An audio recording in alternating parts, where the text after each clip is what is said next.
Yeah.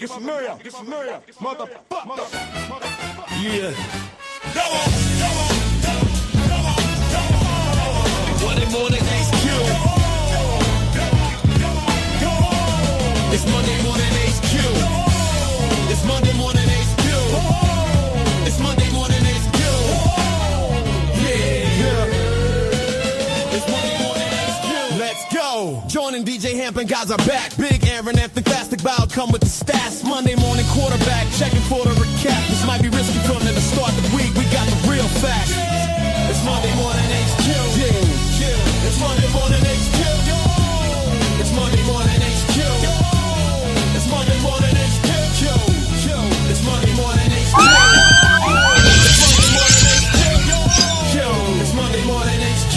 Like, share, subscribe, tell a friend.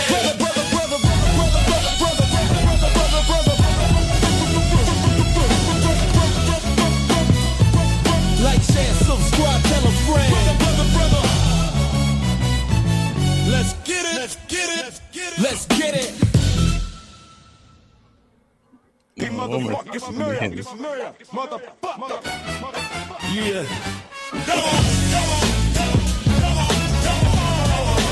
morning HQ.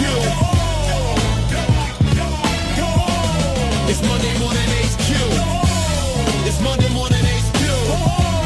It's Monday morning HQ. Yeah.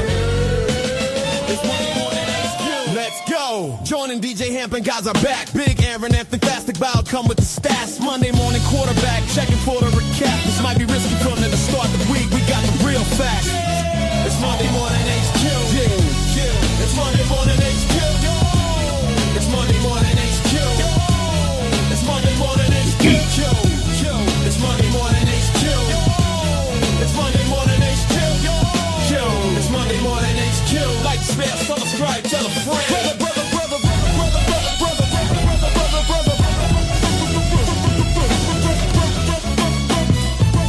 Like, share, subscribe, tell a friend. Let's get it. Let's get it. Let's get it. Let's get it.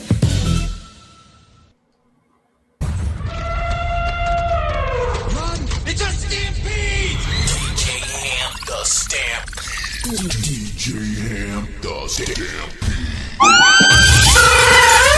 Go back again.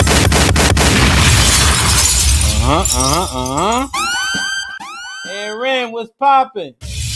I like that shit, fo. Yeah. Perfect. You did your shit. Shit like that. Shit like that. Open it up on some MOP shit. I love it, man. I'm out here in 14 inches of snow. And shit. I got some newfound energy with that theme song. Folk killed it. Indeed. So y'all snowed in? Yeah. Word. I mean, not in, but you know, the kids is off from school, but the stores is open and shit. I was out driving around in it last night. I mean, we got the 4-wheel drive and all that. So it's definitely heavy out here. Yeah, word. Yeah, it'd be one of them days like you're not in, but everybody off, so everybody just lounging like it's that. It's that. That's what's up, man. It's fantastic. What's poppin'? Brother. Yo, what up? What's going on? What's goody, man? Where you was at this weekend? Perfect. Hey, man. All tour, man. Shout out to all people, man. Where you was at though? It looked nice. Orlando. What's the temperature down there? Lovely. It's nice. Oh, of course. It's Florida, man. Damn. Nah, I've been to Orlando probably like 10 times, bro, playing football. And there used to be some brick ass Januaries out there. Oh, that's the only winter. So in there you get like anywhere from 2 to 6 weeks of winter, depending on the year. Is Orlando is not as south as where I'm at though, right? No. Houston is more further south than Orlando, isn't it? I think nah. It might be the same, but Orlando's either further south or it's the same. But nah, Houston's not more south than Orlando. Orlando is like Central Florida, and Florida is like lower than like Texas altogether. So if you went across, I think you'd be either in Mexico or some shit, Central America. Oh, okay. So Miami is what? Probably 4 hours further south than I am. 5. Oh hell yeah. Well, yeah. Because it's 5 for me. So yeah. Probably. Okay. Man, that's what's up, man. Yeah, they went on a tall tour, man. Yo, man. Yo. Should I ask the public? Hey man, you go right ahead, man. I'm not participating. Yeah. I'm Yo, not man, participating in this diddy ass question, man. I got a notion, man. I got a notion. Y'all, 100 people in the building. Let me know what y'all think, man. All the tall cats. If the most high, my shit go off, my camera went The off. most high, the most. Yeah, look at God step in. Oh shit! Yo, hold on. I didn't even get a chance to say what I'm trying to say. Most high is like, yo, behave, man. He's like, I know what I'm doing. Oh man, I'm just saying, bro. That shit is If the funny. Most High gave the tall cats an option, say, man, I could take an inch to give you an inch. What would the tall cats do, bro? Perfect. Because if he going from 6'3" to 5'10", nigga.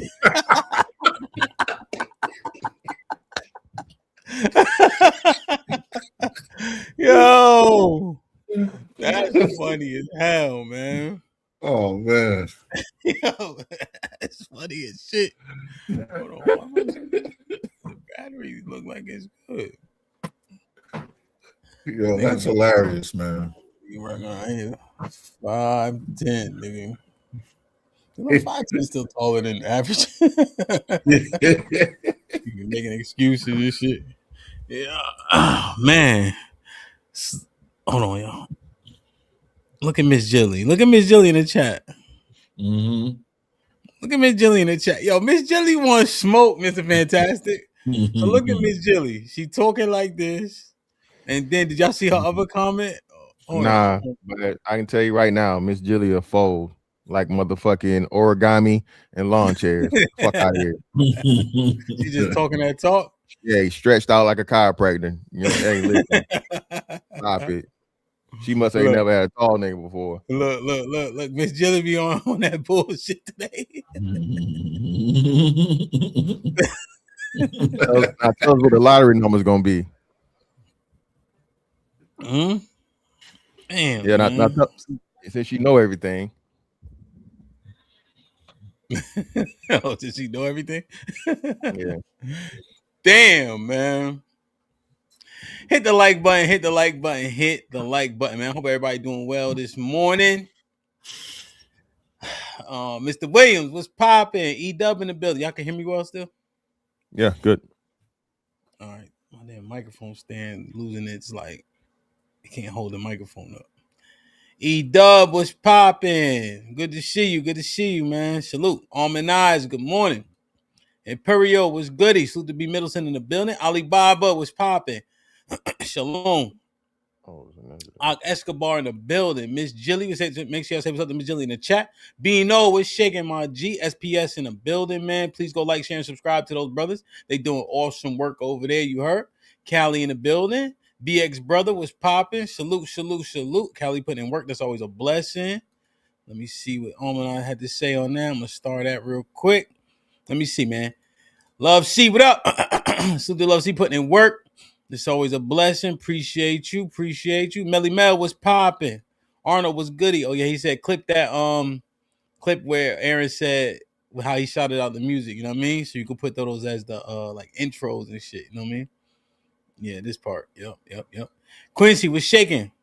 Salute. Strada SPS. Salute. Man, Sophisticated Jerk was good. My G. The Timbs is yo. See, that's the thing. You should never have to pull out the Timbs. The Timbs should always be front and center. Timbs is all season. You know what I'm saying? Yes, if sir. you need something that match with everything, that's your go-to. You know what I mean? So make sure y'all, there's some edification for the brothers from down south. Which one, yo, man? That's right.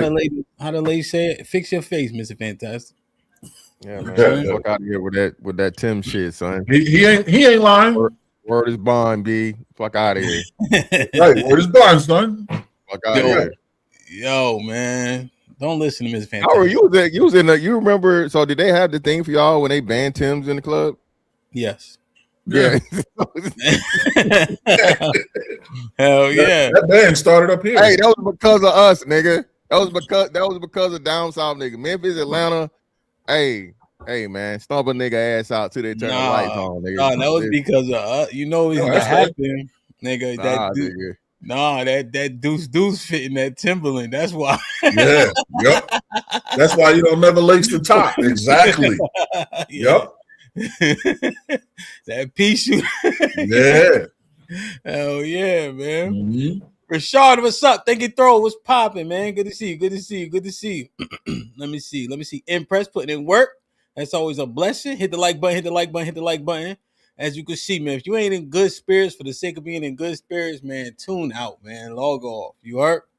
Black America, what's popping? Angel, good morning. Let me see. Darius in the building. Salute. Let me get the goal going as well. Let me see. I got everybody. Ressa, what's popping? She must be off today. Okay. Working from home. That's the one thing about technology, niggas. Like, you can't even get off. Rex's check, you better take that deal. Is fucking diabolical. Oh, yeah. Royale, what's popping? Good to see you, brother. Riff, what's shaking, my G? Rock, what's good? Let me see. Like, share, subscribe, tell a friend. Tyson, what's good, my brother? With the $5 says salute to the fellas. Continue blessings. Appreciate you, brother. Yeah, rest of working from home. Hit the like button. Let me set this goal. See if we can hit this goal. I'm gonna do the modest goal because it's only Monday. Support the grind. Let's get it, man. Hit the like button, man. Y'all feeling all right? Miles, what's good, kid? Feeling great. Feeling good. Yo, B.I. did not start more fights than gangster music. Wait, what's it called? What? Yeah, exactly. You can't even say it. No. Annie up. MOP Annie up. Are you kidding? I do not So care. I ain't finna have this conversation. Annie up. This started more fight. Hey yo, check this out. Supreme finger nigga, big cap, rockin' with Little John, Eastside boys, China White, Short Dog. Hey, tell them niggas what's up. If you scared, get the fuck out the club, nigga.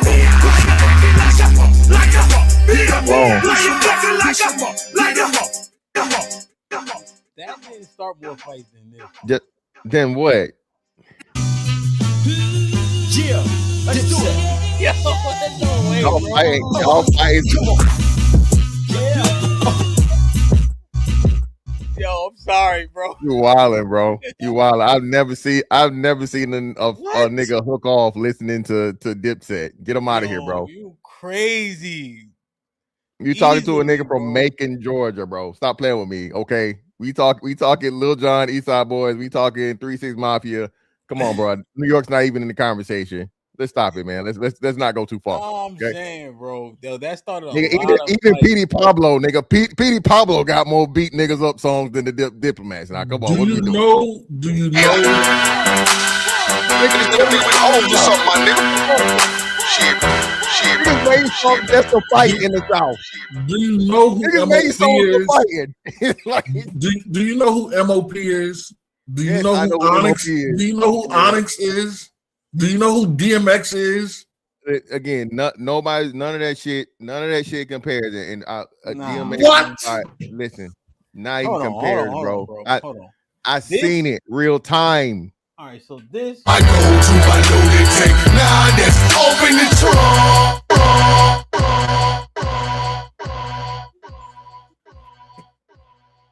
But I don't know, y'all. It's like y'all fight the different shit, maybe. So like this right here. Yeah, I'm right here, dog. Where my dogs at? Be right here, dog. Where my dogs at? Right head, dog. What must I go through to show you shit is real? And I ain't really never gave a fuck how niggas feel. Rob and I steal. Come on, man. Yeah, man. Y'all, hey, man, stick to the lyricism, man. All right, stick to the lyricism and being better rappers. But this beat niggas up shit, songs were made. Bro, put some 3 6 Mafia in there, bro. Come on, man. If you go up, boy, look. If you go up, boy, look. If you go up, boy, look. If you go up, boy. Golden Bowls. Even Ludacris, man. What we talking about? Yo, all niggas made songs in the South just to fight. Pastor Troy, I'm outside, ho. I'm outside, ho. What we talking about, man? Come on, man. New York's not even this conversation. Yo. Sticky Fingers opened fire on stage at an award show after they played, right before they played Throw Your Guns in the Air. Okay. The nigga pulled off and let out at the fucking award show. Okay. Pooh Shiesty shot a nigga that grabbed his chain in the club 3 years ago and went to prison. This is the Source Awards live television. The nigga let off. Okay, and he shot in the air. Pooh Shiesty shot in the crowd. This is a club versus the award show. I got you.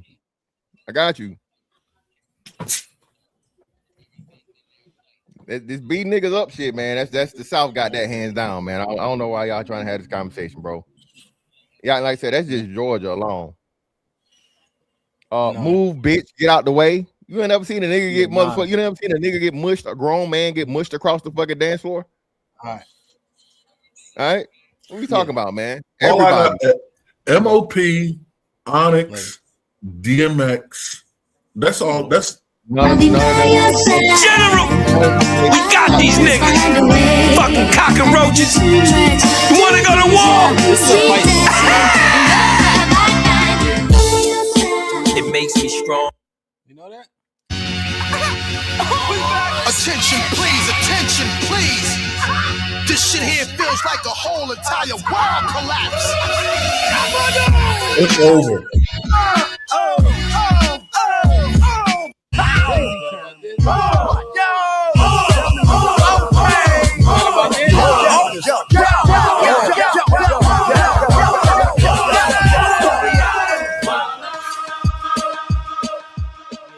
Niggas don't know nothing, man.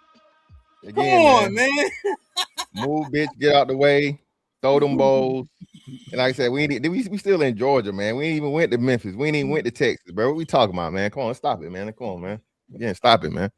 Let me see, man. Let me see what y'all got, man. Hold on. All right. I gotta be fair. All right. Before we get this show. All right, be fair. All right, let me see. Run up, get done up. Run up, get done up. Run up. Yeah. This nigga think we old or something. Walk around the club, fuck everybody. Can't see, can't walk, fuck everybody. Let's go. This is right here, another one. I'll give you a one. This is hard. Motherfucking East Side boy. Come on, yeah. Talk about, man. This is hard too. I can give you this. Talk about, man. I'll beat your ass. I'll beat your ass. I'll beat your ass, my nigga. I'll beat your ass. Chill. Hey. That's how we do, nigga. That's GA, nigga. Georgia still already know that. Fuck, nigga. E? What we talking about, man? What? I put the 3 6 in there, man. Check this out, right? I put the 3 6 in there, man. Let's go. 3 6.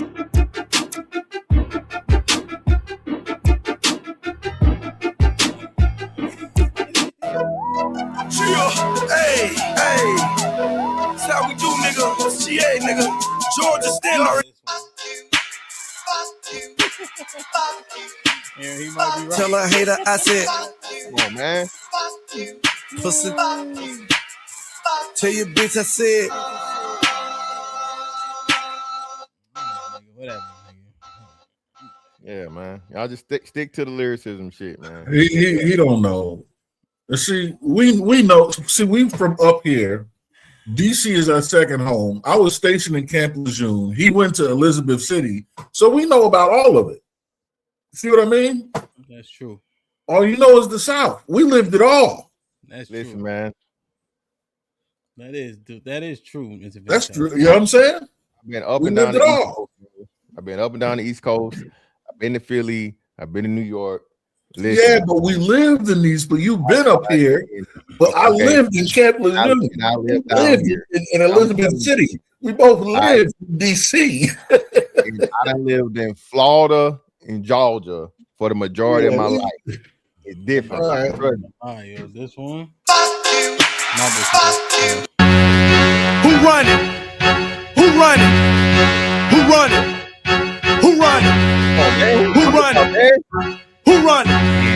Who running? Let's start a motherfucking ride.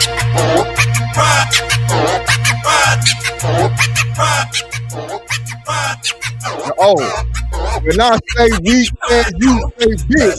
Weak ass. Weak ass. When I say weak ass, you say. Yeah, this little white laying it down for that ACP. Talk about, we man. throw them in the mosh pit, stop them in the mosh pit, swing your motherfucking fist and beat them in the mosh pit. Yeah, man, it might be. Ain't close, bro. Anyway, our schools are better than yours. Like, share, subscribe, tell a friend and tell a friend. Hit that like button right now. Perfect. Man, oh man. Damn, man, throw me off, man. All right, man, let's get it popping, man. Salute everybody in the building, man. We got 150 people in the building. We should have 150 likes. Let's walk this shit down and see what's popping, man. We got a whole lot of shit to talk about. Walk with me.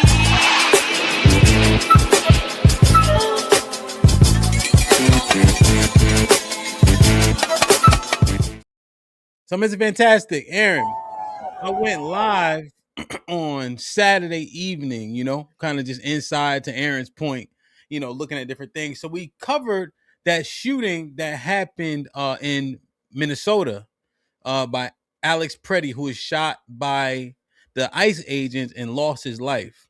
Now I'm trying to frame it in a way to where I'm not leading, but what were you guys' thoughts on that first and foremost about that shooting that happened? Good shoot. Good shoot. Yep, great shoot. Don't confront police officers with a gun. And like you said, the thing was, and everybody had the footage now to where I guess one of the cops saw the gun and pulled it off him, but the other cops didn't know it in the process of trying to wrestle him. So he's reaching for the gun, and they allege that he touched another officer's gun.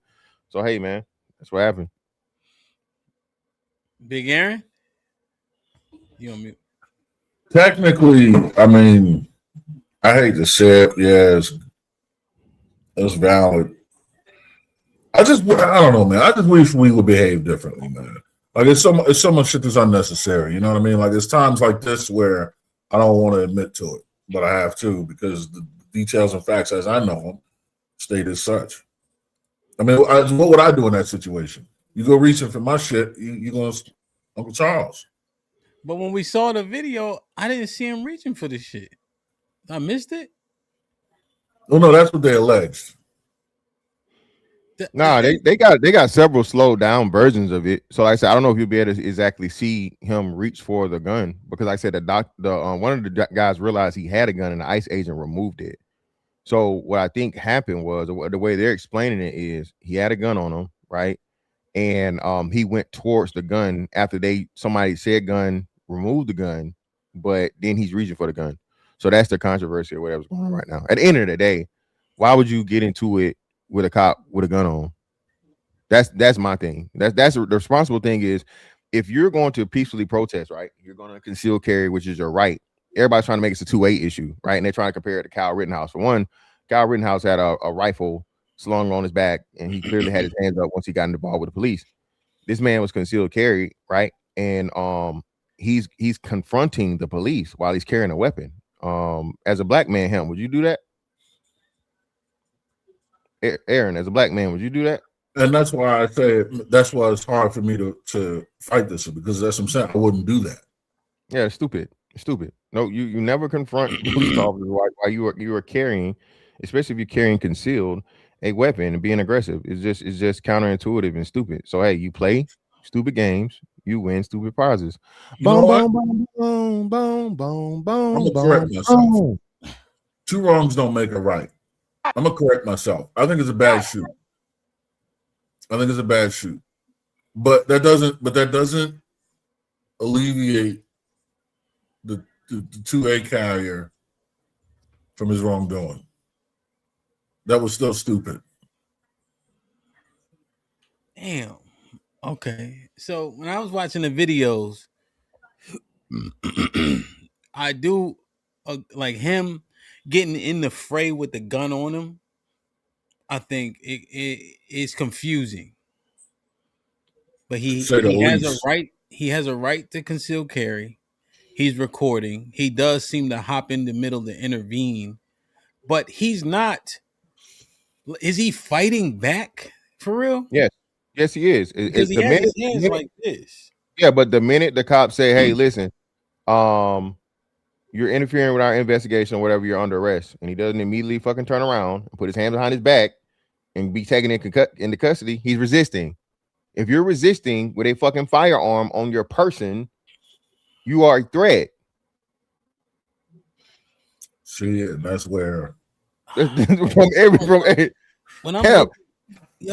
just saying, when I'm looking at it, they got the guy down, right? It's 4 of them, it's 5 of them. The guy takes his gun and like runs off, right? What is he saying? Who? Why the guy, the agent who got the gun from him? I don't think that's what I'm saying, Hamp. You're in the middle of a confrontation, right? Mr. Fantastic. I know, but it's not us though.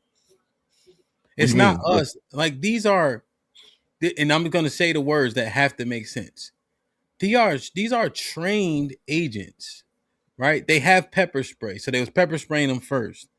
And it's like, why do they get to not have a different threshold of panic? It's almost like we exonerate them from being able to level up in responsibility, even though I know these things are happening in real time. But it's like they are getting equally as panicked, or what's the word discombobulated in these situations as regular civilians. And then we're saying, oh, okay, boom, it's just a lot going on. So, but why doesn't he have the agency to say, hey, I got something different than, but it looked like he just ran off and didn't say nothing at all. Yeah, that's what I'm saying. Again, it's a million questions asked after the fact. You're in a heated confrontation. You're trying to wrestle this guy down. He's resisting. Someone notices the gun, and I'm pretty sure at some point in time, gun is said. Because I think they confirmed it. Rainbow Kid sent it to me where they said gun. So yeah, somebody says gun. That's what I'm saying. So as soon as you say gun, right? But someone removes the firearm from him, but doesn't alert everybody else, and you're in a scrum or in a scramble, right? It's just like a fucking getting a fumble, right? You don't fucking know who got it. Damn, I had a video, right? The one guy who started shooting first, the guy's still like down, and I understand what you got. I understand what you're saying. But when I'm assessing it, go ahead. I got the same energy they got for niggas. Hey, comply and don't die. I really don't care. Sorry. Let's get the training thing off the table. The purpose of training is twofold. A, it's supposed to give you a checklist of things you can do when a certain scenario presents you. And then B, it gives you some sort of muscle memory to be able to lean on when your judgment is clouded beyond the ability to use it. But that doesn't make it fail-safe. I'm not saying anybody's saying that.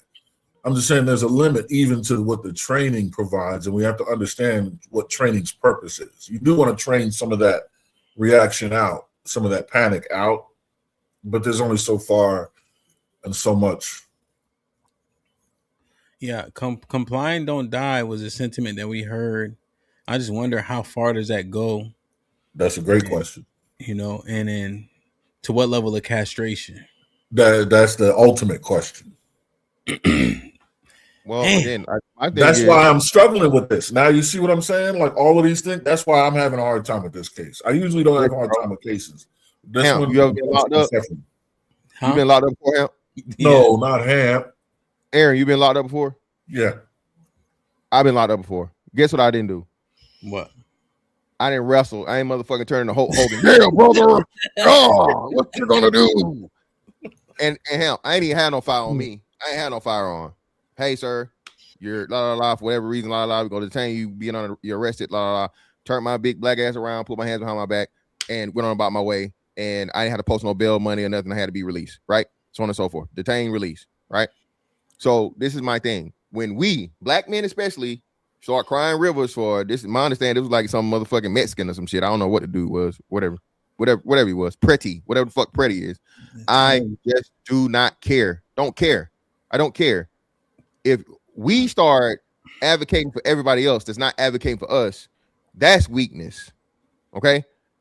Remember, y'all are super duper mad because you know, I didn't do nothing and all this other shit. So now these same people that clown you and use the same shit, this is the time we're like, hey man, I agree. I completely totally agree. Don't the police motherfucker tell you follow the orders. You follow the fucking orders. You don't follow the orders and you die, it's on you. I don't care. This is one time we all should be as pro-black as possible, but y'all keep having all these tears for these non-black people. I ain't crying. I'm not crying. I'm just assessing it, man. I ain't even assessing. Oh, he died? Okay. I'm just assessing it because we got a job to do, you know. Well, not you, of course. But you know, a lot of these people in the chat, as usual, they just y'all going to the funeral? Y'all go sell some fish plates? Y'all go do a car wash? Fish plate. Y'all gonna make a GoFundMe for his family? Fuck buddy, man. I don't care. God damn, man. All right, man. We got a lot to get through. we about to move on from this. These be the people that be annoying me. This what made me even think of this morning. Look at this right here. I'm so irked by this, right? So this right here is Malcolm X Park in DC, right? And you got all these white people out here. This is one area. They do not live over here, nigga. This is Martin Luther King Boulevard in the cross section of MLK and Malcolm X. There's a Popeyes on the corner. There's a car wash. But this is still the last of the Mohegans. And I see these crackers at Malcolm X Park, and this shit scuffed my Timbs. I ain't gonna lie. Now, I haven't heard of much iced shit in DC. You know, but I guess this is almost what Mr. Fantastic pointing out. Fake outrage or what you outraged about.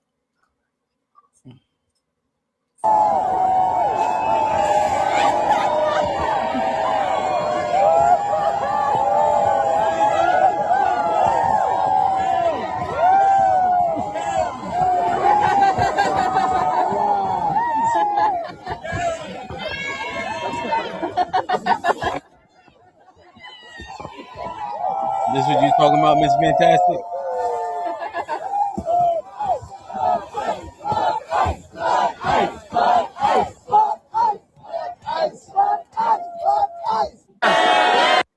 I just hate the fact that it's at Malcolm X Park. Malcolm X Park is between a liquor store and a gas station with a liquor store. And you said a Popeyes too. And a Popeyes. And a sneaker store on the left-hand side. Yeah, no. Damn. Okay. All right, let me do this. I'm going to drop the link for 5. Does anybody want to argue this? I'm going to give it 10 minutes.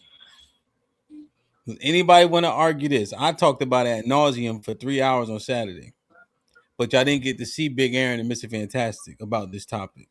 So I want to make sure, because we do a lot of topics like this, that we kind of at least went over it. Do anybody want to talk to Mr. Fantastic about his take and Listen, Big man, Aaron? You better hibernate in that snow. That's where you're safe at. Mr. Fantastic say. Boom, boom, boom, boom, boom, boom. Boom, boom, boom, boom, boom, boom, boom, boom, boom. All right. It don't look like Like no takers. Put a 1 in the Yeah. chat. Boom, boom, boom, boom, boom, boom, boom, boom, boom. All right.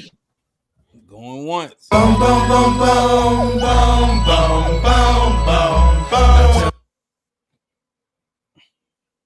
Boom, boom, boom, boom, boom, boom, boom, boom, boom. Tell me what you gonna do, but it ain't nowhere to run. When judgment comes for you, when judgment comes for you. Tell me what you gonna do, but it ain't nowhere to hide. When judgment comes for you, 'cause it's gonna come for you. All right. Gay. Wrong button. Perfect. The boy talking to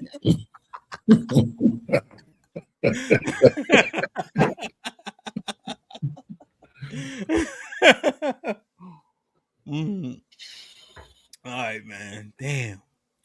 Like, share, subscribe, tell a friend to tell a friend. Hit that like button right now if you can. That helps the channel the most. This interested me, man. I don't know where this was, though. I don't know where this was, but what do you guys think about this? This is an interesting interaction, in my opinion. Because I was in school with a gun with bullets in it. I understand that, but no one was harmed, sir. Could you empty your pockets out for me? Because I'm checking. I'm checking everything. Listen, I'm just explaining to you that I'm doing a safety check. No one's accused you of anything. But why search me, though? I don't feel this is necessary. Stand up. Stand But up. what? Wait, why? Because I'm telling you to. Stand up. Step out for a second. Stop. I'm going to step out for a second. Where did you get the gun? I got it off the streets. Can I make a phone call, please? You can make a phone call when you get to the Emory County Jail. The county jail? Are you serious, bro? No one was harmed, though. You're walking around in school with a gun with bullets in I it. understand that, but no one was harmed, sir. It is a felony to have a weapon on school grounds. Plus, you were a juvenile, or did you turn 18? I'm 18. So you're going to the county jail. Serious? Yes. You're walking around in school with a gun with bullets I in it. understand that, but no one was harmed, sir. Could you empty your pocket? What you think about this?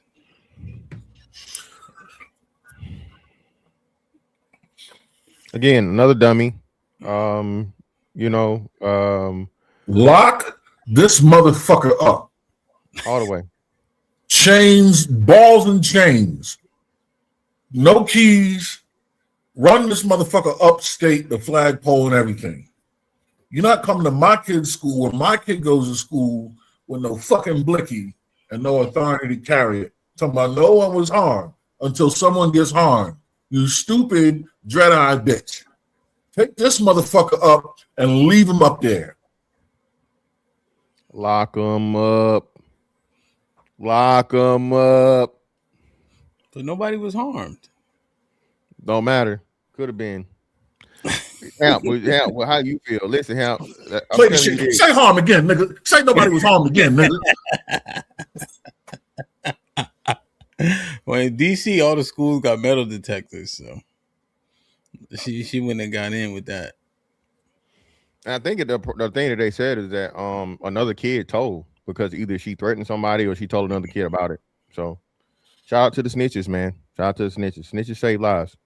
Yeah, the fact. See, no one was harmed, but if you flash dancing and all that, right? That means your intentions. We can't discern that. So even if nobody was harmed, the probability that you're willing to use it is there. And then if you got one in the head, I don't even know if she had one in the head or what. But I just see, I'm like, that shit just so dumb, right? And you could tell she don't got no wherewithal how anything works. Nope. Right? She think you got to shoot for the gun to be illegal or something. Right. Now, speaking of dumb, this guy is I don't know, man. I was listening to this and I'm trying to figure out what is he it's like the lack of people to be kind of objective in a thing. Yeah. Exposes them. He's picking a side and trying to push a narrative.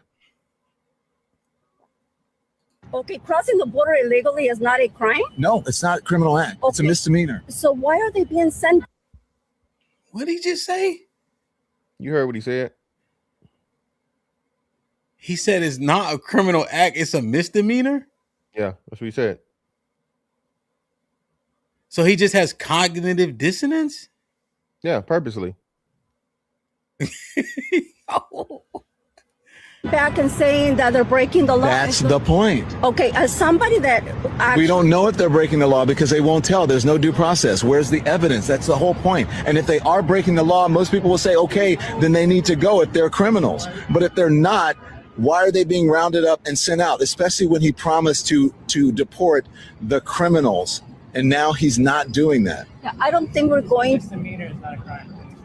Yeah. So misdemeanor is not It's not a a crime? criminal act. No, if you get charged with a misdemeanor, that's not a criminal act. What did they say? Why he keep saying that? Because he A believes misdemeanor is a criminal offense. Apparently What the fuck is he talking about? Apparently, some dummies in the chat think the same thing. So I guess they don't know what the fucking misdemeanor is. What the hell is he saying? It's a less serious infraction than a felony. Still a crime. But a conviction can have your ass in jail for 364 days. A misdemeanor is criminal. Yes. That's it. You got a class system to all of it, right? Class A felony, class A misdemeanor, right? Right. B and so, but it's criminal. Right. Misdemeanor is a criminal. That's offense. crazy. Yeah.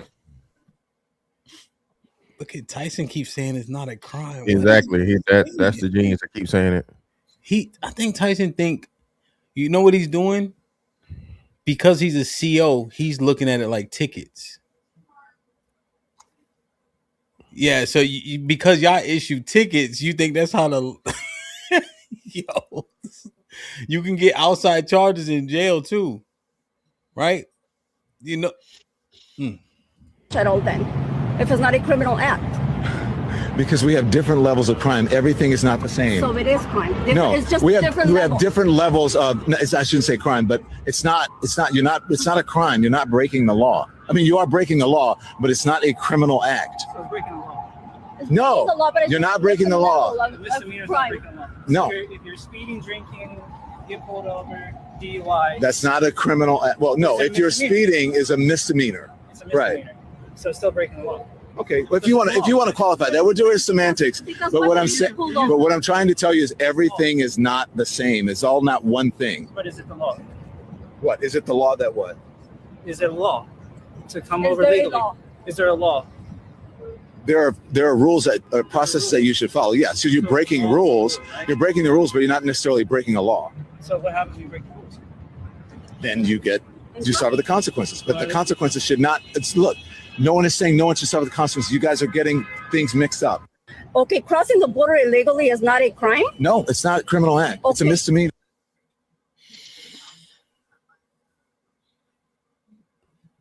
Yeah, so I see what Tyson is saying. So by Tyson, what he's talking about, that's if you come here on a visa and you overstay your visa. So overstaying your visa is indeed a civil infraction. But if you illegally enter the country, which is the majority of the people that are here and they're going after, that is indeed a federal crime, be it either misdemeanor or felony. they're saying crossing the border illegally. That's Yes, what they're crossing saying. the border illegally. So yes, crossing the border illegally is by all accounts a crime. Yes, which can by be all either accounts. misdemeanor or felony. Trespassing is a. So you think crossing the what the? Hey man, I told y'all, man. Trump.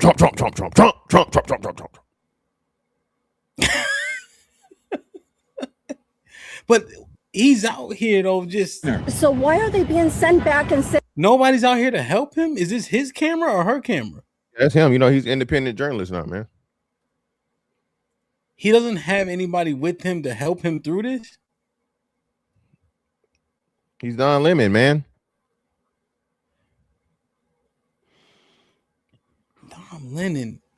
Dom Lennon is the guy. He on CNN. Yeah, doing the bending. Mm-hmm. Yep. What did he get fired for? Just no longer bringing in views. I just couldn't believe how foolish this was. I really couldn't believe how foolish this was. What is his agenda? Because he hurt his agenda in this clip. Yeah, anti-Trump rhetoric. You seen the you ran up in the church, right? What you mean? Like what I said, he ran up in the church. You know that? What?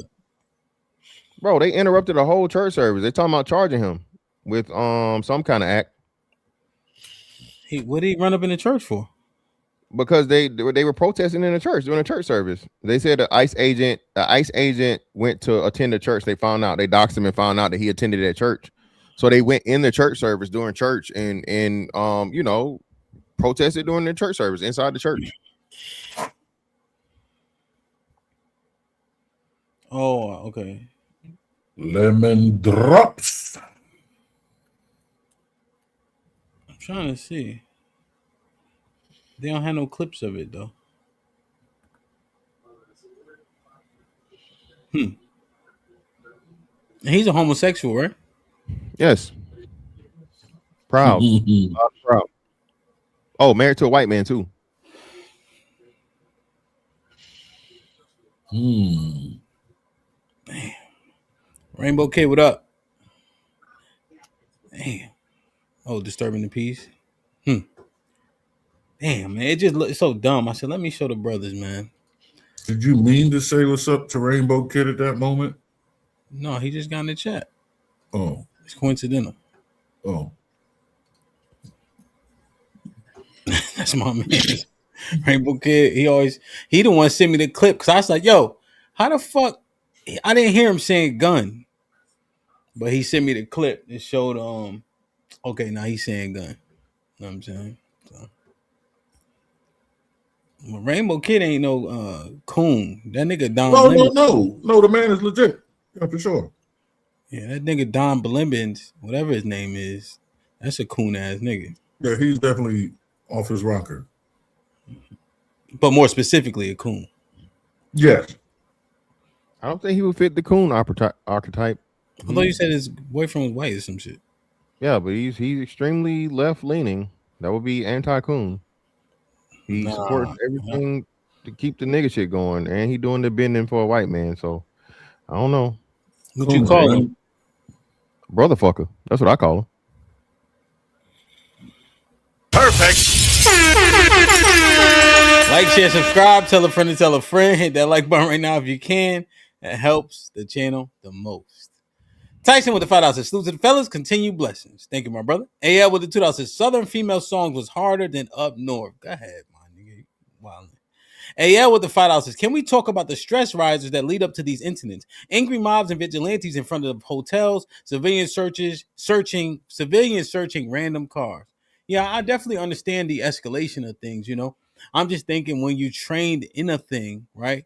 That should be a part of the training. I'm saying I feel like that should be part of the training, you know. But maybe, and we were having a conversation on Saturday that I don't think they were expecting this much like opposition to what they're doing. So maybe crowd control and things of that nature aren't a large part of what they're trained in. You're right. It should be part of the training. This is why I'll always advocate for more training. I don't think they're trained enough and for long enough. 100%. Yeah. Okay. Insane with it to hilarious when whites run to black hoods to be safe. Insane with it to laughing my ass off. These are your heroes? People giving people opinions. Yeah, that shit is crazy. Like, he sounded so foolish out there. He looked like he that's embarrassing. Right? Even for a journalist, right? To not know that much, to not understand, to understand that little. Even, especially for a journalist. Yeah. And then to be popular. Right. That's dangerous as hell. Right? And that's something that's pretty matter of fact. You know?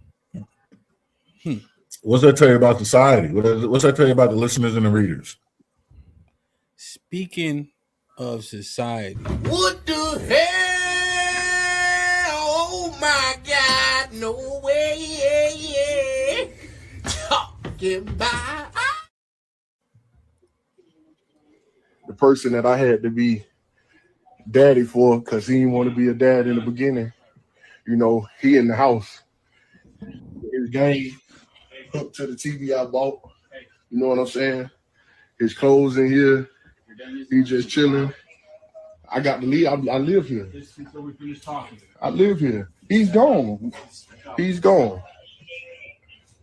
You proud of yourself? Post it on Facebook. You proud of yourself? It's Proud of myself. It's funny. Okay.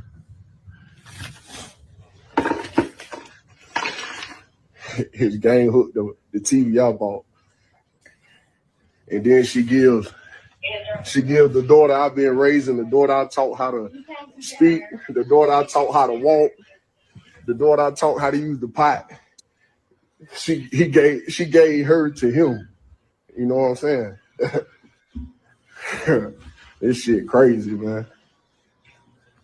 You said, but you just said that your baby daddy that didn't want to be a father, that you said had AIDS, all this shit. You said he came to pick up Summer, but his PlayStation hooked to the TV. That's what you saying. I said he came over yesterday. And why was he here yesterday? To come chill with Summer. You said get Summer. Now it's chill with Summer. You said he came to get Summer yesterday, but his PlayStation hooked to the TV I bought. He back here today at 12 a.m. to pick up Summer. His PlayStation still hooked to the TV. 3 days after you told me I had to leave because you needed to focus on you and your career and niggas, dudes, you didn't have space for that. You didn't have space for our relationship. The person that's been here through thick and thin, regardless if I stayed home a week because Summer got sick and got me sick and I couldn't go to work and gave you 300 out of the 350 I made because I was sick. Whatever I got, I give. And that's the real. Come on, bro. It ain't about money. It's about loyalty. It's about. Come on, bro. You don't know what it's about. You know, the dude. Listen, you asked me to have a baby with you and killed it. Yeah, because you got this dude. When were you? You were not paying for everything. You had a baby. Okay, you had a baby with a dude while you were homeless and no car. You had the baby. Okay, you're not 17 now, and he back around with his PlayStation hooked to my TV. Co-parent, you had a parent in the house. What you talking about co-parenting? You just kicked her parent that taught her how. I taught her how to talk. I taught her how to use the pot. I taught her how to walk. And you talking about you had a co-parent with this guy who didn't want to be a parent? I never said that you couldn't be in her life, but quite frankly, we're not going to be together. I didn't want to be with you.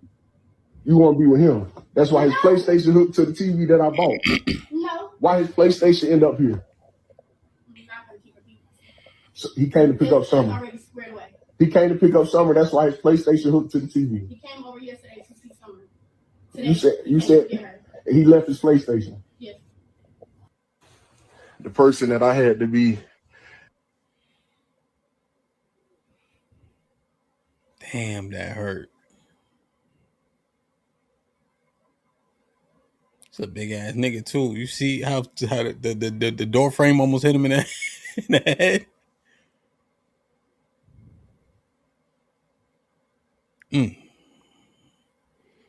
Is she an outlier? No, she's not an outlier. Yeah, she's a norm. The baby daddy always got access, man.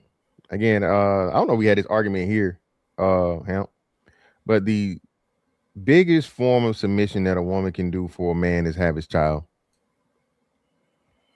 The biggest form of fucking submission that a woman can have for a man is continuing his fucking lineage, his bloodline, right? So if that woman had raw sex with this man, right, and then decided to allow his name to live on, especially when him giving you the other details about, oh, you killed my baby. You feel me? Come on, man. What we talking about here, dog? Why are we doing this first and foremost? Like, hey, you would have had to listen. You couldn't torture this out of me, Hamp. So go ahead, hey. Kill me, nigga. Boom, boom, boom, boom, boom, boom, boom. Get me out of here. Ain't no way. Ain't no way. That's he said, kill his baby.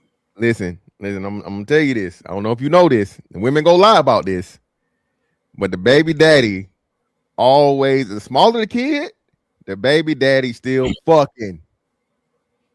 Okay? The younger the kid, all right? The baby daddy fucking. All right, I don't know about it. I just heard that from somebody. All right.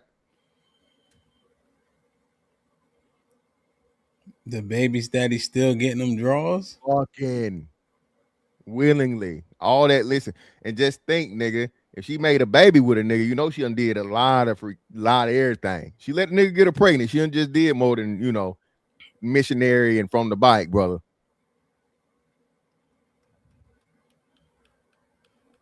Aaron? Put a 1 in the chat. If the younger the baby, the more likely the baby father still having sex with her. Put a 1 in the chat if you agree, 2 in the chat if you disagree. It's 330 people here. We should get a lot of answers. Go ahead, Aaron. Yeah, I believe that. If the baby is, how old did they say this baby was? She seemed kind of still like young. A toddler. It's real young. It's a toddler. Yeah. Yeah, I believe that 100%. Yeah, no, this guy's in a bad situation. Especially she deleted his kid. That's when he should have known. Get on down the road. If nothing else. First of all, she had these children, I'm presuming, out of wedlock, and then homeboy is locked up. You walk away from that situation anyway.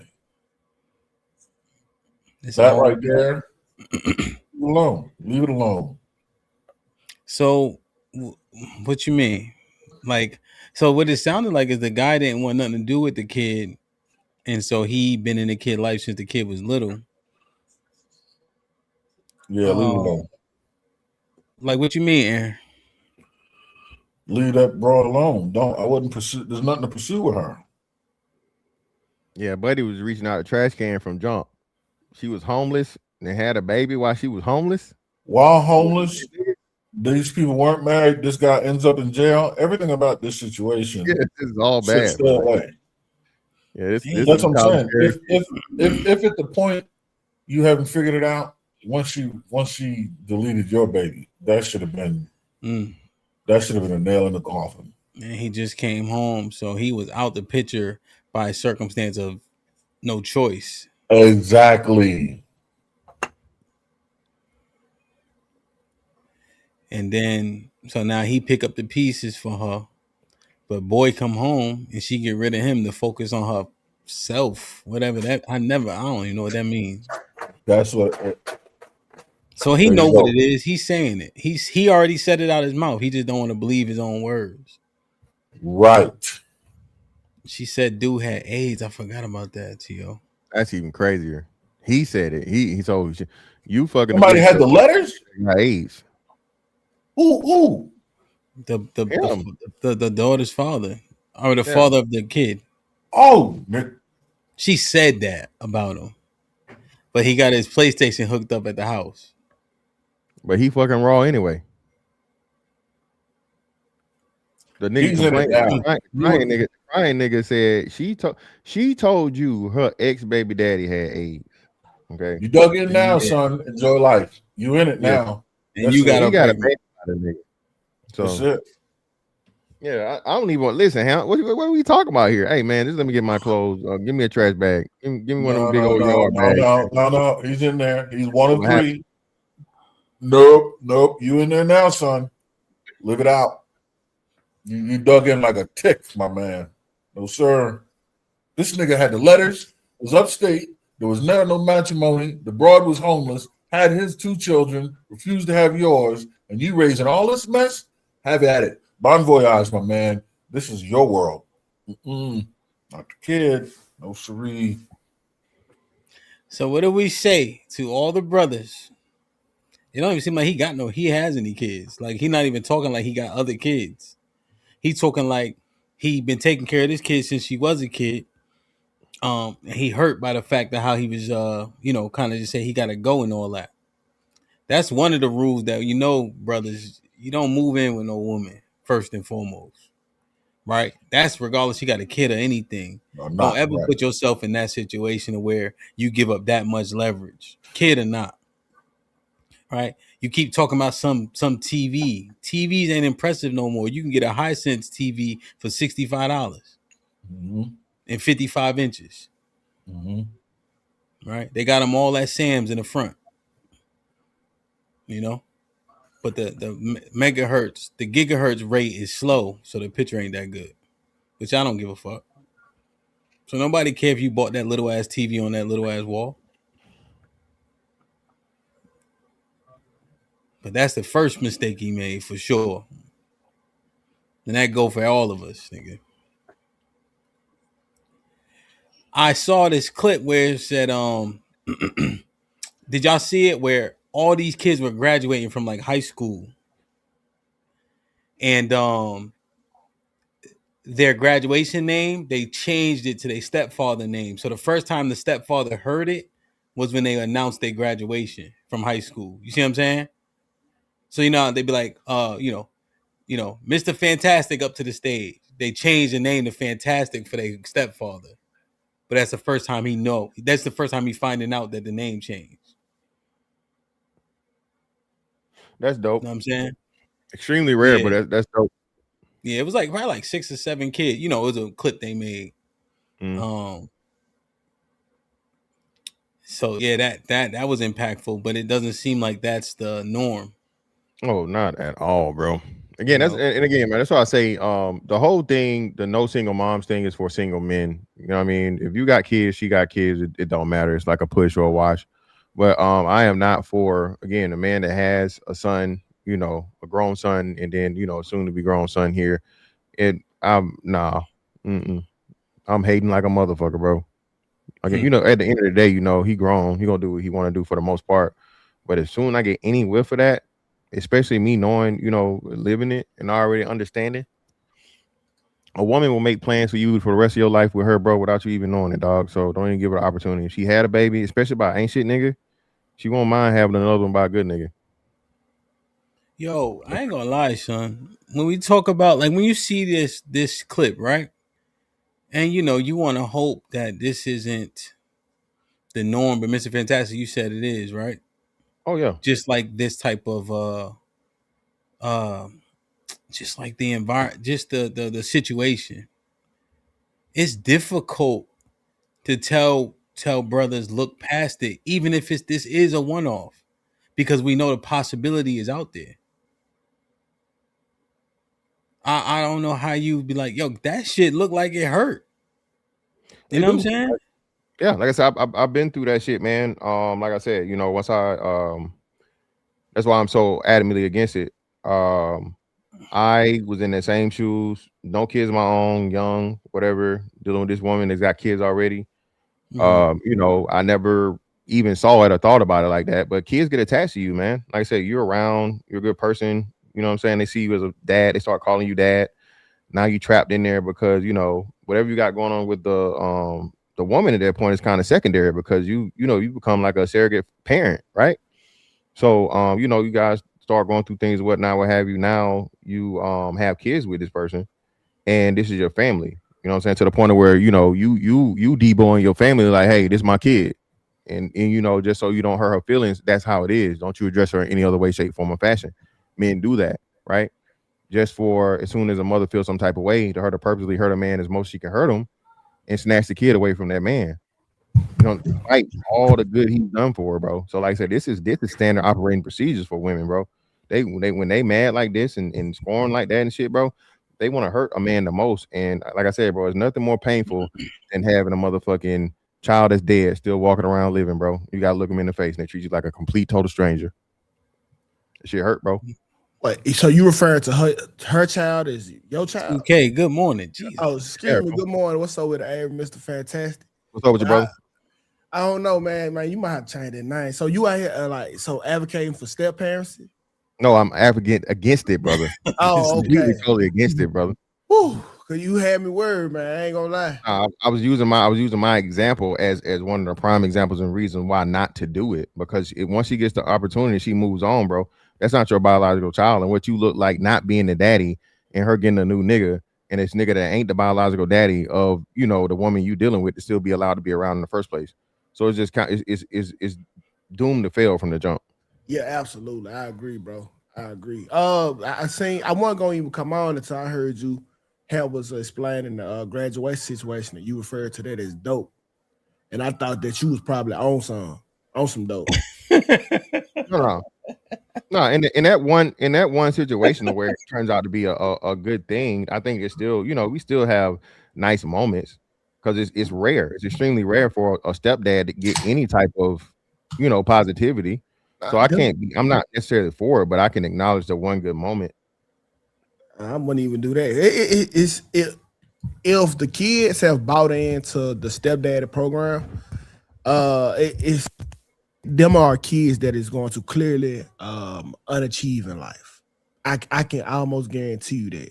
Like, all your advice, if a stepdad is your motivation, you are taking motivation from a second place nigga, like on every fucking level. Like, he can't tell you about nothing that's first because he's second in every aspect of his life. So what do you think he's going to put on the stepchild? Being second, it's okay. And that's not okay. And that's why you can never, ever, ever really grasp any lifelong lessons from a stepdad. Every lesson I learned from my stepdad outside of fashion was really on how to be like a bum ass nigga, bro.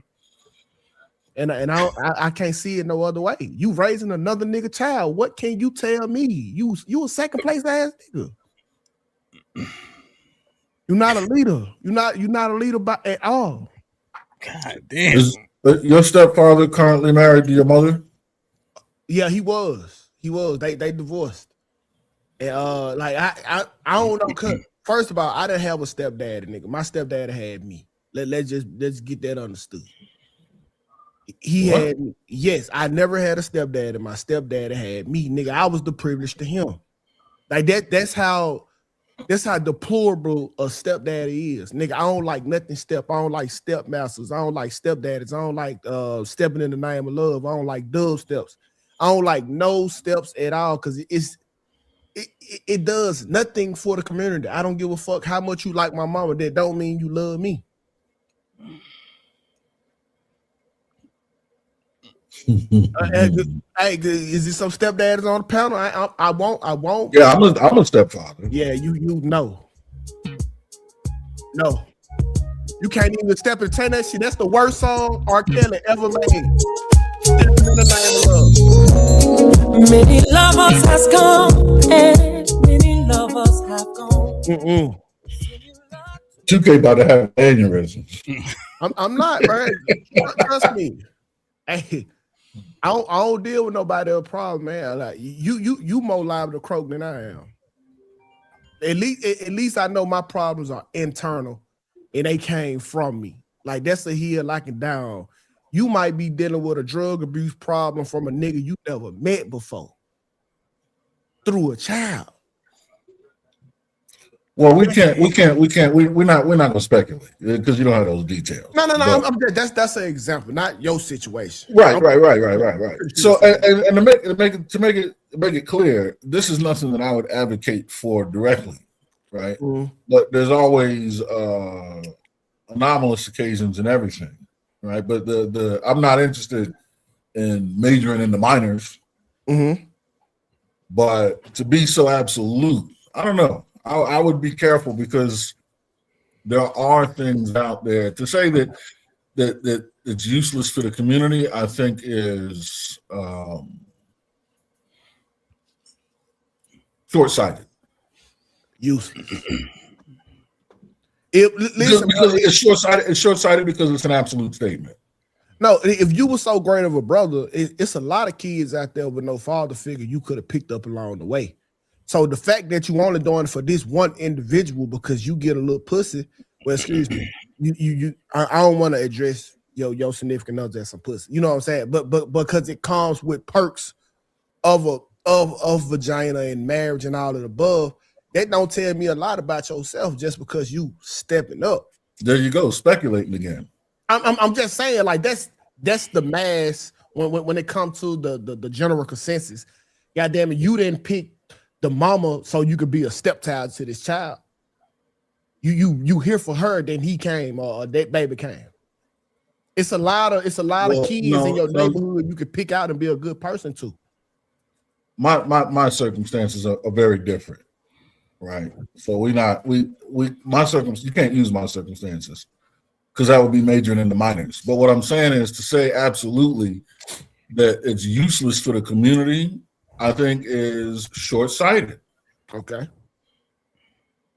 Can you elaborate? Okay, the father died. You in the military, you know what that's hitting for. See, already you got to walk it back. You see what I'm saying? That's the extreme. Come on, that's the point that I'm making is that you can't. I'm not interested in majoring in the minors, but there are anomalous circumstances that would make you walk back the phrase that you just said. That's all I'm saying. I'm speaking about the masses, sir. You know I'm not talking about a father that died. You know I'm not talking about that. Again, when you make an absolute statement, I'm saying be careful because you'll have to walk it back. Even though I agree, I'm not interested in majoring in the minors. That's all I'm saying. Yeah, so I would say this too. Of course, this applies more so to men without children whatsoever. You don't got no kids at all. Yeah, I'm with you 10,000%. I don't believe a man that does not have any lineage of his own or bloodline of his own should entertain a woman that's already got somebody's kids. Being second place in the gene pool is some, is what it is. But like I said, there are extenuating circumstances, and there are some unique things as to where, because hey, some men may not be able to have kids.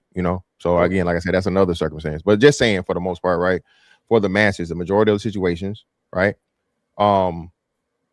single men that don't have kids should not be trying to play or entertain the stepdaddy role, right? Outside the exceptions.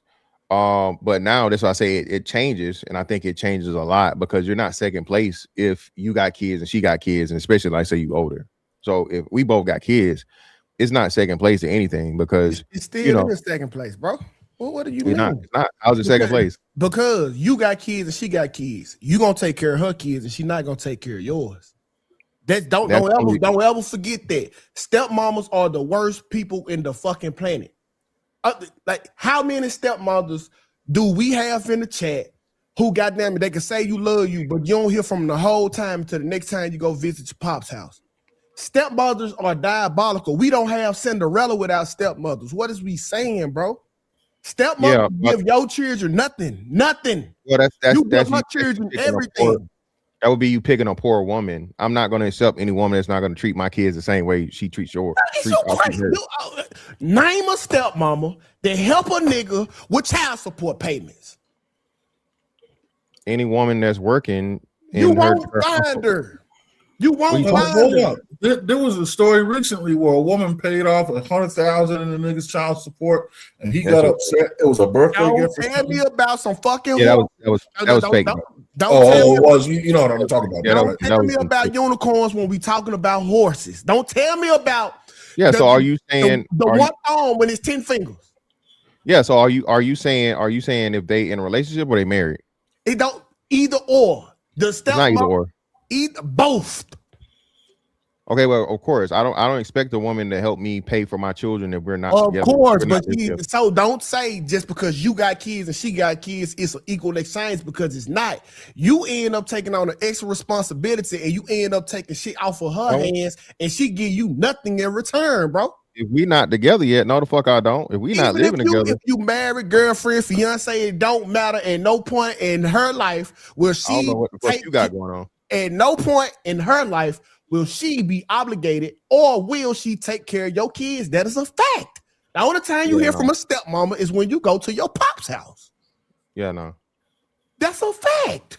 No, well, like I said, I guess it's anecdotal, or it's definitely. I wouldn't even say it's the minority though, man. I don't know. That's what I'm saying. Fantastic. He's simply saying, if we just base it off what we know, statistically speaking, about custodial parenting, right?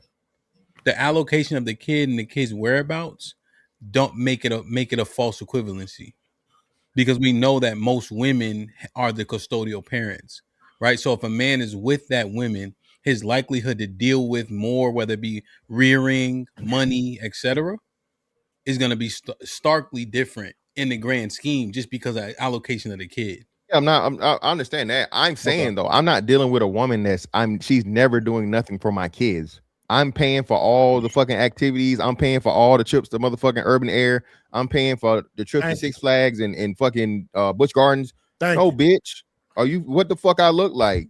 Okay, If we together, hold on. If we together, bitch, we this is together. So again, like I said, I feel like if you're doing that, that's your dumb ass fault. I'm definitely not taking care of no fucking kids if we both got kids and you not taking care of mine. Get the fuck out of here. Not me. Okay, Mr. Fantastic. Check this out right here, my boy. I'm gonna tell you how you're gonna get the short end of the stick. Cause see, you just doing what a man's supposed to do. You provide, listen, hey, we got a family trip I'm paying for your kids, my kids, woo, woo, woo, woo. What she's supposed to get from what she's supposed to give your child is love.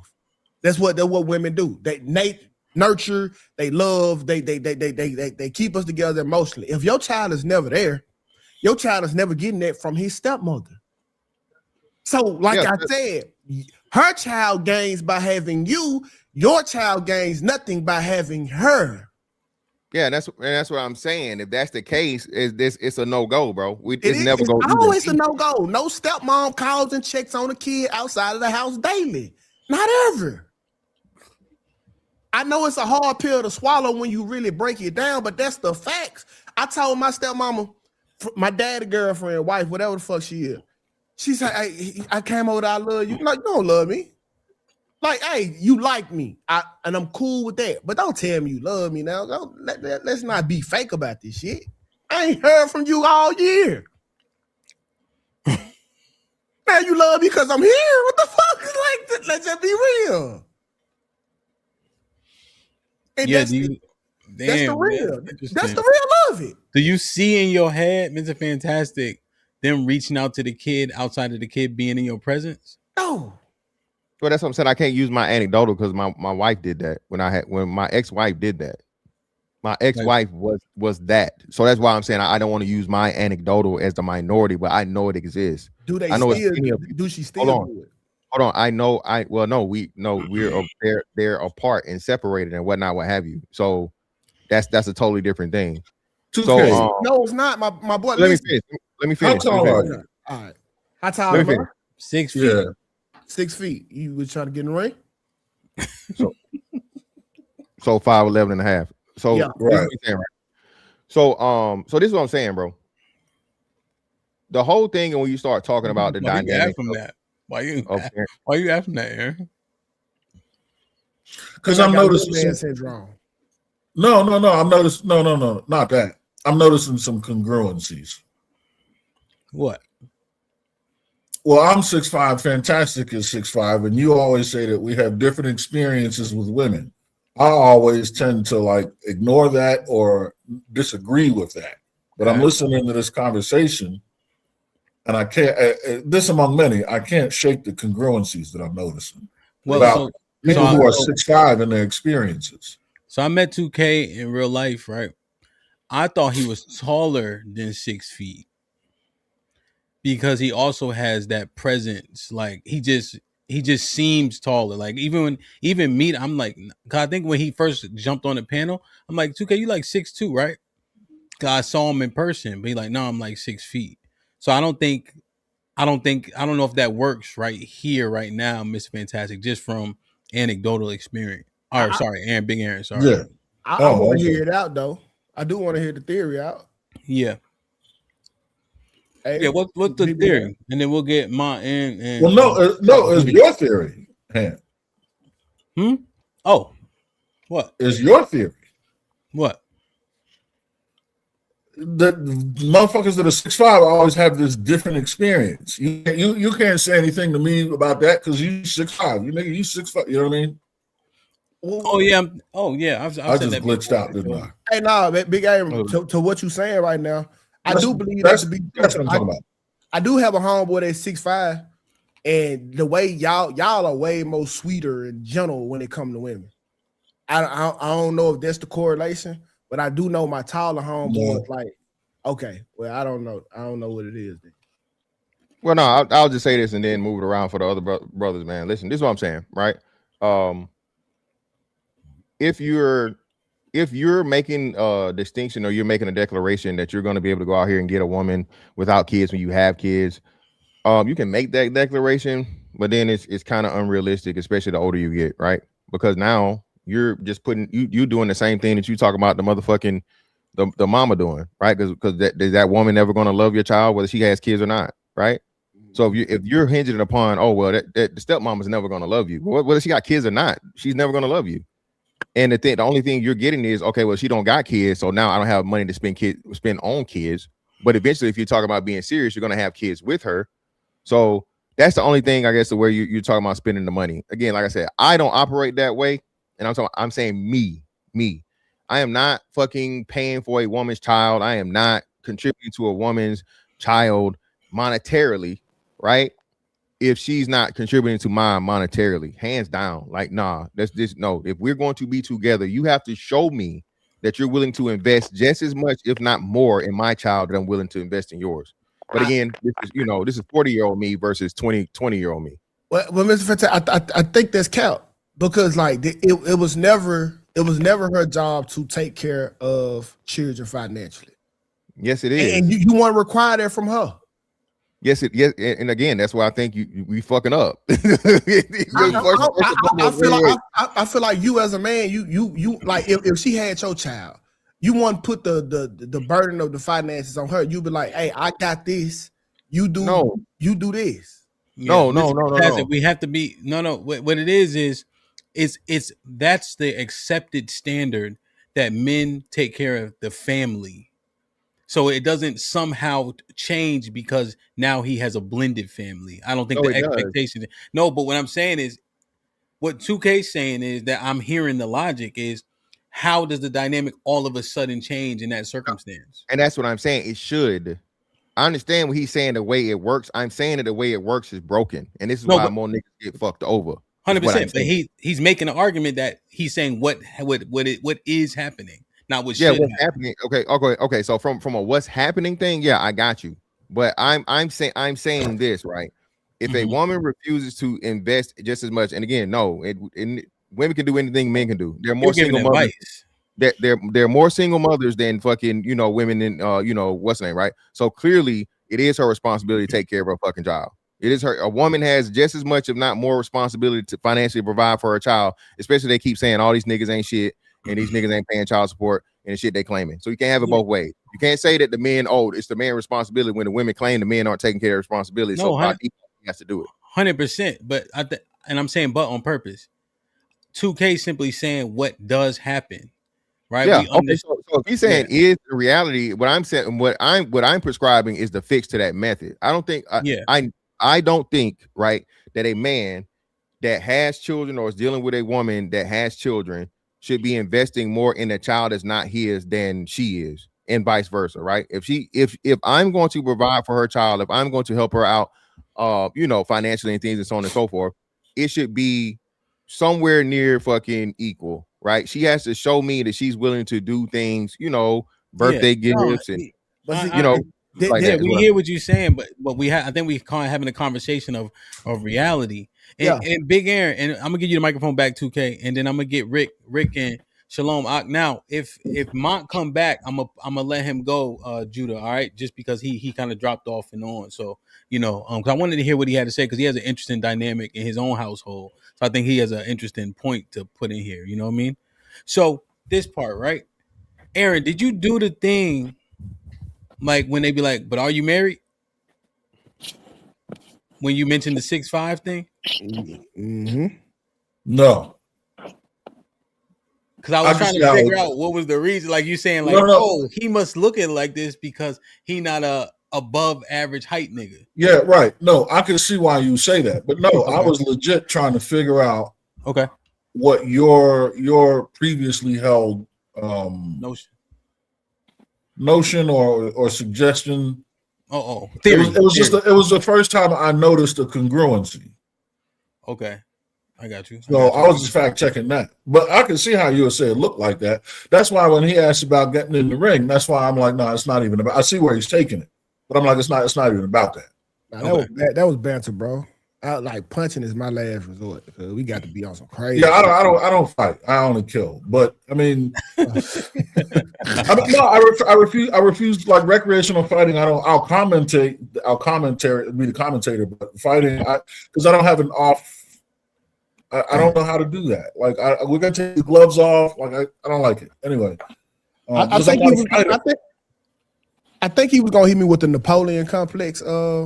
No, see, and that's the thing. I wasn't going there at all. I can see how you would say that though. That's why I stopped right there. Yeah.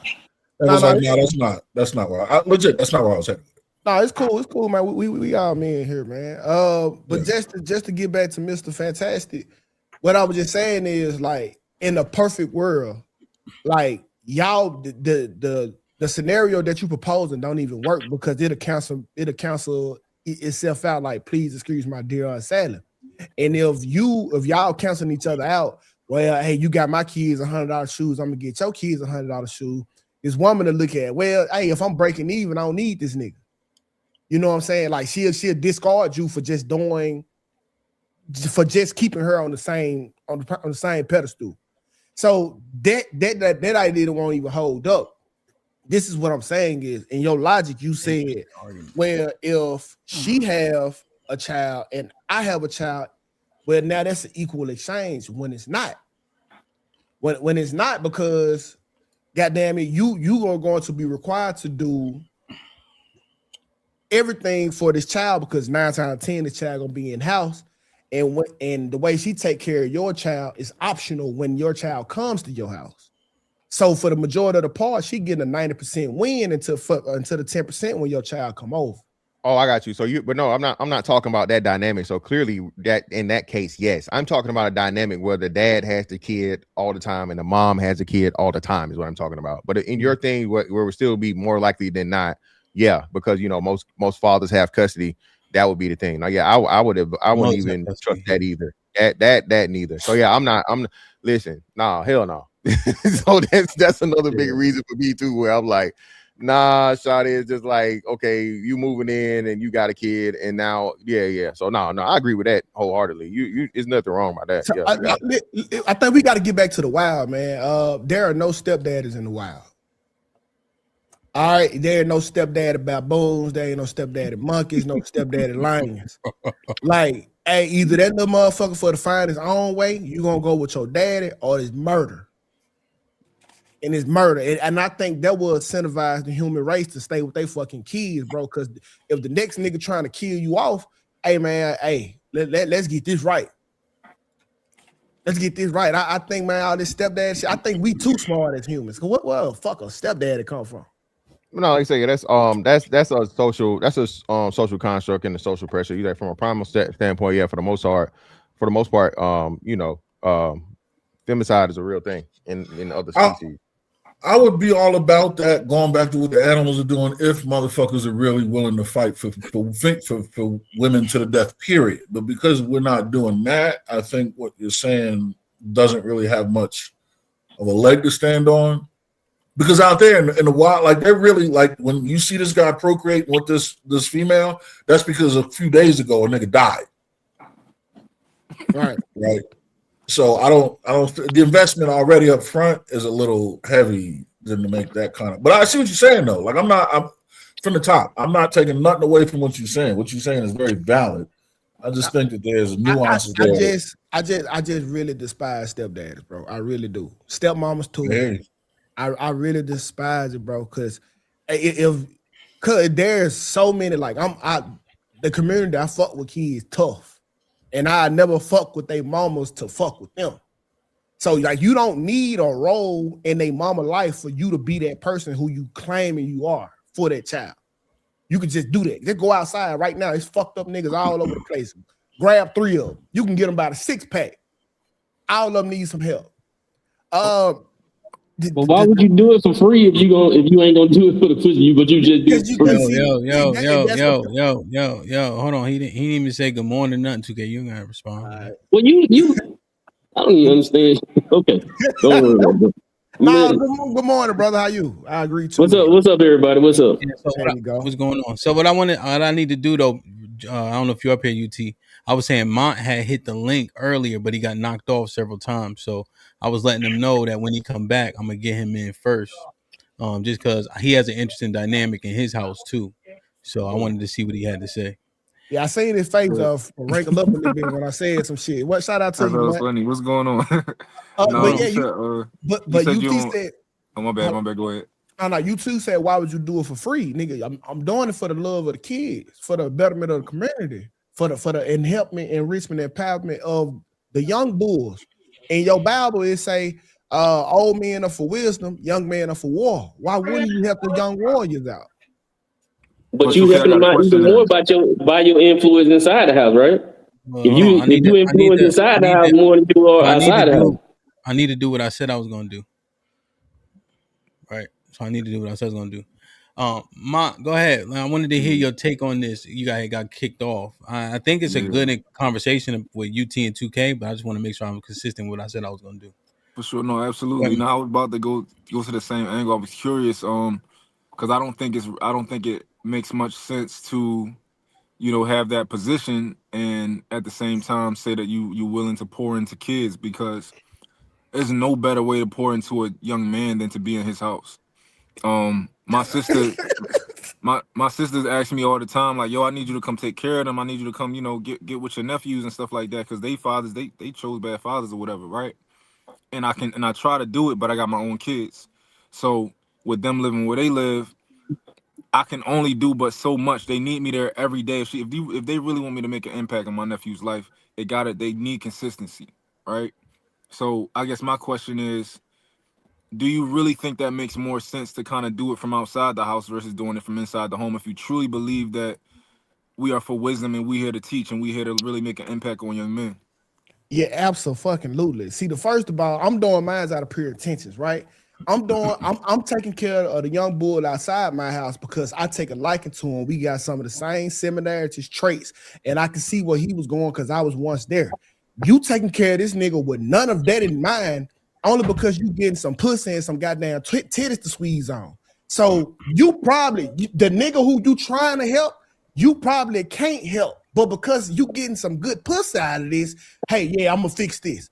And see, and this the reason why I can look at my children right now when they going through something and say, oh yeah, I used to do that same stupid shit. Do this, and do this, and do this. Bam, you good. If you don't know the daddy, and his mama was a motherfucker, and the dad mama was a crack baby, and the dad a crack baby, you don't even know how to diagnose the nigga. But 2K, I think you're making a presumption that niggas is only doing it for pussy. Like that is it. No, that's a part of it. I'm not only doing it for pussy. Like, you can fuck these single moms. You can fuck them like without. But they don't want nothing, no investment from you. Thank you. You can fuck the single moms, right? And you don't want no investment from you. So why not fuck with the kids with no pussy? No. I'm saying that the moms don't necessarily need an investment from you to get their pussy from you. They don't. Y'all never fucked a single mom? Yeah, no, I'm on your side with that. I'm talking about what he's saying don't make sense because it's contradicting itself. Hey, I used to feast off of single mothers, nigga. It was an easy plate. But see, I didn't act like I liked they fucking kids neither. I wasn't they stepdaddy. Yeah, but you're doing a correlation causation thing. It's not that. I'm not fucking with the kid to get to the damn mama. The kid is benefiting from me fucking his mama, bro, and she's a decent person. She aligns with my plan. So, like you said, that's not what it is. The way you're framing it is just improper. Because, like you said, of course, I could go out here and fucking play basketball or fucking teach fucking any kid to read at the local library, right? But if I go there and I'm like, hey boy, where your mama at? Now that's some motherfucking creep shit and whatever. But if I meet his mama at the fucking club and she cool. And that pussy good, and that ass fat, and them titties good, all right? And then along the way, I got a kid or whatnot, what have you. Okay, I got a kid, but she good people. She follow my program. She do what the fuck I tell her to do. And I'm like, hey, man, let's take this a little bit serious. That's not the same, bro. No, I'm gonna tell you. See, what y'all do is y'all niggas like to bundle the kid in. All right, it's a bundle deal. It's like Wi-Fi, high-speed Wi-Fi. Then you got the motherfucking TV, and then you got the house phone. In this scenario, that little nigga is the motherfucking house phone. Obsolete. Don't use them, but you don't mind to get them because it only costs 50 cents more to add them to the plan. And then now you telling me that you are an avid house phone user because you only paying 50 cents for them because you get the TV and the Wi-Fi from the chick that you fucking with. Bro, y'all are using these goddamn kids in the wrong way. Stop acting like y'all love them, y'all hate them, and these are facts. No, these you know, are and facts. that's where it's just fundamentally like weird, bro, to say you're using the kids because You are. You know for a fact the pussy get water. Wait. So hold on, wait. So in order for me to use something, don't I have to get a benefit? Yes. All right. So what benefit am I getting from another person's kid that's not mine? What benefit am I getting? Because she see that you love her child, so obviously she gonna tie that to a higher love of emotion for you because she think that you love her child. Fucking is easy to do. So 2K, you saying that they're using the kid just to gain favor? You fucking right. No, and nigga, that's it's more so the other way where the bitch what will really happen is a woman will use the kid to draw you in as bait. So that's what I'm saying. It's completely totally backwards, bro. As a nigga that has never been a stepdaddy, I will wholeheartedly come over your motherfucking house, play with your little children until the motherfucker go to sleep so I can fuck the shit out of his mama. Don't got an ounce of love for this little nigga. See, that's different. That's not different. He's saying that's what's happening. No, let me. That ain't true though, him. That's not what's happening. He just making that. He never been one, so that's not what's happening. He just making that shit up. 2K, that's not a stepdad. I'm sure all of us. I don't know if all of us, but I'm sure a lot of us have like been fucking with a chick, and yeah, her baby over there. We gotta wait till they go to sleep and we gonna get some pussy. That's different. We talking about actual family type of situation, right? It's the same thing as, let's say you took a liking to a young man and you start like imparting knowledge on him and wisdom, right? And then you see his mom is cool and she's attractive and all that type of stuff. Is his mom the house phone? No, like you fuck with them both. Like I've never been a stepdad either personally, right? I've never done it. However, I understand that me as a man, and I think all the men on the panel, whenever we get around young men, we start dropping knowledge. We can't help it. It's how we are. Like shit that we're not getting a benefit from this. But for whatever reason, whenever we get around young men, we want to turn into coaches. Most of the coaches is volunteers. Like that's just how we are. So this the dynamic that you forgetting about, the stepdad thing. That little nigga got it in return like you, and they don't. I just told you I didn't have a stepdad. My stepdad had me. I just told you that. You might be an outlier. No, you might be out like, but you're not taking that into consideration. Y'all niggas forgetting about. Yeah, okay, yeah, I like you, son, but that nigga hates you. He hate everything about you because his daddy would have hated you. Yeah, you got something that you got going on internally to be saying that. I had a stepdaddy too. I ain't hate my stepdaddy. What the hell am I hating for? He did that to me. All right, so let's do this. Hold on, UT. You and your stepdad can start a fucking step team around this bitch. That's all you niggas do. That's fine, and that's what we do all day. Try to do some extra shit, but that you still ain't saying nothing. Bro, all you niggas good for is second place. Let me ask a question. I'm gonna get Rick in. All right. So, what are the reasons why we recommend men not date women with kids? What are the reasons? Go ahead, 2K. I want to hear 2K reasons. No. Let 2K stay on mute. You see, he want me to go first so he can go second. What are the reasons? I can't go because I don't recommend. I got it. So again, I can go too. You don't want to be second place in the gene pool, right? If you don't have any kids, and all this we're speaking about a man that doesn't already have children. Right? So for a man that don't have children, you be second place. No. Let's not do the qualifier, right? If a man had an option, regardless if he has kids, to date a woman without kids, you would still recommend it, right? Oh hell yeah, the single woman, not the fucking woman with kids. Yeah, of course. Yeah. I'm saying if a man has a kid, but if he has an option to date a woman without kids, you would still push him to go that way, right? Yeah, of course. Yeah, if you can get a woman without kids, that's what I'm saying. We don't even need the qualifier, right? So what are the reasons why we say don't date a woman with kids? The you don't know relationship that she has with the child's father. You don't know how the child has been raised. You know how the child's been raised. She's never gonna love you as much as she loves her own child.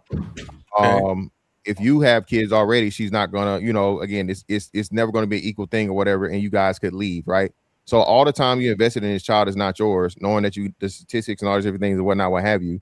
You're ROI zero. Yeah, you're putting in somebody else's child that you didn't make, and all those things. So what about okay, so I think you covered them all, and there's also the other one regarding the kid itself that we also spoke about. Hell, can I be quite frank? Be a little bad motherfucker. The kid could be a horrible kid. And then how does the kid? What do we say about how the kid views you? Yeah, the kid's never gonna love you like he loves his mom or possibly his own dad, depending, but definitely never love you as much as he loves the mom. Because I'm just recounting their conversation, and then what do we say? Does that kid always yearn for his dad, even though you there for him? Yes. Yeah, that's what I'm saying. That's why I said the dad too. So yeah, so you're gonna at best you're probably gonna be third place or 2.5. Okay. So as a coach, that's the same thing, right? He's saying as a coach, that's not your position. But look, but the kid's still yearning for their dad, right? Look at all the things are stacked up though. So when he's making his point, I'm just trying to understand, like, if you agree with all the points Mr. Fantastic made, is there a real staunch disagreement? No, it's not. It's not. Like I said, I agree with most he's saying the premise. What I'm saying is for it to say to be like Aaron said, an absolutes where there's never any positivity in it, whatnot, what have you. Especially when again, this is inevitable. Okay, so now being that we know 70% of the women, of the mothers have kids already. You feel me? That's what I'm saying. So we're talking to the reality of it. This is why I focused on you have to qualify it. It's real quick. You have to qualify it, and this has to be a message, especially for the dudes that don't already have kids. Okay, so let's get hold on, 2K. Let's get so UT seems to be a little bit more adamant about the pushback. So UT, if we heard all the points, so what is your vehement disagreement? Exactly what Fantastic just said. You don't know the dynamics in that relationship. For example, the relationship that just like Fantastic was saying earlier is the woman, they do what they supposed to do for the family, and you do what you supposed to do for the family. It ain't separate like y'all saying it, because most people can't just have no one household where you paying the bills, one person paying the bills. So that's not the dynamic that happens most of the time. Stepfathers do the same thing. Only thing they do, you got a real dad and you got a stepdad. He just fill in the blank while y'all at the house. That's the only thing he do. That's it. Fill in the blank. Right, just like you fill in the blank as a coach for the child. It's the same thing. You just filling in a spot when you have the time with them. That's what you do. You still directing your household. I'm never ever in my life trying to be the head honcho in this young boy life. I just want to give him some keys and some tools to run with to make him more successful. It can be done as a stepdad too. I don't understand why you saying that like it can't be done as a stepdad. You are trying to replace a nigga. No, you being with the mother and she happens to have a kid. You making that seem like that. She has a kid. That's it. So let's deep dive into the second place nigga mentality. All right, they wait for pretty women to have kids. Let me tell you why. This is how they get bad bitches on a bargain. Okay, this is what you call bad bitches on a bargain. A second place nigga will wait until this girl have a motherfucking a child in high school. Wait till she get dogged out by his baby dad and then make his motherfucking move. You would have never qualified for this chick if she was on the showroom. So you got to wait till somebody drive the car first and then go get it from the used car lot. And that's what the fuck a stepdaddy is, nigga. That ain't what go on. And see, that's the thing. You trying to make that an absolute. You may not even never met the woman before. So you saying that's stupid. That's crazy. You ain't look at her pictures from 2020, but like, damn, she was lit. But when you got what would it matter if she didn't look like that when you met her? So why would it matter if you met her 20 years ago? Man, y'all niggas, the stepdaddy community won't ever. You ain't even taking into consideration what I'm saying, but you want to make your point. Okay, you just making a blank statement like that's what's true. That's not what's true. You see, I don't know what stepdads you have talked to. Having this experience. I know this nigga a real stepdad. He in a stripper locker room right now for to go on stage trying to get their money for his stepchild. But I appreciate that, my nigga. Hey, Mom, we can't see you. I want to get in there real quick. You got You a said phone me? call? Makes no sense. Yeah, you got a phone call. Maybe you got a phone call or something knocked you out. No, Yo, I don't got peace a to the phone call. panel, man. I'm Shalom, shalom. refresh. Yeah, refresh real quick. Go ahead, Judah. Yo, what to do? I just wanted to, like I said, shout out to the panel. Hey, I did want to go to comment on. I know something earlier y'all was talking about when he said the stepmamas and the stepdaddies. For the most part, by the way, I fucks with 2K. He's cooking. He's straight cooking right now. I ain't never heard the bad bitch on the bargain. That was funny as hell. But on some real stuff, as far as having the stepdaddy, stepmama, if they have kids and I have kids, I don't care about if I already got kids, because I have kids now. I actually have 2 wives. I have, have 4 kids with one of my wives, one with the other. I'm not about to come in those situations, even if I got kids, with a woman that already has them. No, all the children that's in that house, in that environment, is going to be mine. Now, as far as the stepmama situation, in a way, women are made to take care of other children. They're nurturers. They're communal. They teamwork oriented. They're not like men. Men are separate than them. So when we kind of, I wouldn't conflate the two. So that's the only point of contention I have with 2K as far as the, hey, stepmamas are horrible. A woman is kind of naturally made to be that way because she's made to share a man anyway. All women want the top man. They all gonna share that man and they're gonna take care of that man's kids. And women gonna see the children as that man. So it's just a totally different way to view it. If a woman don't want to take care of kids that's already there that ain't hers, she ain't shit bitch anyway. So she ain't gonna nurture my children. What's wrong with her? You know what I'm saying? They've been living that way. Only reason our women think like this now is because they've been in the West and we've been raised up on some foolishness. You obviously never seen Cinderella before. You said what? I seen Cinderella. Never watched Cinderella. Yeah, nigga, Cinderella went up. Oh, that was a true story, bro. That was based on a true story, bro. Hey, it really happens, and you know what happened? That's the daddy's fault for getting an ain't shit bitch. Like, no, why you get a woman? The nigga died. It would have never happened under the dad watch. The dad died. But he didn't vet her out properly, because if he did and he was teaching her up, he would have knew her mindset, her mentality before he passed. It would have already been there. The best thing a man can do is get his household in order and prepare everything for his death. If he ain't got to prepare for his death, it's usually a bad situation. So he should have knew that she was like that. I don't know. I can't really. I put stepmothers up there with Adolf Hitler, bro. I do not know a lot of great stepmothers, bro. Again, that's a fact. Look, I'm telling you, both of my wives, both of the children that I have, they take care of both of them well. And if they don't love the children that are mine, then somebody's gonna be gone. It's not gonna be. It's not allowed. It's not even gonna be permitted. Do you think they in my genuinely household. love the children, or they have so much love for you that some of it sprinkled down? Because you got to know, like, if a building was burning, they going to get their kids first, right? Nah, they gonna get all the kids gonna be treated like mine. You think that? Because that's what I'm saying. If a woman really loves you, those children are you're a reflection of them. I mean, they're a reflection of you. They love you, so they're gonna love all of them kids. It's gonna be a different dynamic. We just haven't seen it because our women have been raised up and programmed to be, you know what I'm saying, selfish bitches. There's a difference. But Judah, you just said it. You just said it though, real quick. You just said proxy of you because of how much they love you, the kids benefit. He said it's a trickle down effect. It is. I'm not gonna say it's not a factor. That's absolutely true. What I'm saying is, though, they still if they actually do love you, if it's part of that, it's gonna happen. The women nowadays don't give a damn about the man. The man's just a paycheck and some penis. So you know what I'm saying? That's really the difference. That, bro. Yeah, no, sorry. Real quick, I don't understand all the this love talk, right? Nobody has to love your kids in order to do right by your kids.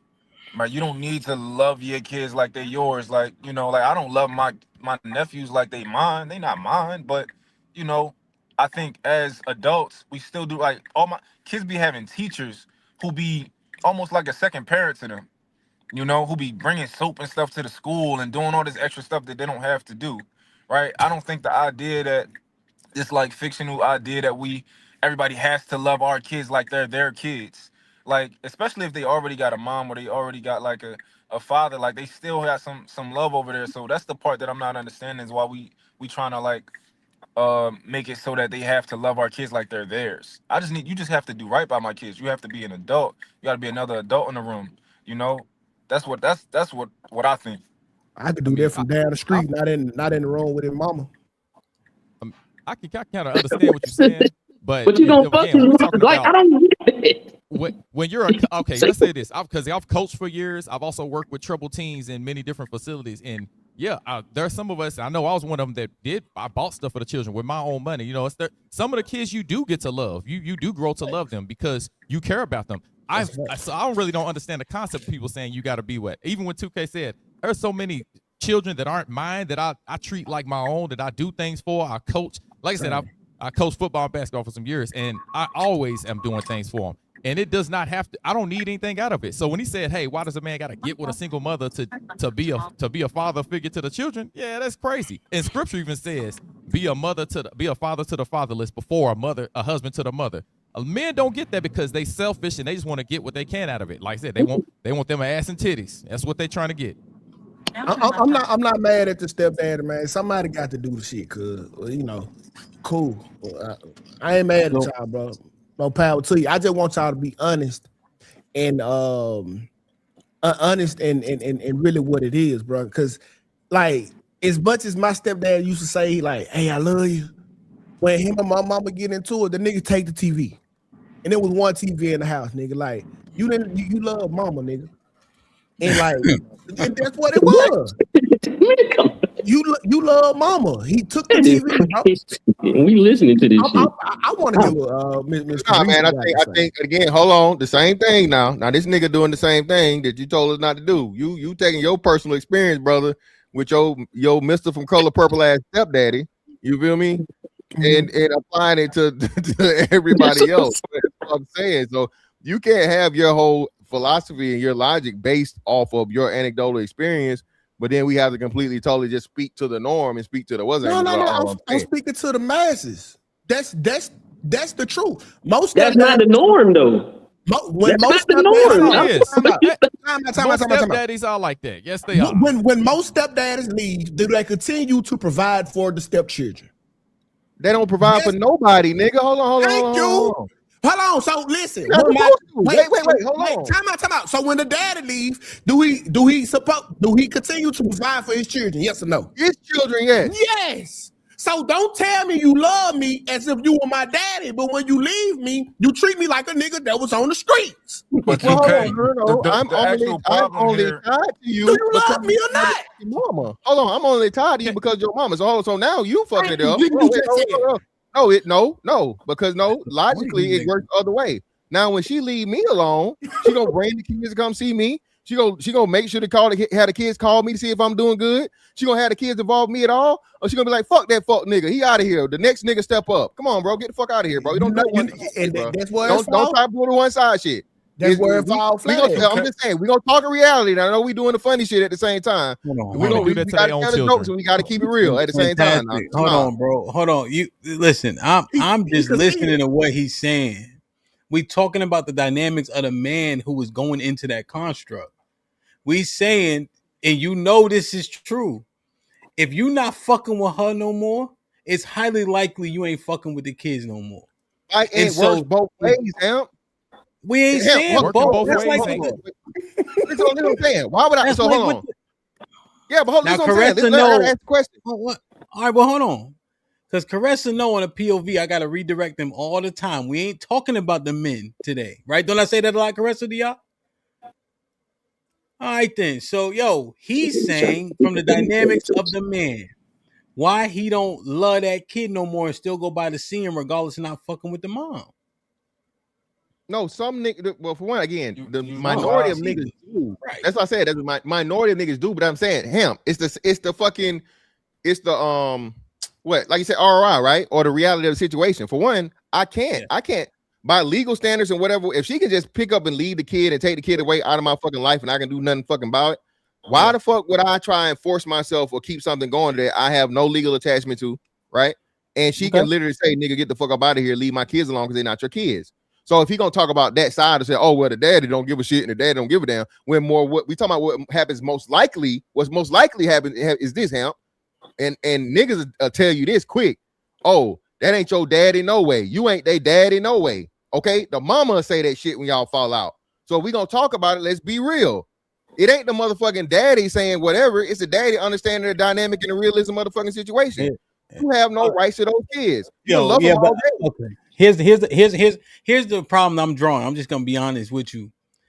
You giving men too much benevolency in this conversation. The niggas ain't because you saying that the mom had to drive them away. No, soon as that relationship is over, he over it. That's what's happening. You think men are saying I'm you because you're saying that that she got to push him away. Nah, he gone.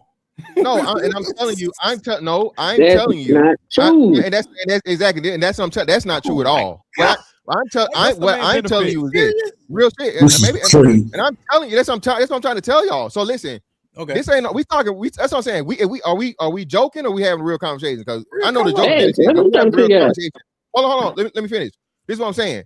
A man that's been in a relationship and built a bond with children that he sees as his own children. Don't just walk out the door on some fuck them kids shit, bro. That don't happen. 99% of the time. Vast majority shit of the fucking time, bro. Okay? That's what don't happen. This coming from a nigga that I told you, I didn't even have kids of my own yet. And then I got my fucking sperm stolen and end up having kids. As soon as I get married and whatever, the bitch snatched the kid out of my life on some spiteful shit. Nigga. That I had no reason. Once me and her broke up, nigga. Once me and her broke up, I still treated her child as my own, even though I had no ties to it until she you were born, nigga. And snatched the goddamn kid because she was mad. So what I'm telling you is, you are an outlier. Plenty of men out here. Hold on. Just like Mont said, right? It's the same thing. Once I become a father to that kid, I'm like his mentor. So I can still fucking be cool with the kid if I actually have love for that kid. As long as the mama allows that man to be around that child, he gonna treat that child as his fucking child. So that's why I say we can joke, but we gonna joke. We gotta be fucking for real. No. Where are these men at? We just chuckling during the conversation. But here's the truth, Mr. Fantastic. Niggas did it. What you saying? You are an outlier, right? We applaud. No, he's you not. For your, I'm not an outlier. Yo, let me just independent say this. variable. Let me say you are this. the minority. You are said it yourself. You're an outlier in that equation, right? When what happens is once that relationship with that woman deteriorates, most often the relationship with that kid deteriorates. You know, and the man is just as culpable as the woman who don't want to see the kid. He don't want to see that kid either. It just starts to dissipate little by little. That's just regular shit. It's life. The kids I coach, I love them to death. But when I don't see them, I don't talk to them as often. They start living their own lives. But when they reach out to me, I reach out to them. But it's just very, you know what I'm saying? I'm trying to figure out how y'all trying to make that the same. Like y'all making that the same. That's not the same. Nobody said the same. I'm saying that as an analogy, you see the kids that you loved, and maybe I never coached for real, right? But the kids that you love, that you with every day, I'm with these kids all day, every day. You think you're going to follow them to the next college and the next NFL, when the truth is, once they out of sight, they slightly out of mind. And then you got the next batch. You got the next woman. Hold on. Because then here's what y'all also missing. Here's what y'all also missing, right? Now, this may not be for UT or for Miss Fantastic, because I don't think they listen to me no more. But for the 500 people here is who I'm talking to as well, right? Guess what happens to that man, Mr. Fantastic? What? He start to deal with another woman. That got another kid. Wait. Come on, son. Your interjection is untimely because you know you didn't consider this part. So now he's going to a girl house that he don't deal with no more to go see her kid while dealing with another woman and her kids. Come on, son. I literally gave that. Hold on. I literally gave that. You know what? The son turned into a little CIA agent. Then she telling mama every motherfucking thing. See, at best in this scenario, you upgrade your son. You turn your motherfucking son into your goddamn homeboy. Now, who goddamn he have homeboys that got no benefit? Now one of us. So you would upgrade your stepson to a homeboy. This nigga, bro, he's fucking dead weight. Again, bro. Like I said, I'm gonna say it again, right? I already gave that scenario as to where when the mom starts fucking with another nigga, the nigga lose access to the child. That's what happens most of the time. Y'all putting it on the nigga. I'm telling you, a nigga that's been around a child and treat that child as his own and sees his child as his fucking own, bro, is going to be involved. And Hamp, hold on. First of all, I got to rewind. Hamp, as good as a coach you are, brother, A coach is not a motherfucking dad and a motherfucker that's living with you and taking care of you, bro. You see Agreed. a kid for a couple hours a week, and then you see him doing fucking the season. A nigga that's living with a child and providing for a child every fucking day is not the same as a coach, bro. We got, if y'all gonna make this shit, what's that? We gotta bring some realism to the conversation. I think it's closely related. It's very closely related. Hold on. Mr. Fantastic think a stepdad is a dad, and that's a problem. That's a part with that. That's a part where you. That's why it's got dad in it, brother. No. Hold on. Now you about to fuck up your own argument. No. Stepdaddy ain't a dad. A stepdad is a roommate with benefits. I gotta get Mr. Wade and Caressa and Rockstar. Mr. Fantastic. Here's one thing we gotta circle back to: is you are having cognitive dissonance. This is one thing I want us to discuss once they get in. I want to make sure everybody get in. Because when we laid out all the cons about being a stepfather, which included that the kid's disposition towards you, right? The likelihood of the disposition to be negative and the yearning for his father. Now we're saying that men are trying to maintain that type of relationship. It just don't make a lot of sense. I'm not saying that I'm exonerating a woman for not letting you see that kid, but the man is equally as culpable. Is what we mining through. So we could come back to it. What, UT? Go ahead. Go ahead. I'm listening. I'm listening to what you're saying. It's just not because the thing is with both of the two people that's saying something they never been stepdads. Y'all acting like y'all been there, and y'all haven't. Y'all the stuff that y'all saying is not what happens in a stepfather's. I want to move on. So here's the thing, right? I know a lot of stepdads too, right? So I just know the modus operandi, and I know what happens when they find other women that also have kids, and we understand that dynamic does not work for most people in the next relationship. So if he's gonna be a eunuch after he's done with that woman, then maybe I understand. But if he's not gonna cut his penis off and not deal with any more women, the likelihood of what you're saying is slim to none, because that's how relationships actually work. There's a progress that happens, unfortunately, with relationships, right? When you don't have that proximity to the child anymore. If you're just gonna make the conversation how you wanted it to be turned, then yes, you can say that. But that's not how it goes, man. My nigga, that's not how it goes. I'm not gonna let you just say that and think that we just gonna go with that. That's not how it goes. What's the benefit of being got to get other people in? So hold on, guys. Let me get it. It's my fault, Mr. Fantastic. Yeah, just hold it. No. Here's what I'm doing. I'm having a conversation about the conversation we having. And so if my point's strong, you can't just say, I just can't say that. I said exactly what I said. You have to retort what I said, not just say I can't say that. I'm picking up it logically. That's all. That's easy to do though, because you said I know a lot of stepfathers too, and I know some stepfathers. Yeah. One of them is my godfather, who's an amazing stepfather. He left a woman and took her son. He never had any of his own kids.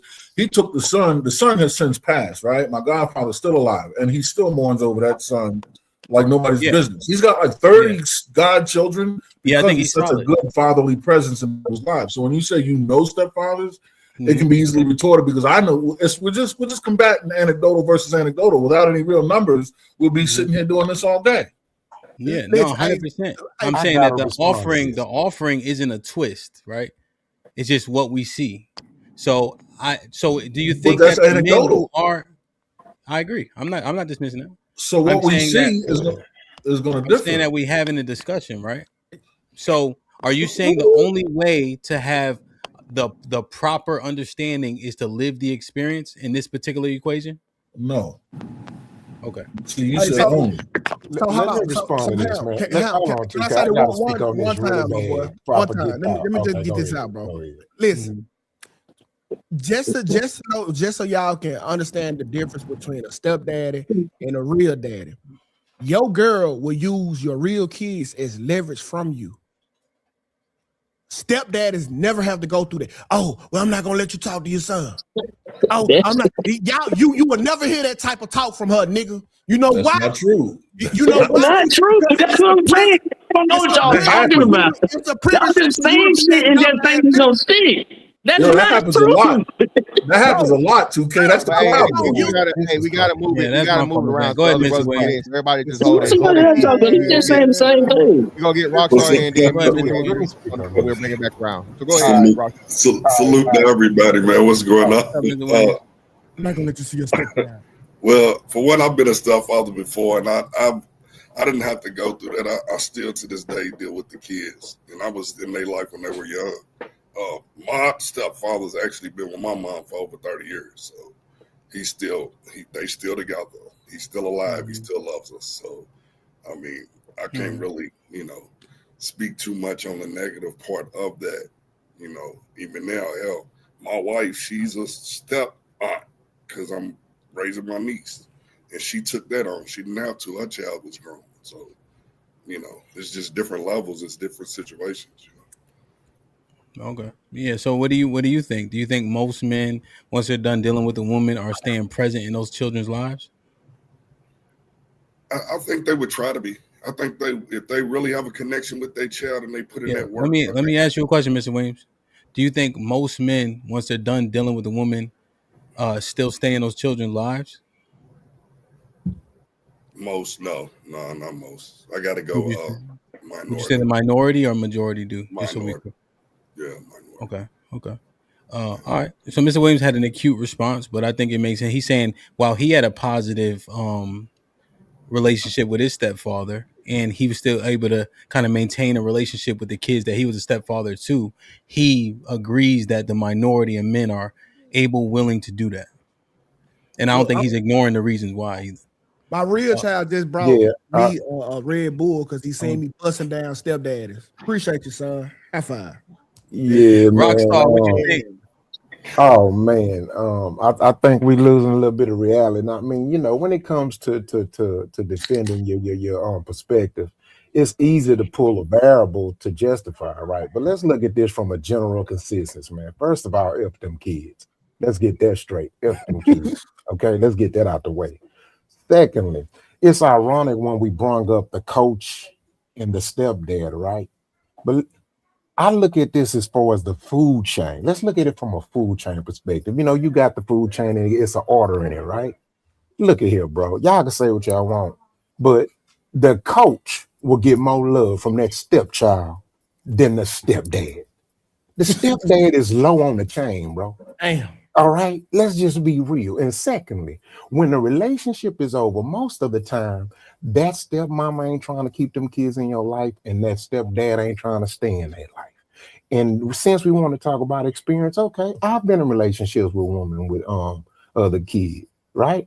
Listen, man, dad could never have been in their life. It's like a DNA thing, bro. They still they're naturally going to be more inclined to favor their real dad. They will fight to find out their real dad and why he don't love me, as opposed to being a good stepson to you. Like, nah, that's step shit, man.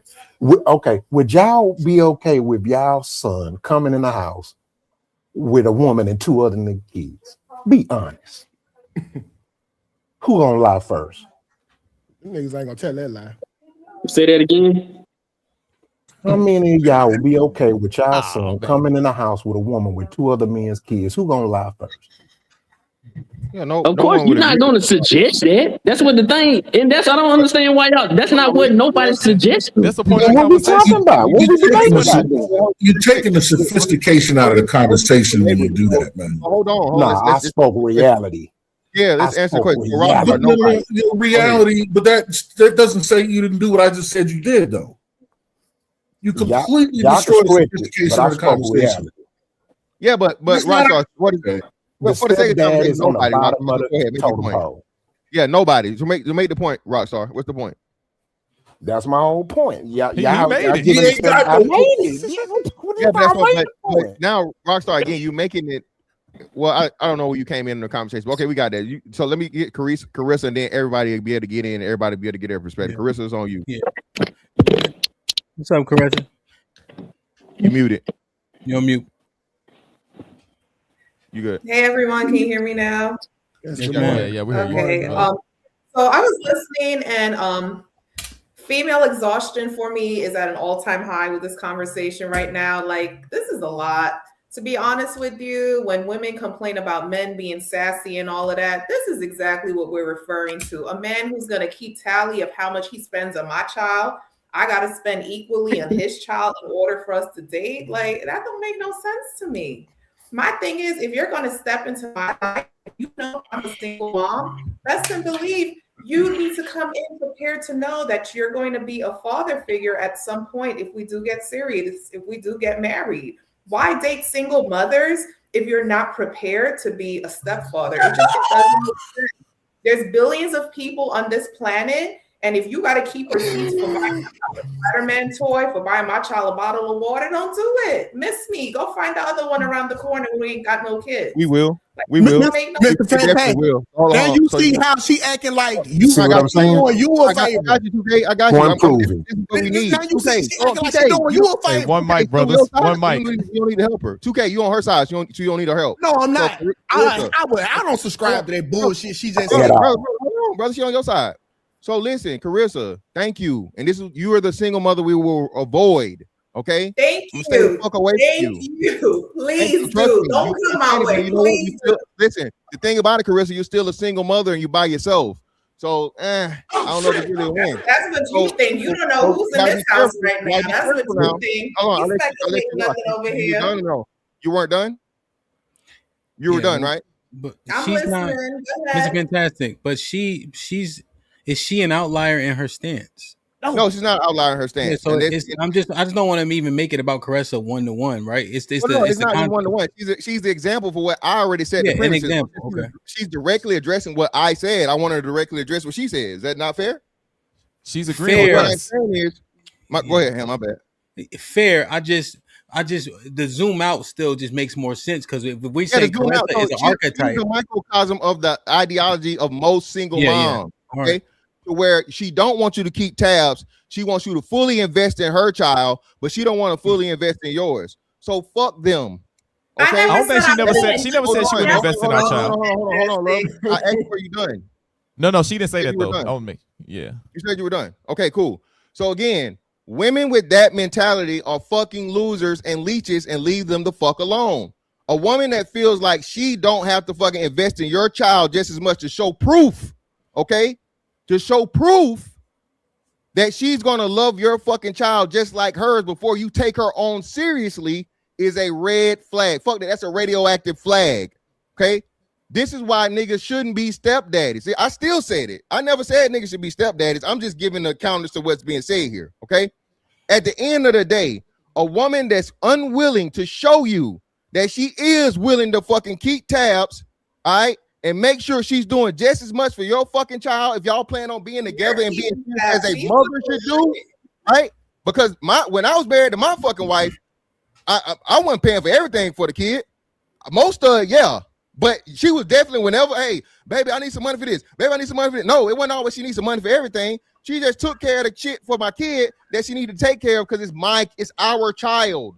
So you have an our child fucking mentality. It should work both ways. You misunderstood. So why isn't that mentality being kept when you're dating a single mother, a mother who's co-parenting with someone else? Why don't you still have that same mentality? Why are you holding receipts for buying a Spider-Man toy for a 5-year-old? That's the mentality that you're coming in with. You're talking about if she's not spending as much money on your children as you're spending on hers, that's not going to work out. Who goes into a relationship with that mentality? I don't walk in with a calculator talking about, you know what, I spent $2 on a bottle of water today. This relationship is going great. We're going in the right direction because he bought my son a pizza yesterday. Do you know how ridiculous that sounds? Yeah, you're right. So it sounds just as ridiculous when that $2 become $200 for them pair of Jordans. See, you're trying to be funny, but you're really not prepared for this conversation. So yeah, I'm going to keep tabs for the $2. I'm going to keep tabs for the $200. I'm going to keep tabs for the $2,000 because once I spend, if you won't spend the $2, I know you won't spend the $200, right? So thank you for further steel manning my point and broke I'm not supporting no point you made. You were done, love. You were done. The reason you keeping tabs is because you doubt for your investment. Hold on, bro. Leech loser woman mentality that wants a man to take care of children that's not even fucking his, okay? Well, and hold him to a high. Hold on. I'm almost done. That holding him to a higher standard than his own fucking daddy. Okay, I'm doing you a favor by even looking your way. I'm doing you a fucking favor by even wasting my time and entertaining the idea of taking your child on his mind. So if you worried about the little $2, the 200 or whatever, you not the fucking woman for me, and enjoy being fucking single mom by yourself and a nigga not taking you on. So Mr. Fantastic, this is exactly what I was talking about. If that's how you was gonna look at it, bro, it wasn't gonna never work because exactly you asking her to do something. Thank you.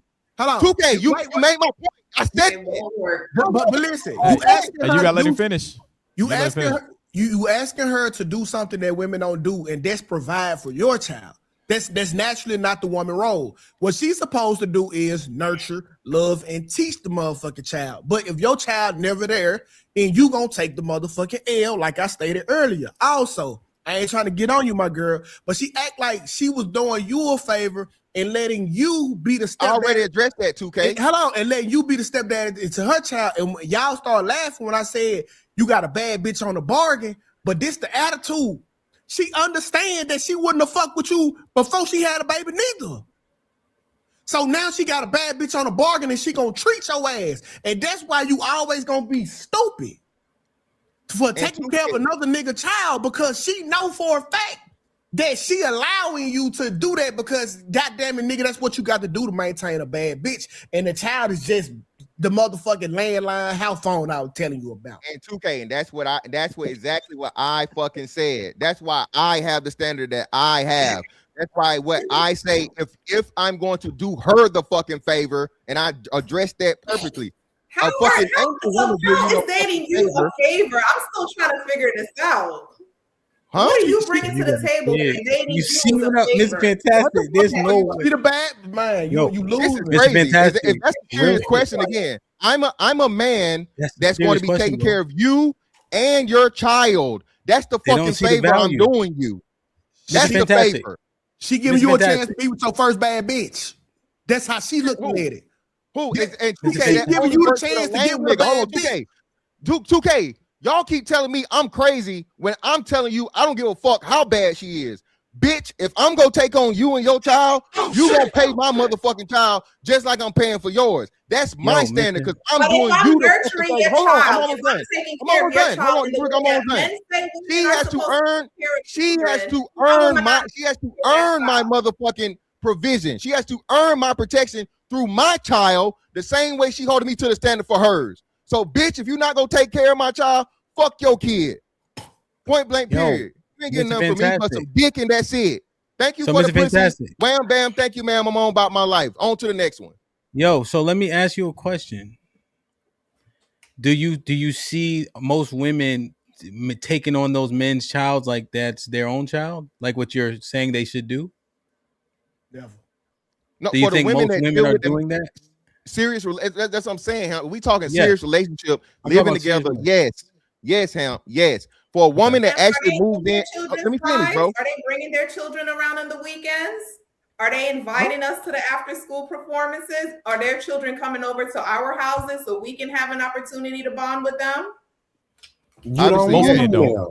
If he's a dad and he's taking you serious and you're around his kids and he's comfortable enough to be around your kids, you're definitely gonna make sure he's gonna make sure that you're around his, because now the kids got to come together. The kids got to mesh. Chris is fucking up your argument again, man. Yo, that's the same as fantastic because. So how about y'all start there? Be in little Johnny's life first. Go to his football games first. Then when you're done, why are you assuming that he wouldn't be? That's how it should be. Why are you making the assumption that a dad? So again, so now if you're saying that, you're fantastic. But responding to her with what she said is less important, right? Because here's why I'm saying that. Because do you think Caressa is a common archetype? Yes, I think him. I really think that's what I'm saying. So I'm not responding to her. Him. I'm responding. She's speaking on behalf and listen to what I'm saying. I got you. I'm saying listen to what I'm saying though, right? Because I'm just processing what everybody's saying. If this is the dynamic, like that is most often to happen, I understand that we're saying men be involved with that kid when they love them and take care of them. This archetype, right? Which would not, I don't think that situation is going to be able to sustain itself once they break up, along with the fact that people just move on, right? And they also start to deal with different women and things of that nature. And we know proximity, without the proximity, right? The relationship dynamics change dramatically. We just saying it's logical that the man is no longer going to be in that kid's life in the long term for the long run based on all the dynamics that happen. Yeah. So I'm gonna say we missing each other. We're having the same. We agree there, but we're making two different points within the argument. The same argument, right? Okay. 2K saying there's no willingness, right? He's just saying that stepdad, like once it's over with, is fuck the kids he owned by his way. What I'm saying is that's not true. Aaron is saying the same thing. UT is saying the same thing. What we're saying is, and agreeing to where we're saying you're right. I never said UT was wrong because I made the same argument before he got here and saying more likely than not, the woman is going to prevent that man from being involved because that woman is going to move on and deal with another man before, more likely than not. So now she's the person that's got to make the explanation for the scenario you was setting up, Hamp, to where, well, who is this nigga? Oh, it ain't his real daddy? Get the fuck out of here. So I got to deal with a nigga, not only his real daddy, his biological daddy, and the former stepdaddy, and now I'm third place. So no. So what I'm saying was, and that was what I was saying the whole time, whenever these things break down between a stepfather, quote unquote, and the children, it's most likely the mother, not the dad just being like, fuck them kids and going on about his life. I got you. I know. And so, hold on. Let Mr. Fantastic and I finish this. My camera just went off, but I didn't go. It's keep overheating on me, right? So, because I just want us to finish this real quick, right? So, boom, I understand that point, right? And that's where I challenged the benevolency aspect, right? You remember when we were talking like right there? And so now the kids, right, and how they view the stepdad. Remember, we said the cons of being a stepdad. One of them was how the kid even views the stepdad, the disdain and etc. Right. So, what is the likelihood that there is a substantial relationship between those two? No, again, that's what I'm saying, Ham. I agree with that. I'm just saying that we spoke to it being a minority. I'm saying that there's not the 90% rate of stepdads that just don't give a fuck, because before a man understands the heaviness of that shit, bro. A nigga understand the impact. The impact of, I can get a chick that ain't got no kids, and I'm gonna choose this one that got a kid and be and choose this. So that's what I'm saying, because most men go into it with that way. But again, once the situation is over with, he can't force himself to stay there. Yeah. Here's a concession I'll make in terms of the ideology is, I think that the man, right, if he had a good relationship with that child, I think he will check in with the kid like a coach, though. Like I do with the boys. Hey, how y'all doing? But to be enthralled is just unrealistic, right? Because things move on.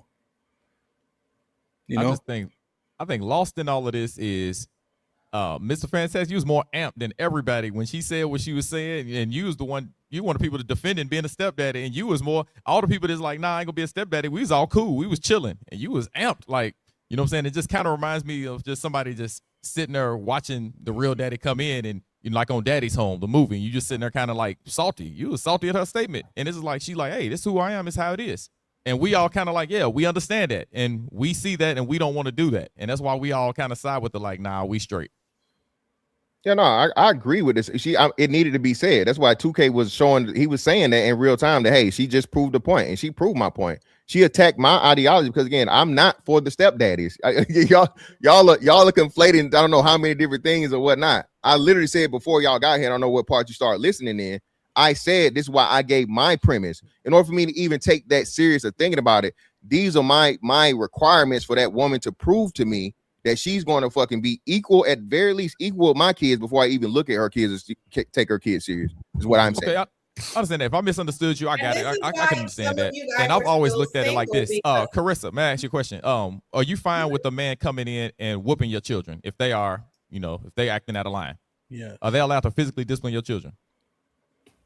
That's a conversation I would need to have. There you have it. It's over right there. It's over. Hey, that's just not on the. If I'm dating you for 3 months, you're not coming in and touching my child. But if you've raised my child since here's why that's. Hold on, let me say this real quick. Hold on. Because here's why that's unacceptable. The reason why that's unacceptable is because if I'm actually with someone and I love their children, part of loving them is actually being able to correct them, and correcting them is doing what I know is going to work. Ass whoopings make better people, and sometimes children need better. They need them ass whoopings. You know what I'm saying? Women too. And yeah, so I mean, I heard you speak on that before too, Kat. All I'm gonna say is you made some points, and I'm gonna leave it at that for now. But what I'm saying is, I get it, but people have to be able to love the children 100%, and that's one thing I've always said. And I've always, even though I've been like, I wouldn't be a stepdaddy since I was young. I'm 40 now. When I was 20, I was like, I wouldn't do it. But I said, if I do, I'm going to be able to discipline the children just like my own because I want to love them. I'm just like I'm buying them gifts on holidays. I'm gonna be able to punish them as well because I have to be able to love them in every way. If I can't do that, I'm not going to be there because I love too hard for that. I'm too serious about the people, or I care about the people I'm around. And if I have to limit myself or step back and let the other husband take over, because that's really what a stepdaddy is to me, is a multiple husband. And I'm not a multiple husband. I'm not sharing a woman at all. She's mine and 100%, and the kids are mine. And if I can't come in and have the children and her 100% under my authority, I'm straight. Think about this. It's a risk that your real child and real child mama will disown you. You think I'm gonna play Russian roulette with another woman and her badass kid? Hell no. Listen, we ain't even talked about the taboo part of the stepdad. All right. We really, all of us are collectively speaking to a stepdad with a stepson right now, whether we know it or not. We ain't even talking about the nasty part of a stepdad with a stepdaughter. Everybody gonna turn their face when that topic that get brought up. I promise you is. But this all I'm gonna say, because I ain't gonna get into it. But just know for a fact that your daughter is the better version of you. And if that man like you, just imagine who the fuck, how he look at your daughter. I don't give a fuck if he changed the pampers and watch her go through puberty. That's always should be in the back of your fucking head, because there will be a motherfucking time and a place where he gonna check her temperature, whether she know it or not. See, and that's, see, y'all ain't gonna want to touch that.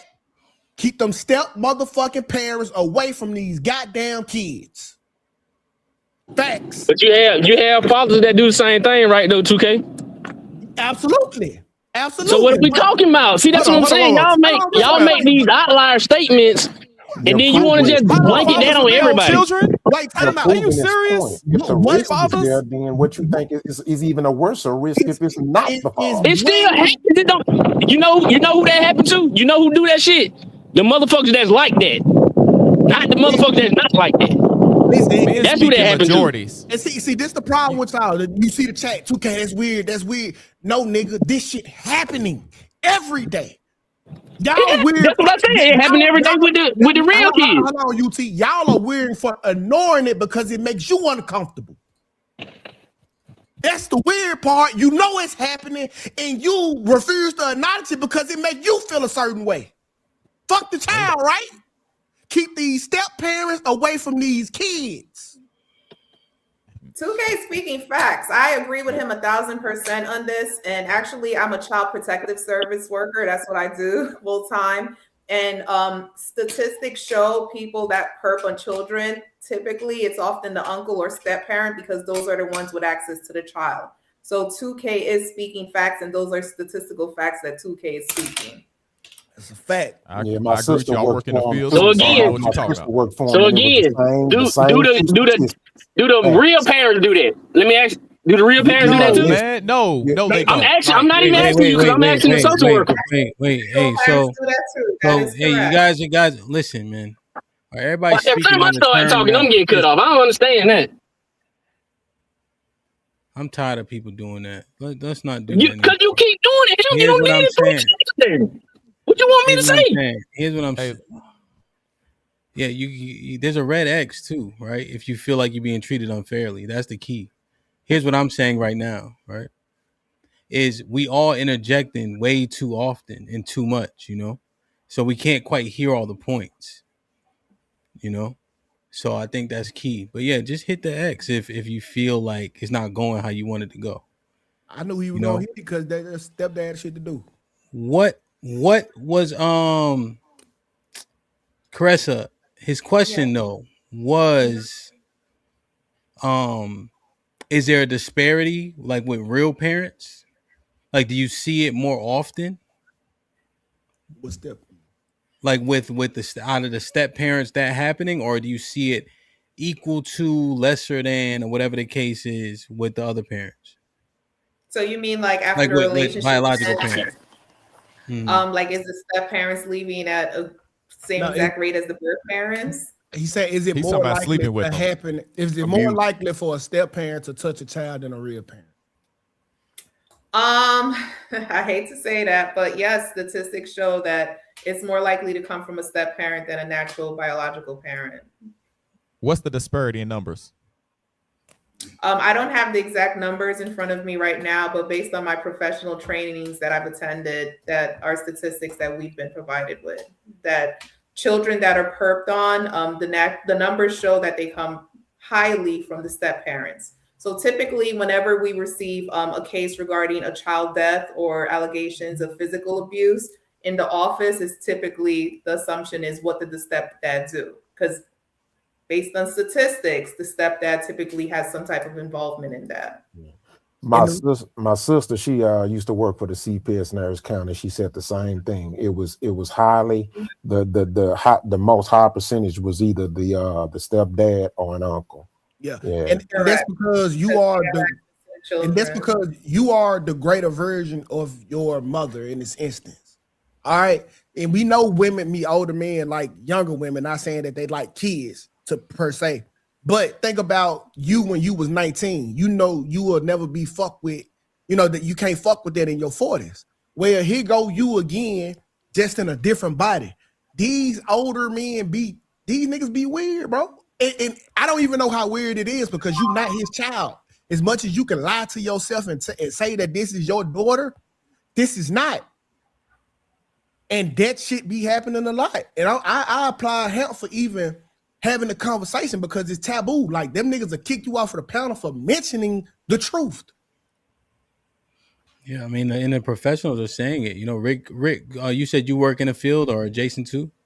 Yeah, I worked at with many facilities. Like, most of the kids that have come through, like, the group homes and actual placement facilities, like, I think only one of the children I've had out of all the people that was dealt with had a biological father, period, anyway. Most of them that was so I'm not even talking about that actually offended them. They didn't even have a biological father in the home.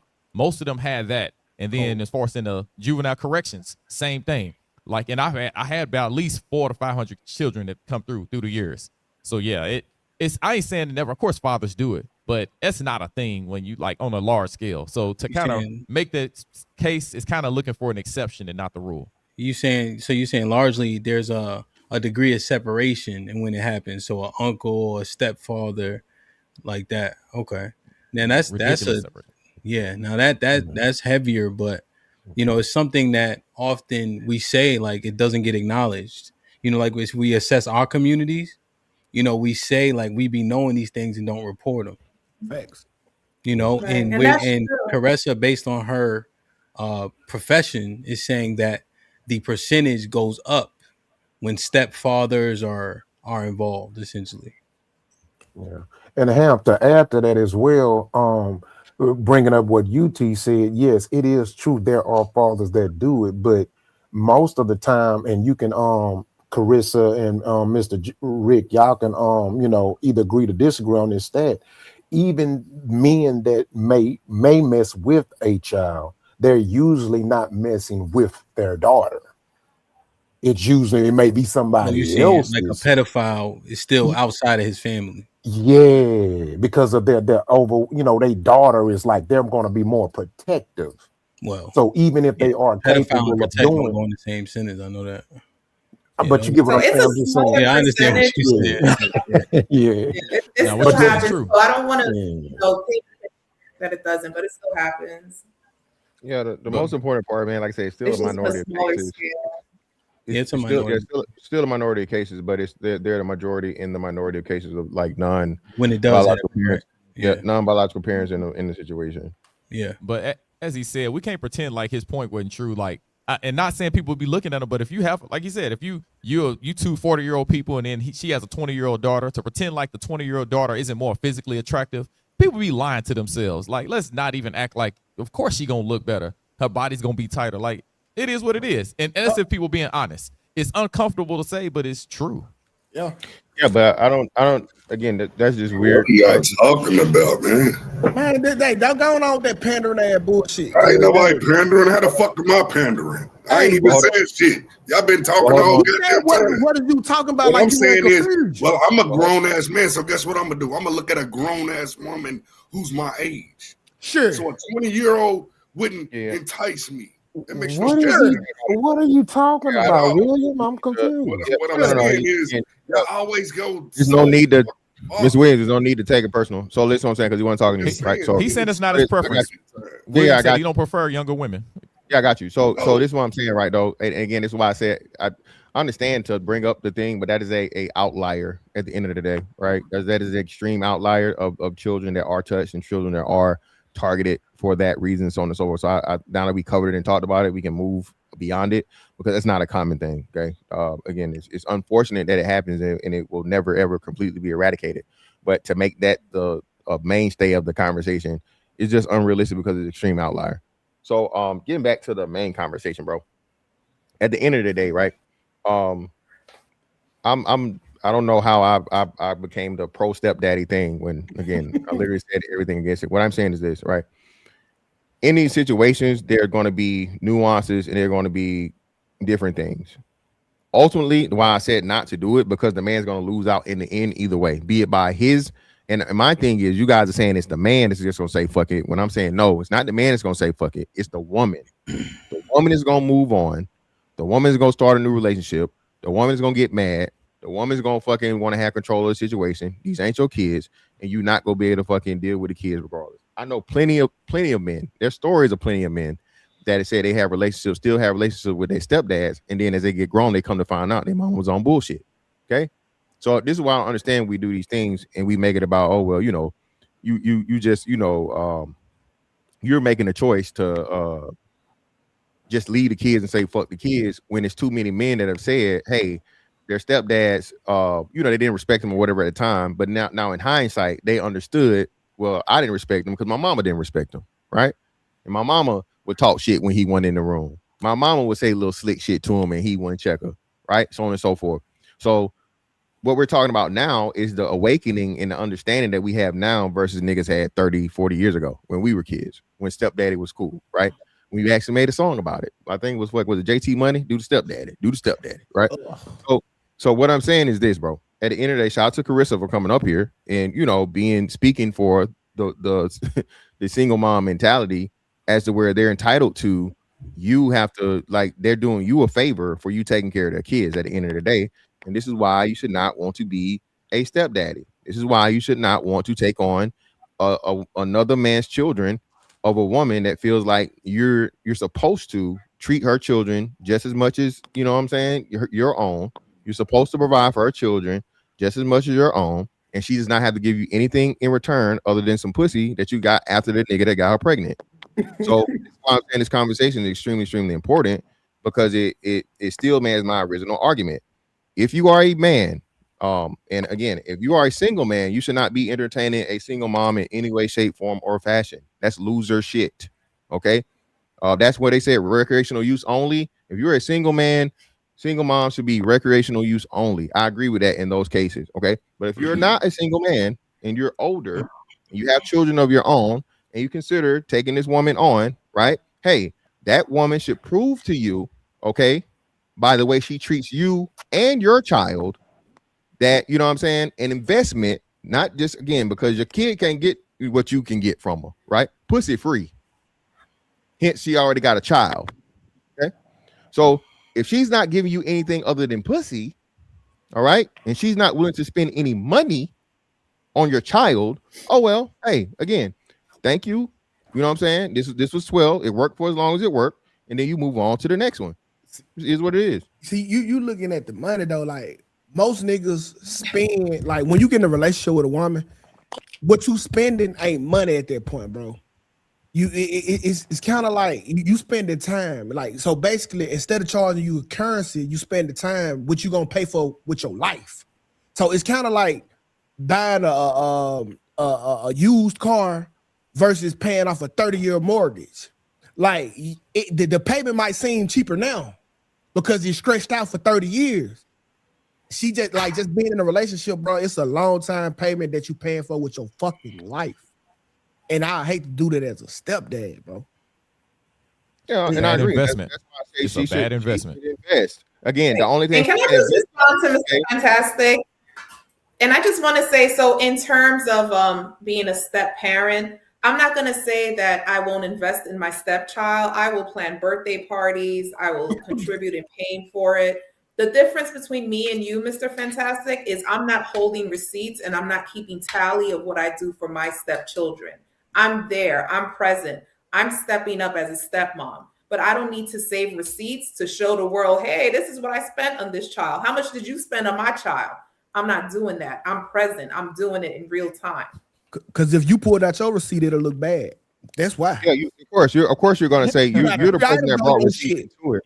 Yeah, you purposely brought receipts into it. No one ever said mention receipts. I didn't say I was gonna ask you for a tally. I didn't ask. I was gonna ask you for. You were the one mentioned spending money, and if she ain't spending the same amount, that's keeping tally. Exactly. Yeah. So again, I mean, we're adults. We're you know, we've had some life experience. If we go to fucking you know, let's say Fogo de Chao and I pay for it, right? And then tomorrow we go to motherfucking Applebee's and you pay for it, all right? And then we go to fucking Chili's the next day and I pay for it. And then we go to motherfucking what's another expensive place? Let's say Morton's or some shit, and I gotta pay for it. You can't afford. Oh, let's not go to Morton's.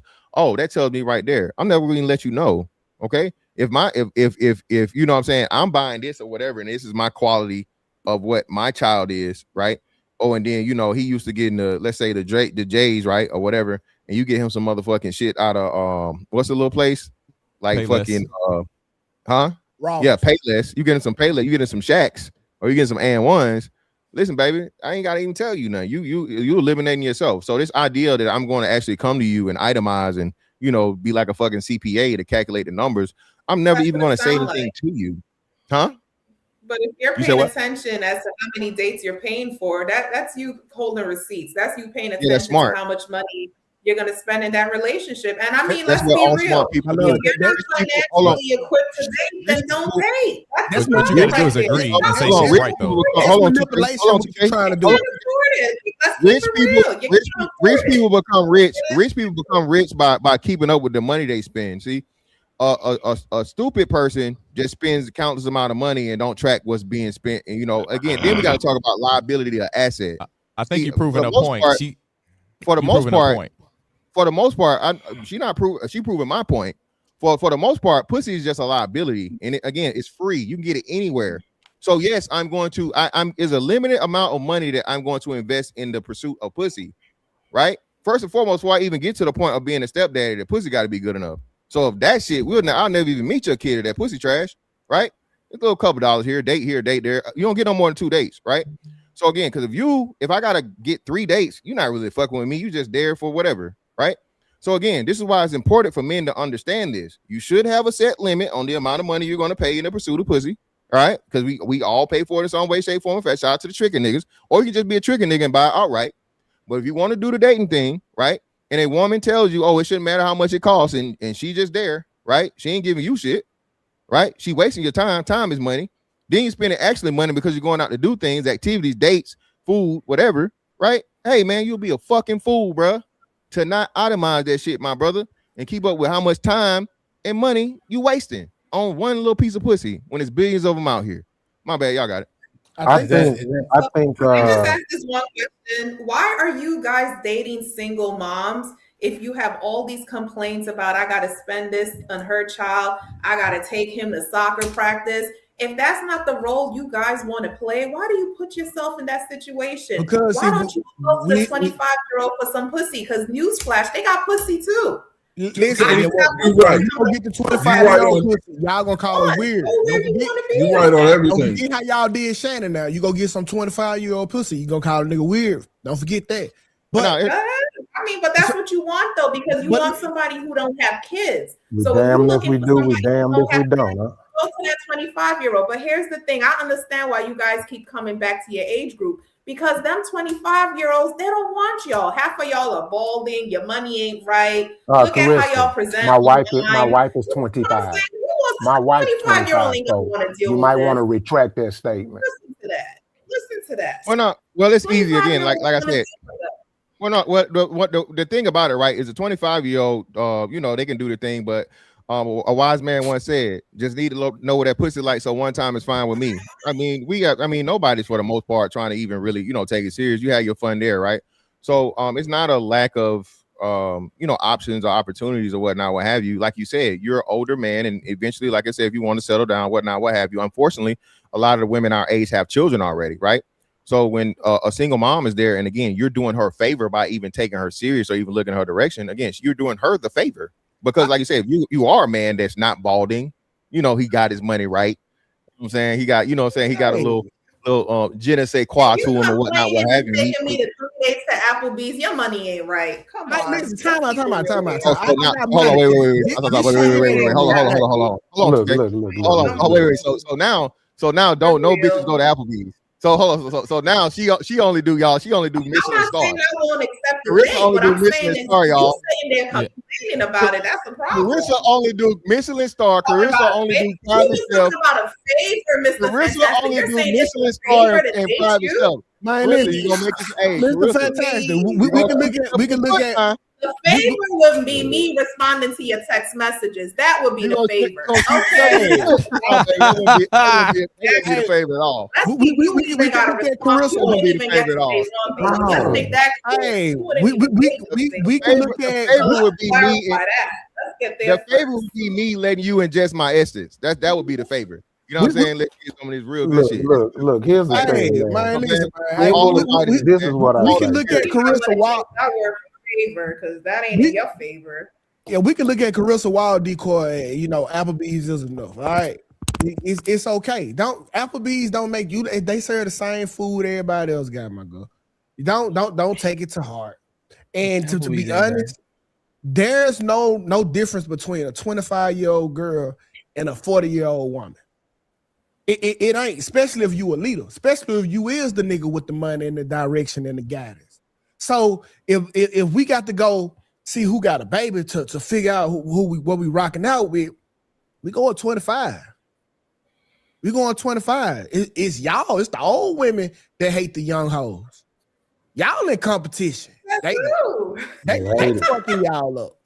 Hey, I'm glad you said you do. Young hoes. Nobody's hating on nobody. The only hate the young hoes. Portrayed here is on men that are not equipped to date single women, and they come on YouTube complaining about it. That's the only hate that y'all are for me today. What's being equipped? So when men speak their truth, it's considered complaining. Well, first I need to, Carissa, were you saying men who are conversing about dating women that already have children?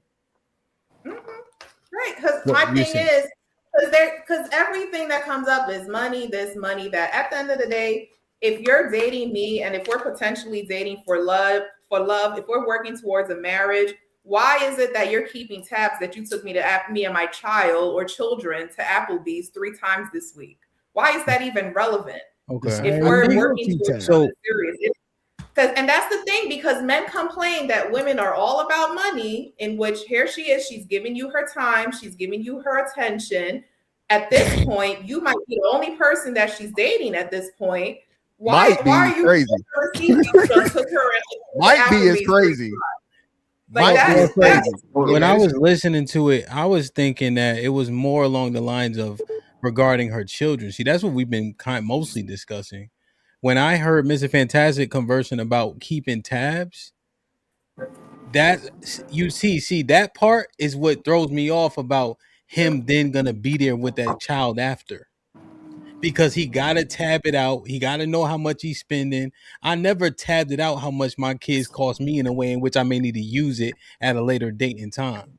So I think he knows there's a clear delineation in those relationships. And so to say that he's gonna still be there after, that's what I'm wrestling with. It's not even so much about the woman at this point. It's about his affinity for that child once it ends. I'll say this: that only comes up when the mother saying some bullshit to make you have to bring that shit up. No, that's she'll say something like you didn't, huh? Go ahead. She'll say something like you referring to the kid not being yours or something like that. That's when that comes up. Oh, I don't did this, that, and the third, and all of a sudden the kid ain't mine. That's when that comes up. It don't come up just in a general conversation. It just be when the heat on and they try to throw something at you. Then you defending yourself like, God damn, I can't whoop them now because of this, that, and the third. Why keep tabs and not just walk away? I don't understand that. Well, no. But but see, that's the thing. You this is what I'm saying. You in a heated argument at the time. You in the argument. It ain't you gonna just start. You just gonna leave out just then. That never happens. But no argument. But there's an answer to his question though. He said, "Why not just walk away?" Because the man is invested. See, the one thing we don't understand is every dollar spent, there's a memory that's attached. When a man starts complaining and taking tally, it's not that he's really going tit for tat. It's that he wants acknowledgement for the time and resources invested. Okay. But with those investments is attached to memory. When he makes that investment, it's of himself as well, which is something that he can't get back, and he's trying to remain attached. Okay. I got to say this. Y'all keep jumping past it. This is my barrier to entry. This is the requirement that the kid not paying me the fucking money. The kid's not doing it. This is the mama's job. I'm holding the mother accountable to prove to me that she's willing to invest, just like Aaron said, to the utmost for my child as I'm doing with hers. Right? This before I even take this shit serious. I bet you if you ask the brother, the woman give you all your money back or continue time spent with the kid in the future. He's going to go with keep all that money that was spent. Let me continue to spend time. Let me continue to make memories with the kid. Oh, I see. So you have that tally because they will dismiss everything you've done. Yes. You say, wait, what about when I did X, Y, and Z? And you willing to even have that conversation because of your affinity for the kid in the first place. Yeah, the fact that it was willing to do X, Y, and Z came from love to begin with. Now here's if you let her in here for free, if you let her in there for free, now you a fucking fool because you just started off, you fucking simping for the kid. You tricking on a fucking kid. This bitch ain't paid you. You done bought all the snacks. You done bought all the cookies. You done bought all the fucking trips to the amusement parks and shit. And all she got to do is motherfucking just sit around and her presence and her answering your text message out of the 20 niggas in her phone. Man, get the fuck out of here, bro. No. If she gonna motherfucking deal with me and I'm gonna take her fucking kids serious, she gonna take my kids just as fucking serious. Until she proved to me and she shows me that she's willing to do that, I am not doing it. We just move forward. People stop dealing with people every day, B. Hey, and I'm not I'm gonna keep tabs. I'm never gonna bring it up to her. I'm not. That's actually a litmus test for men that have children. Use that. See how this woman treats your children. And I'm not talking about the first 3 months, but 6 months, 9 months, a year, 18 months. There should be a clear ascension between that woman and her relationship with your children, and it should be aimed in a trajectory where it says this woman eventually is going to get locked in with your kids. If you can't delineate that, walk the fuck away because she's not invested in you, because she's damn sure not going to be invested in your kids. And we know women love the kids.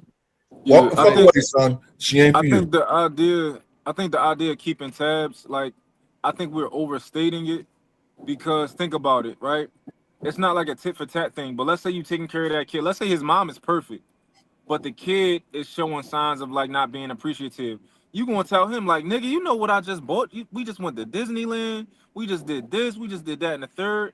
So it's not just about like, keeping something what the mom is doing, but in general, we recollect things that we've done for people whenever they show signs of being unappreciative in general. Whether it's your daughter, your sister, your brother, you be like, yo, I just did this for you. It's just a human thing. And it makes sense. Shout out to mine. Are you going to do that argument though? And then you're wondering why that relationship didn't work out? Because if I'm dating somebody and every argument you're throwing in your face what you did for me or my children, you're right. We're not going to work out. Well, I think we keep no one. Why do you have to do that? Yeah, that's his point, Caressa. That's what we say. We're not doing that. I want her to get his point though, because Caressa, he's saying it's a response to her being unappreciative. Yeah, ain't no fun when the rabbit got the gun. Yeah, that's what he's saying. He's saying he uses it in an argument because she's dismissive, or he even said people are dismissive of the things you just did for them. That's why he has to bring it up. Right. People don't want to have to bring that stuff up. They don't want to. Yeah, and furthermore, just he made a real point. We do this shit to our own kids, bro. Bro, I had to do this shit to my own son. Hey, you understand? You understand how fucking privileged you are? You know, my son, I'm like, damn, how many pair of shoes you got, son? You know what I mean? You got more pair of shoes in one fucking year than I had in my whole fucking childhood. In 1 year. Okay. I have to remind him of the privilege that he has and to be grateful because he's never had to experience the lifestyle that I grew up in. You feel me? My son ain't never had that. You feel me? So again, it's not just something we do to people outside or whatever. I think it's most important, and we do it just unconsciously, right? To our own kids, so they can have that appreciation and so they can grow and understand. Hey, man, you see that? That's a homeless kid over there, man. That kid's on the streets. You feel me? You know, Miss Fantastic. No, it's real. I wonder, what y'all think? Is this wrong? You know, there's one time I stopped for a second, right? And I told my wife, I said, y'all don't never say thank you. We was coming out of some Carrabba's or some shit. Y'all heard of that? Yeah, Italian restaurant. Yeah, it wasn't even no like, yeah. you know, but everybody just eating, just jump in the car, they stop at the gas, like just. I'm like, nobody will never say thank you around this motherfucker. Like it just, you know, it hit, I don't know why Carrabba's made it hit me because there's a bunch of stuff, you know, but it's just like. But him, you remember that story you gave about your what's name though? You remember that story you gave about your football player that they was fighting and you said you told them the stuff that you did for them then. Like y'all ain't even gotta stop acting like that because y'all ain't gotta go through that. You get what I'm saying? That's the same thing. Mm-hmm. I just had to take my niece's phone from her. I told her, you're not paying your own bill, but it's a privilege. It's not a right. Normal kid don't have a phone. It's a privilege for you to have this damn phone. So now I'm taking it to the end of the year. So, hey. People just take things for granted, man. I think it's an unfortunate part of, you know, people's modus operandi. You know? Yeah. I just had to tell my entitlement. Taking That's shit why for the granted. Lord always tell us to remember. It's some of the craziest shit ever that's prevalent in society right now. Yes, and again, like I said, if you as a man are entertaining with a man with options, a man that could, you know, single mom or no kids at all or whatever, and you got your shit together again. Single moms need to know that man is doing her a fucking favor. Let me ask you a question, Mr. Fantastic. So you got a single mom. What's the equivalent man to a single mom where they need to be humble? Fat broke nigga. He got to be fat and broke. Yeah, both of them. So it's like can he be handsome? You can't be ugly and soft, right? Yeah, you can't be. So you can't be fat and broke. That's crazy. Okay. Damn. Not just broke, fat too. I did fat and broke because broke niggas get. Hey, we know. Hey, broke niggas running up every day, man. Shout out to the broke. Shout out to the homosexuals, man. That's Shit, I ran it up in my early 20s. Being broke. Tax time is her. I think single mothers should hardly be open to polygamy. I mean, their kids is proof that they've shared themselves with men. They might as well get with somebody and they can get benefits from it, so and get some kind of loyalty. I think I 100% agree with you. Matter of fact, they should be more open to it. But I think all women are supposed to be open to it anyway. But single mothers, damn sure. But they still want to lose there though too, because like let's say take me for example, right? My girl don't got no kids. I got 3 of them. So like just because I'm in a polygamy, my other bitches ain't gonna have no kids either. So it's like So you don't count. That's different. That's an anomaly. We're talking about the average. The average couple have kids, right? You got multiple wives, brother? No, I got baby moms. Oh, okay. Where you from? You still smashing or something? You said like my other bitches. No, I'm saying if I was a polygamist. Where? Okay. No, right. You said where I'm but that's an anomaly. Most married people have a kid or two. So what I'm saying I got is, kids. Yeah, but you're not married. You're not married at all. So you don't count. What part definitely is different. Yeah. I'm from South Philly. I don't live in Philly though. I live in KOP. Oh, I live in Gladwin. Oh, you live in Philly? You know what Gladwin is? 20 minutes away from Philly. You said Malvern? Gladwin. Gladwin? Yeah. Yeah, I know what I said. Yeah, you right around the corner. All right, now we got the Philly connection. Y'all done? Yeah. And what Cassandra? I'm sorry. Caressa. Caressa. You live in You Yeah, Georgia. and I was South saying I'm Jersey? 20 minutes away from Philly. I'm in Cherry Hill. Cherry Hill, yeah. Yeah, All right, we y'all all in done that area. derailing the show. Yeah, my Private bad. chat. Y'all want to say where y'all from and all that, okay?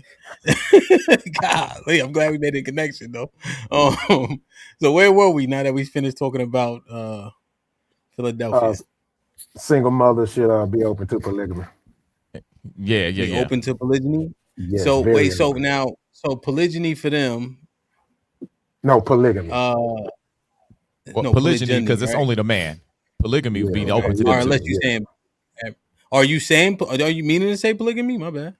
Yeah, where a man has multiple, where she will be like the second wife or something. Yeah. What about Yes, her? polygyny. Yeah, okay, my bad. Polygamy, yeah. Okay. So should short, fat, oh, he didn't say short, sorry. Should fat, broke men be open to polyamory? I don't know. Huh? You said what?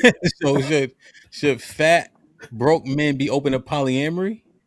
That's a good I question mean, you just asked too. only if the woman paying, only if it's a sugar mama situation, I guess. I mean, he don't give a fuck. Well, she got more than one nigga, so I guess they can come You got in. nothing to lose. Most of these hoes got more than one nigga anyway. So what? If you got, if she gonna take care of you and fuck other niggas, hey, it look like a win to me. Yeah, that's not gonna happen. A woman to get other niggas is not gonna pay for a dude. Not gonna happen. Well, I mean, Negative. well, if she's still letting you fuck, if you getting access to the pussy and you a fat broke nigga and you got to share the pussy, I mean, where's the loss in that? Oh, he got guaranteed cheeks. Yeah, you got guaranteed ass. The fuck? Most niggas don't share pussy. It's really anyway, if you out here, you sharing it. I'm sorry, but this is give me y'all give me 40-year-old virgin vibes, man. Y'all putting the pussy on a pedestal. Y'all making it too important. It ain't that deep to me. I'm sorry. It sounds good.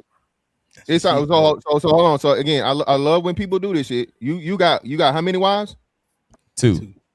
Oh, you having no sex, huh? I ain't say I don't want that. Y'all rest my case. Play the horn, Hound. Play the horn, Hound. Play the horn, Hound. I'm not even sure what point you just made. She's not talking about. The point is, brother. The whole reason, and y'all love doing this. Every man deals with women for pussy, brother. That's the first reason you're dealing with her. No, that's not what I do with them. That's not what I do, wife. I don't agree with that, Rick. I don't agree with that, Rick. Hold on. I want way more out of woman than that. Hold on, brother. Hold on. Oh man, I'm just asking what you said. Not only do you have wives, you have children with your wives. Both of them, right? Yes. Continue. Play the horn, Ham. Get this nigga out of here, man. What's wrong with this man? What are you doing? Okay. So I see you missing the fundamental reason to actually have a wife. The first thing I understand is you get a wife because you want somebody to be on your program, to be one of your subjects, one of your servants, somebody that works for you, somebody that does for you. So if you got somebody that actually is into you, cares about you, the number one thing you want is her mind. You want her following you. You want her to pour into you, invest into you. See, a woman being with me, I'm the one that's actually she's glad to have in her life. I'm her Lord, her God. So when it comes to like, oh, I'm so happy to be able to get something from you. No, I can do that single. I don't need to get married to do that. I don't know. I'm sorry. I don't understand a lot of you niggas now. Rick, look. I'll respect. Hold on, fantastic. Why you never try to establish yourself as a dominant person in it? You lack the logic to have the conversation, brother. At the end of the day, it was all about that. She would do all that servitude and she'd do all that good shit you talking about, and you wouldn't have sex with her. Really? Obviously, I want the buns. Of course, I'm not. I'm not disputing that. But that's not what. That's not. Who's saying? Oh, this is what I hope to get that, and that's all. No, that's not my number one goal. That's the point I'm making. There's more to get out of a woman, and that's the. Rick. Go ahead. You don't have to fantasize breathing. We know breathing is important. You don't have to romanticize it, brother. What do you mean? You say romanticize breathing? Yeah, because coochie is just as important to us. Breathing. That is not the only reason I'm dealing with a woman. Is what I'm saying. Like, if that's my first reason for dealing with a woman, I've lost already. Fantastic is not saying that. He's just saying the basis of it all is the coochie. But people putting that on a pedestal is why people get with single mothers when they're no good. Well, they don't like them. Here's what they're asking. Would you deal with a woman if she didn't have? No. Before you finish, hell no. I'm not dealing with one if I ain't getting no ass. Get the horn here. Of course. Shit like that. That's all they trying to say. But Rick know that. But no, they didn't get the point I made. See, I understood exactly what y'all said. They didn't understand what I was saying. I'm saying that's not the number one. Oh, I understand what you're saying. I'm married, so I understand what you're saying. But now that may be the contentious part. Yeah, if you take away that other point, I ain't married. That is the number one point. Because Exactly. of And that's why I'm saying that's where you go off. If she didn't have a vagina, you wouldn't fucking choose her. So but you putting that first, and all due respect, brother, but you putting that first might have been the reason why you failed in your first marriage situation that you said you had. Okay, so now we want to get personal. Okay, brother, I love it. I love it. No. Listen, I said with all due respect, I'm not getting personal. I'm really trying to. It's respect. I took it as respect. I'm about to respond in respect, brother. Go ahead. Now, again, brother. Listen, you know what I'm saying? You got the religious DJ Quick look going on, brother. It might have worked for you. You told us you was a homosexual early on in your days. Hey, brother, congratulations. All right. However you do things, you do things, brother. So what I'm telling you is this, right? To think that a nigga 6'5", you know what I'm saying, dark skin, retired, everything settled up or whatever, but anything fell again. I left the situation. I didn't get left. All right. And then if I wanted to get back into it, I can get back into it today. You know what I'm saying? But brother, every marriage is good till it ain't, right? This is what you married niggas love doing. Marriage is not a fucking trump card. Marriage is not a fucking superiority thing, brother. You are in a life sentence of dick prison, my nigga. Okay? You just get multiple cells. Okay? Me, I'm free. I do whatever the fuck I want, when I want, with who I want. And if I don't want to do it no more, I don't got to. You are, okay, just like you say, they are loyal to you and responsible to you. It's the same thing, brother. You paying for pussy on the monthly, not just once, but twice. So if you feel like that's a win, my brother, hey, congratulations, you hit the lottery. Okay, all right. Where'd that come from? I hear you. But I'm be honest, a lot of it sounds like, a teenager's life. You know what I'm saying? I can run around, I can do what I want, I can travel, I can sleep with all these girls. Kind of sound like a high school, college type of thing. And once we, become men, we kind of have responsibilities like ourselves, our family, our community, all of those things. And those things get lost if we actually just, moving freely. So yes, being married kind of is a trump card because a husband is the highest honor a man can be. You know what I'm saying? Of course, you still got our purpose in life. But yes, the highest level of man is being a husband, a father. That's what we're striving to become. We're leaders, and part of that leadership is that. Well, no, that's bad logic, bro. Because we know every man is not guaranteed to be a father, right? Every dude can't procreate, right? Now the leadership thing, I think that is one because you can be a leader of men, and never have one child, right?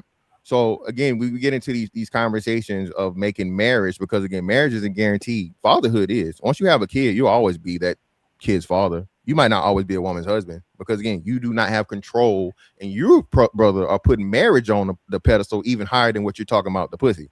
And a big part of marriage, all right, is the pussy.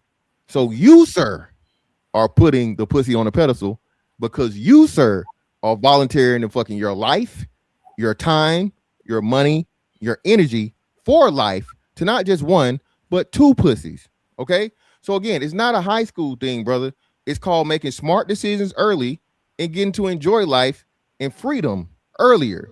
I don't have to do this shit and wait till I'm 65 or whatever retirement age. And then, I get 5 years to live and travel and whatnot, what have you. I get to do it now, brother. So let's not make, options and freedom and smart decisions early on in life, brother. Childlike. It's not childlike at all, man. You know what I'm saying? It's not childlike. You know what I'm saying? Again, I just put myself in a position to where I'm able to take advantage of a lot of things most people not able to take advantage of, brother. So it's nothing childish about that. It's just, hey, how the cards I played that were dealt to me, brother. So you feel me? It's all right, man. I mean, it can help you find a better partner later. So if you out by yourself, you're more complete at this age. I will say that you'll have a better chance of getting a woman now that'll be much higher quality than back in your earlier days. So I can say that. I see how good. Mama, I know you said you wanted a record that you could listen to with no cussing and shit. I tried. Perfect.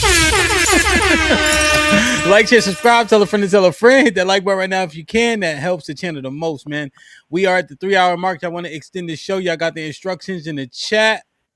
I'm gonna read these super chats. If we don't get the extension, we shall see y'all mañana. That's tomorrow, right? Yes. Mañana. Deacon with the $2.6. Explain to Clarissa. Caressa.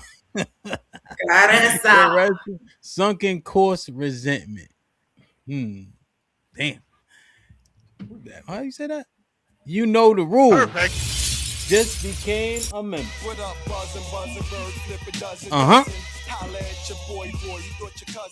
Salute. Welcome to the family, Cuzzo. In saying with the $5, Caressa sees the Caressa sees the cases of it happening. Cases it doesn't happen don't show up in her email / cross her desk. Child services cases are a minority in life. Yeah, and to be fair, that wasn't what is happening in mass. We were discussing a particular demographic and who is the culprit in said demographic.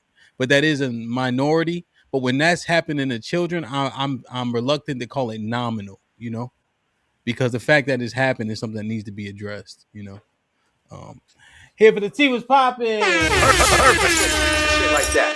She said, supporting the show. Hope all is well, you and the family. Love you too. Shit like that. Good to see you, man. She over there grinding. She be on the late night. If you up at 1, 2, 3, 4 a.m., T be over there grinding on her channel, man. So please drop the link. Y'all go subscribe. Show us some love. And saying with the $5, you want to see women act a fool? Let the man pass away and her name isn't on the will. All the receipts about what she did while he was alive come out. Joel was popping with the $5. Let's go ahead and put this talking point to rest. Are single mothers looking for the same quality of men before having kids versus after? Crest, you want to respond to this? I mean, we all improve our quality of what we're looking for as we get older. So it's never going to be the same. As we get older, what we're looking for is always going to improve. Okay, so you think that regardless of kids or whatever it is, the older a woman gets, the more she's asking for from a man? I believe so, because she's going to be exposed to more things. She's going to need more things. I mean, that's natural. And men are going to want the same thing too. They're going to want more from a woman as well. So we both do the same thing. Well, I think it's fair to say that men expect less as a woman gets older. I wouldn't say that. They expect more. They want you to know how to cook, clean, do this, do that, run your business. They still want you to go to work, bring in 50-50. I mean, I think all of that is just like regular stuff. That's all like just normal stuff, cooking and cleaning. Like 20-year-olds do that too, 22-year-olds do that too. But I think the thing that men are primarily attracted to, like beauty, I guess so a lot of people say youth and chast. Not chast is an exaggeration, but like low body counts, not being a hoe. Like men like that type of stuff. Yeah, you're right. Chast, yeah. Yeah, like so those are like the things that men like really want really bad. So if a woman is not a hoe and she's beautiful, a nigga like, yo, I gotta lock that down like fast. Like that's just really how we are versus women who primarily attracted to things like, a man's status, a man's, the things that he's achieved. Like if I told you that, I got this business and I was able to do this and I was able to do that, that would probably really, really intrigue you. Like, dang, like you were able to do that. You can teach me something. You've acquired knowledge. Like you can actually teach me something as a woman. Those are the type of things that you like. So as a man gets older, I mean, he typically is smarter. He's more wise. He gets more money. He reaches his financial stride. So I think with men, we typically, when we get older, we kind of understand that you want to have a little bit more bodies. You might have kids, things like that. So we do accept a little bit less as you get older. Vet Life with the 10 ounces facts, Mr. Fantastic, but she proved 2K's talking point earlier. They don't care unless it is about them. If you have kids, 9 out of 10, she doesn't care about them unless they are hers. And saying with the $5 women keep tabs. If the man or child act the way she doesn't like, they shoot the receipts out like a money gun at a strip club, even at old age. She capping. Salute the Mo Lips in the building. Perfect. The member for 21 months. Shit like that. I commend you, Mr. Fantastic, but let's keep it real. Most men, no matter the race, will not sticking around for kids that are not theirs when the relationship ends, especially when a new guy comes in. Exactly. House with the $2 says all the step parents' love is conditional. It's simple. Keeps it 100. Was popping on the $5 says like, share, and subscribe. Salute, salute, salute. Bet Life for the $10 says salute, Hamp, fellas and ladies. Unfortunately, 2K is right. LOL. No one is yelling for women to become stepmothers out here. We already know that's not in their nature to do so. They are selfish by nature. Joel with the $5 says, is there some sort of correlation between the men who are often asked to be mentors and the fact that they usually aren't the top option? Nazi with the $5 says, Isaiah 1 and 3. The ox knows its owner, but Israel does not know. Georgia boy was popping. Been a member for 3 months. Aaliyah with the $5 says, you gain favor with a woman and reap the benefits, whether that be loyal or taking care of you along with their kids. Wait, hold on.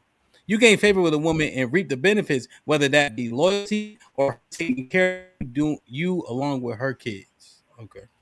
Tony with the $2 says 2K been projecting this entire convo. Insane with the $2 says, in the Bible, was it Jesus a stepfather? No. Nas with the $10 says, how can we make an argument against a more primal solution if humans are legitimately more out of than animals? What are you saying? I don't understand. Right? How can we make an argument against a moral primal solution if humans are legitimately more animals than not? Maybe he meant more primal than animals. I'm trying to guess. I'm trying to put it together. Okay. Yeah. West M with the $5 says, my dad got remarried after my biological mom died of cancer, God bless your dad, when I was 8. She is the only mother that I know. Football, church, PTA, she was there and more. Brandon Nesbitt with the $2 says, 2K 2028, he is right. Homeboy with the $5 says, for the goal. Insane with the $5 says, fantastic. We have been saying baby mamas don't deserve men that don't have kids for years. Men have said baby mamas deserve as good as the baby daddy. A good man is the baby daddy. Yeah. Joe with the $5 exactly, Mr. Fantastic. We've had folks on this very channel trying to get men with no kids to marry single mothers. Speaking from experience. Yeah, y'all did Joel dirty, man. Hamp, my question was about Joseph. Yeah, I know. You saying Jesus daddy, right? I'm saying no, he wasn't no stepdad. Sure wasn't. That's immaculate conception. I knew what you were saying. Hit the like button, hit the like button, man. Hold on, let me see if we got the extension. If not, we do some final thoughts and get out of here. Mont been driving. I'm gonna get up out of here anyway, man. I'm gonna go ahead and work out, bro. Y'all be safe, man. Y'all be good. Wait. You dress like it's Alaska. You in Georgia, man. Hey, man, we can't take that cold weather down here like that. Yo, y'all just be buying anything, man, because y'all don't know what to buy when it's cold. Y'all just buy any type of thing. I'd rather be over prepared, man. I'd rather be over. You ain't Russian. You ain't recommended that hat to you too. Somebody like, yeah, get this hat, man. I do, bro. It just you look like a Russian nigga. Hey, it's freezing down here in Louisville too. So, hey, man, we got snow all on the ground. Y'all don't know what it is. Yo, so we got one. My brother Eric in the building. He contributed $10 to the extension. So he bought us a little time. Everybody else do their part. We see what's what. So I had 2 other topics, but I'm almost afraid to kind of broach them because I don't want to introduce it. Then we don't get the extension. Then I gotta kind of waste it or revamp it. I'm just wondering, did we get through this thoroughly? You know, because the other ones are pretty interesting as well. You know. I had something I wanted to add because I wasn't really here for this part, but like I think it's a myth, right? Because we like to talk about men without kids as if they're the prime men, right? And I don't think that plays a part at all. It's a small degree, right? Like we say, oh, shit, a man without kids date a single mom. A nigga can have a kid and still be in a higher tier than that man without a kid. Like being a woman without a kid is different, but being a man without a kid, it don't really make that much of a difference. Like, so when we talk about, oh, do men without kids shouldn't be, no. The highest caliber men, regardless of kids or not, should they be dating single moms makes more sense to me. I don't want to get, because I've seen men come on these panels and they be like, I don't have no kids, I'm 36, and I'm like, nigga, you still like you don't get the type of women I get. You don't qualify for them, even though I have kids. So you, as a lot of men think that because I don't got kids, that mean you still don't get no bitches because you're not him. It just is what it is. So that's if that makes sense. Nah, I get what you're saying 100%. I actually kind of feel you. I was like, and I don't want to quote, but Corey Holcomb said earlier this week, he said, ain't nobody having kids with you. Like, some people want to sleep with, and I don't want to go too deep into it, but yeah, a higher caliber man, regardless of kids, should not deal with a woman that has kids, because the woman is not worthless, but she's worth less when she has a child. I mean, for the most part, look, people should just know their number. I mean, you know what I mean? Everything, we know variables. Again, it changes everything. Yeah, if you a high value dude and you got several kids, that don't mean nothing. Future got 10 or 12. You know what I mean? So as long as people know their number, then they're okay. But if not, then they really, people can do what they want. But at the end of the day, they gotta just know that, at some point leverage is gonna slap them in the face, or lack of leverage. So well, no, I think one of the biggest things is this no single moms bullshit, and it's just cap. That's the thing. That's my thing. And if you it's unreasonable and it's unrealistic to say I got kids, but I want a woman with no kids, right? Because now you're telling a younger woman more likely than not, or especially even older, she can't have any. If she's older and she don't want to have kids, by all means, yeah. But for a woman that has no kids at all, and to say you're not dealing with any women that has kids, it's just, I don't know, it's just unrealistic for the most part. Most dudes don't fit into what Mont is talking about. Most dudes aren't the the 10%. Like I said, it's the 80-20 rule really becomes the 90-10 or 95-5 for black men, because they're even more selective. So outside of that, right? Once you have that understanding, most men don't have the leverage to be like, oh, I got kids of my own, but I'm only gonna deal with a woman that ain't got no kids, because the women without kids have the same attitude. I don't know if that's true. Like, I know so many women who've dealt with guys with kids, and after they did it, they might be like, I'm not doing it again. But they, like, especially where I come from, like, all of them women they were men with kids. No, yeah, but ultimately, like I'm saying, when she's talking about a serious relationship or marriage or whatnot, what have you, the women have that same qualifier, bro. Okay, that's all I'm saying. Especially the older you get, also. So as things get older and as things change, there are going to be the exceptions to the rule, but for the most part, people, both men and women without children, would prefer someone without children, hands down. Yeah, I think Mont is kind of speaking to that, like how women may not be as adamant, like to just strictly just push back. Like a lot of men seem to have this disposition, like absolutely not. I think women will consider it more even when they don't have a child, as opposed to men. Yeah, because like he said, it's not a power thing for when the dynamic is flipped. A man being second place in the gene pool is not like a woman. So yeah, no one clowns a woman for being a stepmom for the most part. Yeah, I think that's probably what it is. I wonder if it's rooted a lot in peer pressure. Oh, definitely peer pressure, social pressure. Women get told all this. You better not share that man, or you better not be with this dude with kids because of this, and this. Yeah, they got that inflated sense of ego where a lot of times these sisters don't know their number. As brother said, they have like a 3 or 4, and then there's a man that's like a 6, and act like they can't deal with him because what their friends are telling them. Yeah, and we know women cap the most in that, because a woman can't wait to hit the baby daddy lottery. She don't give a fuck how many kids Future got. She don't give a damn how many kids Chris Brown got. If a dude that she finds attractive enough and he's wealthy or he's well off, she going. She don't give a damn. That simple. 100% stand with that one. Straight up. That simple. As long as he got it, nigga, everything is an option. Everything is negotiable. Yeah.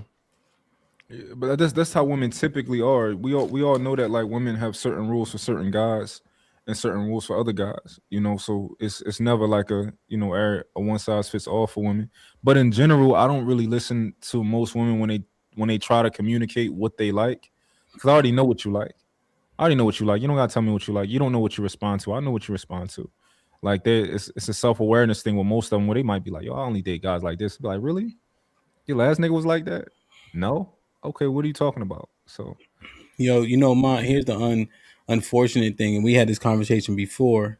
I know Mr. Fantastic and I did. I don't know if Aaron was there for it. Mr. May have been, but we have a lot of asks of women depending on how beautiful they are.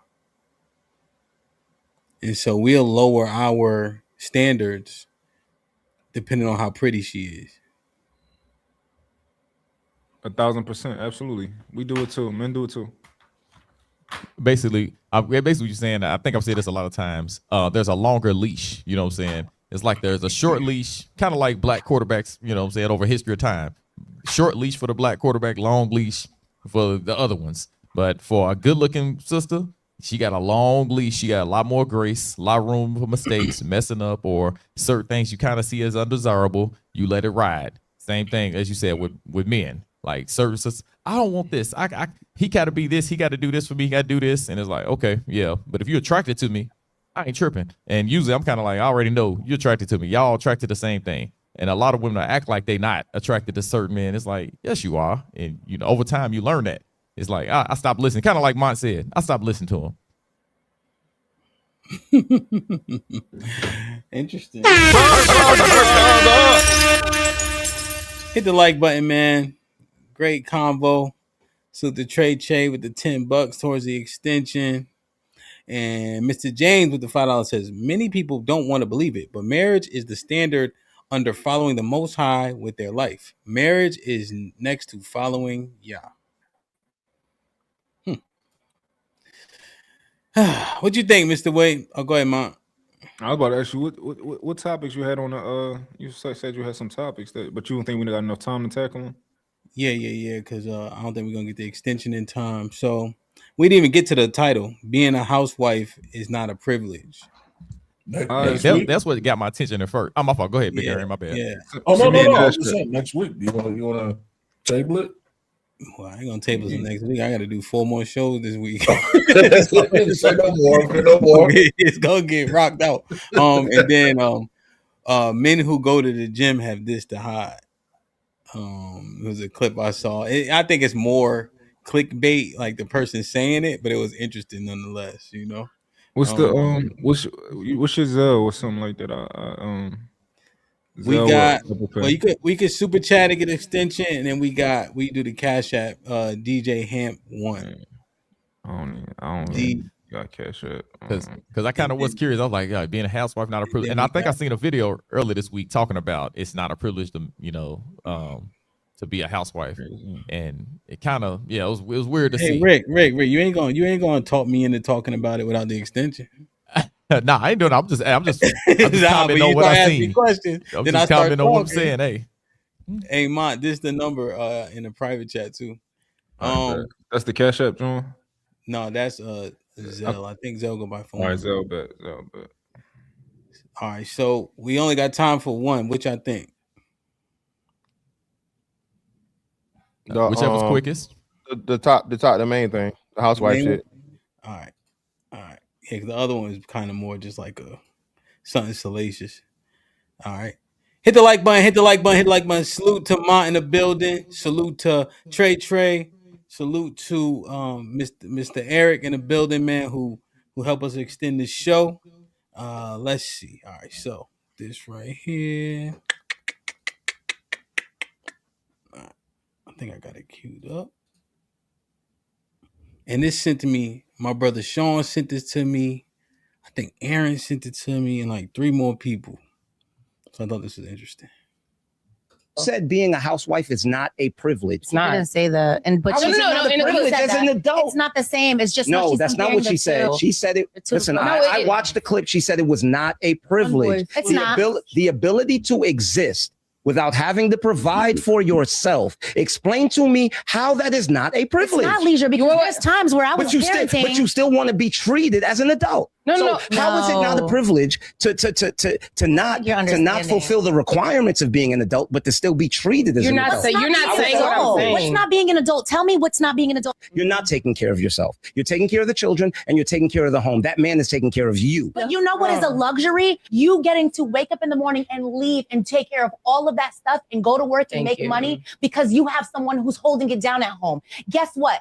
I personally can't go to work 24/7 and work all these long shifts because I have that. I think now, if you had to come home, pick up the kids and take care of everything on your own, you probably can't make as much money as you're making because now you got a schedule to maintain and you got to make sure those kids is picked up. And now schedules are different, so kids got to get picked up at different times. They can't even stay till 3 p.m. no more. And then on another note, you're too tired to feed them properly. They don't even get the proper nutrients because you got to work and you got to take care of that and you got to stop and do your laundry, you got to stop and go grocery shopping, and you got to get sweating while driving. When you said being a housewife is not a privilege, I want to know, how is that not a privilege when a man having a good woman and a good wife is a privilege? I think you're taking it literal, though. She didn't say it. How can I not take it literal? The thing is that my statement was to clarify the erroneous conflation of people saying that being a stay-at-home wife or no, like it's a job. Guys are both. It's still a privilege. No, listen. Shut up. I'm shut up. When you have a 24-hour job, you still get to clock out. When you have a 24-hour job, right? Because she still has to deal with everything in the house. Everybody done ate, kitchen got to be clean. Hold on, everybody done whatever. She got to make sure the kids is bathed. Make sure they in the bed. Make sure their lunches is made the next day. Make sure they did their homework. Make sure dinner right. Put up. Mind you, he at Baccarat Hotel having a drink with the homies. Hold on. And the thing is that her shift don't stop at 5 or 6. You said being a housewife is not a privilege. Being a housewife is not a privilege. That's the context of that conversation. What say you fellas? I say go ahead, Mont, first. You drop the bread, you know what I'm saying? You go ahead. For sure. I think, hold on, my son about to come in. Let me tell me not to come in. Hold on, London. I'll get you in a second, okay? Okay, 1 second. All right, so I think I want to try to give respect to the perspective that the woman gave, right? So I think that there are certain situations and certain dynamics where being in a house, stuck in a house in certain, in a certain family dynamic can probably feel like hell, right? She'll never get to get out the house and she goes stir crazy, all that type of stuff. The house is small for one. The house is they got 3, 4 kids, 5 kids, and it's dirty, all that type of stuff. That probably makes sense, right? She probably just prefer to just work the job and have him switch and after she get off work, she can go have a drink and shit like that. But I think for the vast majority of the time, it is absolutely a privilege to stay home and to be able to, take care of your kids and stuff like that. If you don't think it's a privilege, go get a job. I think it's a privilege, and I don't think every woman deserves it, honestly, personally. Like when all these girls be complaining about it, I'll be like, I'm glad because you don't deserve to be a stay-at-home. I would prefer you work. You should stay doing what you're doing, keep working. You don't qualify for the other thing. So yeah, I absolutely think that it is a privilege, but you do have to do it right? At least from my perspective, I understand that my woman still need to get out the house, right? Because my girl, she don't work, right? She still need to get out the house. She still wants to have a life to some degree, right? So these other things, like there's balance to it. If you just in the house all the time with the kids, it can probably make them, feel a little crazy. But yeah. Mm-hmm. Hey, I rock with you. First of all, yeah, it's definitely a privilege, and that's no disrespect to the sisters. But the first thing I just screamed to me was how entitled she was sounding. Like she's talking like she's doing the man a favor, staying in the home. How many women would actually be like, you know what? I'd rather go to work and you stay home, man, and take care of the house and the children.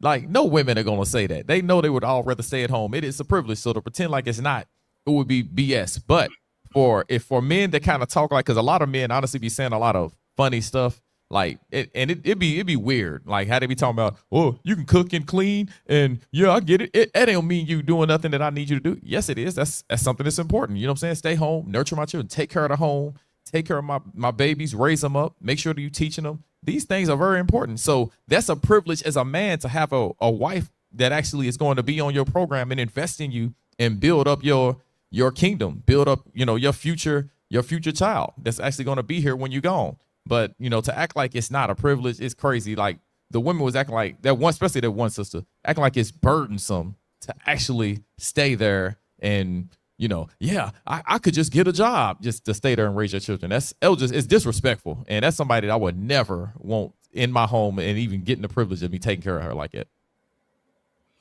Yeah. Yeah. What you think, Aaron? What you think, Mr. Fantastic?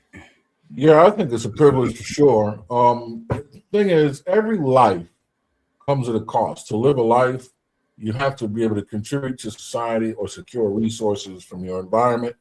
And then you have to be able to manage those resources inside your living space. That is the cost of living. Whenever one of those things is removed, you're now living a life of privilege, right? And especially when it comes to the one that actually contributes to society.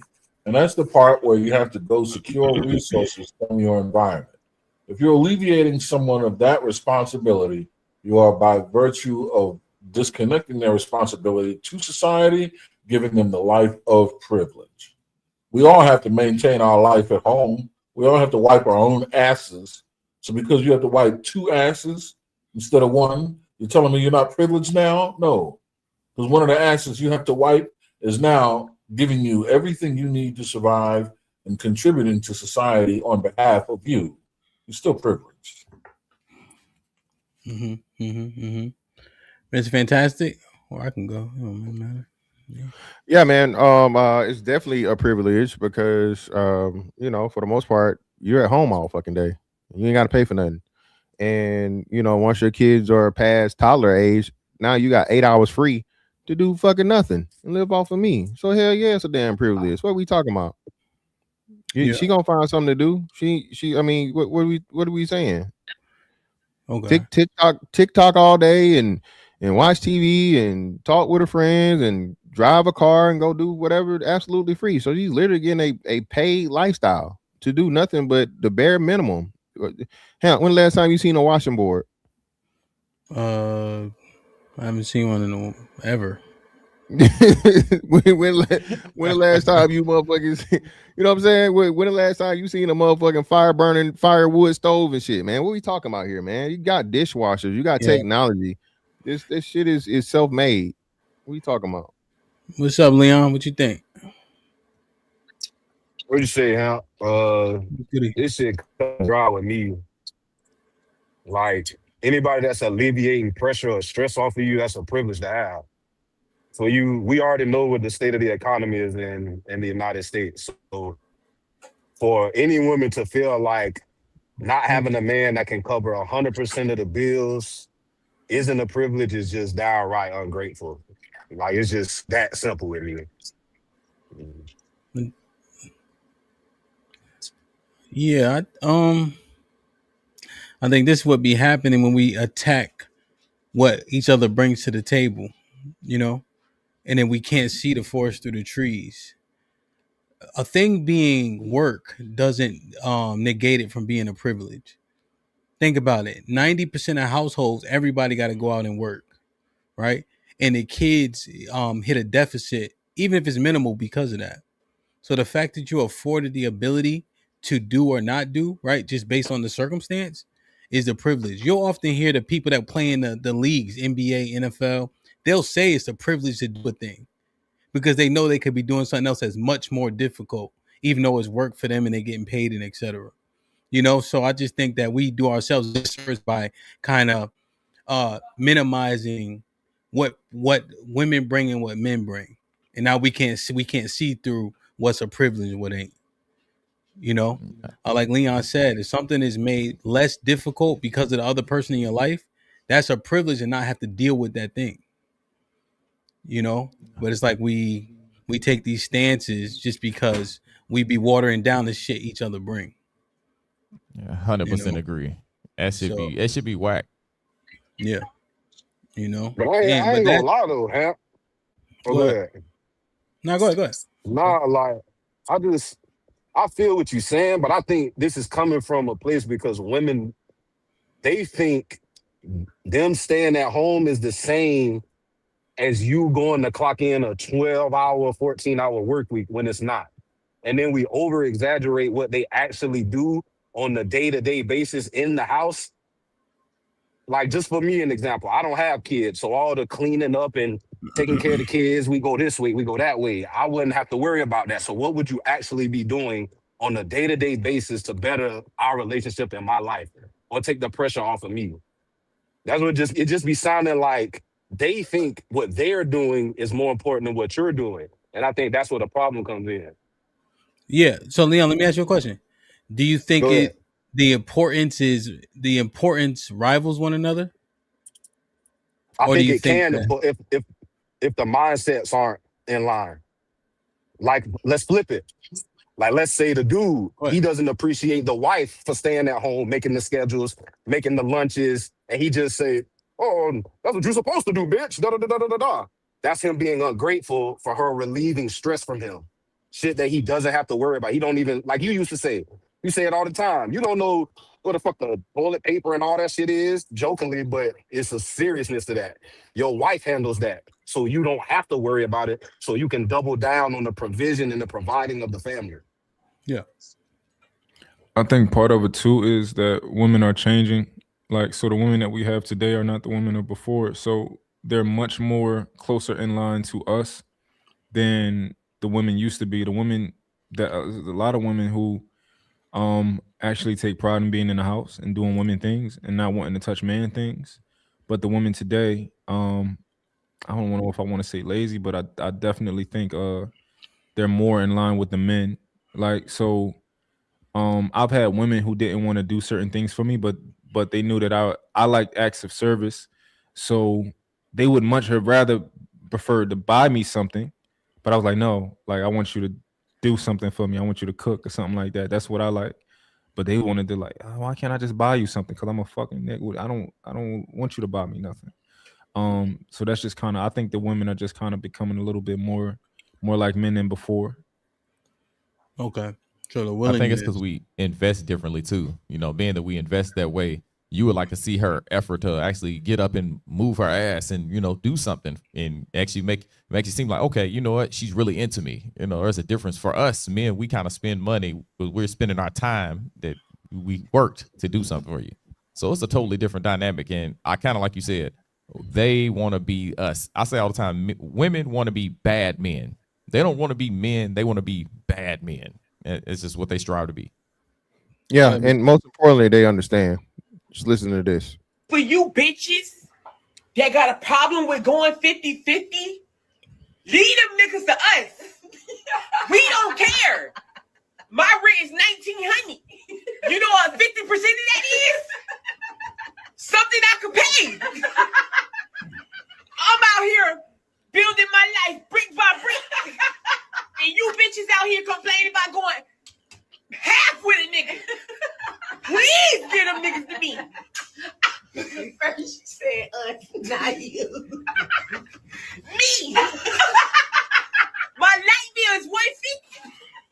I would be happy to pay half of that. What's that?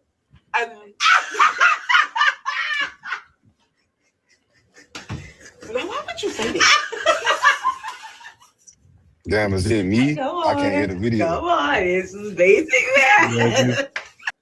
Oh, I bet. Break it Logical down, Miss sense. Fantastic. Break it down. Yeah, so basically, you know, the young lady jokingly, she was saying, hey, there's a lot of women out here complaining about 50-50.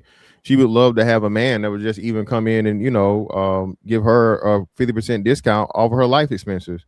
Right. So when you have a man, as y'all said, man, you know, that's paying 100% of everything and he's alleviated one of the most stressful things in our modern world, you know, economically. And all you got to do is in the house he's paying the rent for, in the food that he's buying for, you know, buying, you know, the vacuum cleaner he bought, you know, all you got to do is, you know, stuff that you would have to do anyway as a grown up if you were living on your own, but you're getting paid to do it, in essence. Especially like the brother said, if the man don't got no kids, I mean, shit. You know what I mean? How could that be seen as anything negative? How could that not be seen as a privilege? You're literally being taken care of as a grown ass adult. When you said she said this jokingly, do you believe she's being sincere though, or do you believe she's making a mockery? No, she's being sincere. I mean, okay, she's saying it jokingly, but she's agreeing. She's right. Okay, all right, we're on the same page. Yeah, I agree. Yeah. I thought she was actually funny, but yeah. I'm with you. I agree. Okay. So, you think the women in the video, most women agree with the women in the initial video? The initial video, I think women say the shit that in the first say that. I think most women agree with the second one, right? Again, women love talking from this place, and women don't get criticized for capping, right? You know, they not going to nowhere other than what was it? No Red Lobster, no cheesecake. She too good for this, she too good for that. But you know, as we say all the time, man, I don't watch what you say, I watch what you do. You know what I mean? Times I've seen, you know, women in motherfucking Applebee's walking in there and walking out. You know what I'm saying? Do you think it's about force? Like, do you think you say they open with the whole privilege bit, but they end up with the 50-50 bit? Do you think that transition is made by force, or do you think they really are just accepting who they really are? You know, it's really in there. Yeah, it's made by reality. Yeah, so force. Reality is forcing them. Okay. Yeah, I can say all day. I can say all day I deserve motherfucking, you know, what Sports Illustrated model. I can say it all day, but clearly life is going to fucking force me into, you know, not being in no space for my reality. Right. Yeah, you know. So all right, I'm with you. They but, still, you know, they still don't. Go ahead, my fault. My bad. You got it. Go ahead. You got it. Oh no, I was just saying they still don't respect that man they go 50-50 with, like, or most. I'm saying the vast majority of women, even though they in that lifestyle, they settle, and all women still want the top man, no matter what. They all secretly want him. All women are they polygamists for real. They don't admit it, but they polygamous. They all want to share that best man. Would you say they're clutching at straws even after they acquiesce? Yeah, absolutely. They still hoping. They're hoping LeBron James or Michael B. Jordan show up at their doorstep and whisk them away until they happily ever after. Hold on, what you think, Mr. Williams? Hold on, Mr. Williams. What you think? I see you got a little frown on your face. I don't agree with that shit, man. He's giving women too much credit, man. Giving women too much credit, man. You can be on social media in the middle of the night. Them whores is lonely, man. They lonely and they wanting a man. They just wanting a good man. They just wanting somebody that ain't gonna cheat on them and beat on them. That's it. Oh, you saying it's even darker? Oh shit. Okay, wow, you gotta stay off Facebook. They know a woman knows it's a privilege to be married, to take on our last name. They want that responsibility, but they don't want to have to think. They don't want to really make the difficult decisions. That's where we come into play. They don't mind cleaning and cooking for us and shit like that, man. You just gotta find the right one. You looking wrong. If you don't get that, if a woman's not willing to cook you a meal, then that's a you problem. Because it's a lot of women out here that can burn, man. They throw down. You got to bring that out of her. But so, yeah, they know it's Mr. Williams, you think the men are the reason why the women don't act right? Hell yeah. So it's not hard-headed women, it's weak men. Man, they hard-headed as hell because it's weak men. Shout out to the Super Nigga panel today. Men think they prettier than the women. That's the problem. Wow. Hey, I ain't go. Put him in the. You kind of right. Damn. Perfect. Put him in the. Just saying. I'm a bad bitch. What the fuck? Yo, man, this Super Nigga's up here today, boy. Grown adults' bad behavior go on another adult. Like, I get what you say. I get your overall point, but at some point, we got to stop saying that shit. Because what it's doing is giving the women an out to not be accountable and not get their fucking character in line. Leon, is it their daddy fault? What did I say last week, Leon? They want to be the masculine. They want a masculine man because that's who they acting like, the man that they want. That's why they having difficulty. That's why they single. They wanting to be so damn masculine when you soft as cotton. They just use it as when a female used to say, I need a man that can handle me. Bitch, you got bad behavior. You are out of her. I don't need you. What do I need to control you for? No, that's automatic. That's just something that's understood, the hierarchy. If you don't have it, guess what? You gone. I can't stand when a woman says that. I need a man that can handle me. Okay. Okay, so you said you coming from the women point are that children though. the weak niggas is enabling bad behavior. And it's a lot of the weak. It's more weak niggas than strong niggas. So the enabling is outdoing the progress. Is what you getting at? They learned this shit from us, right? Now we're trying to correct it. So there is no. Yeah, we need to bring it to the forefront. This is what you should do. You should act pleasant. You should be respectful, as we should as well. We have to show that more. We don't need to just constantly keep going at each other's throats. They're going to learn the shit from us. They see us do it, they will. And the ones that don't, that's who we cut off because everybody can't go anyway.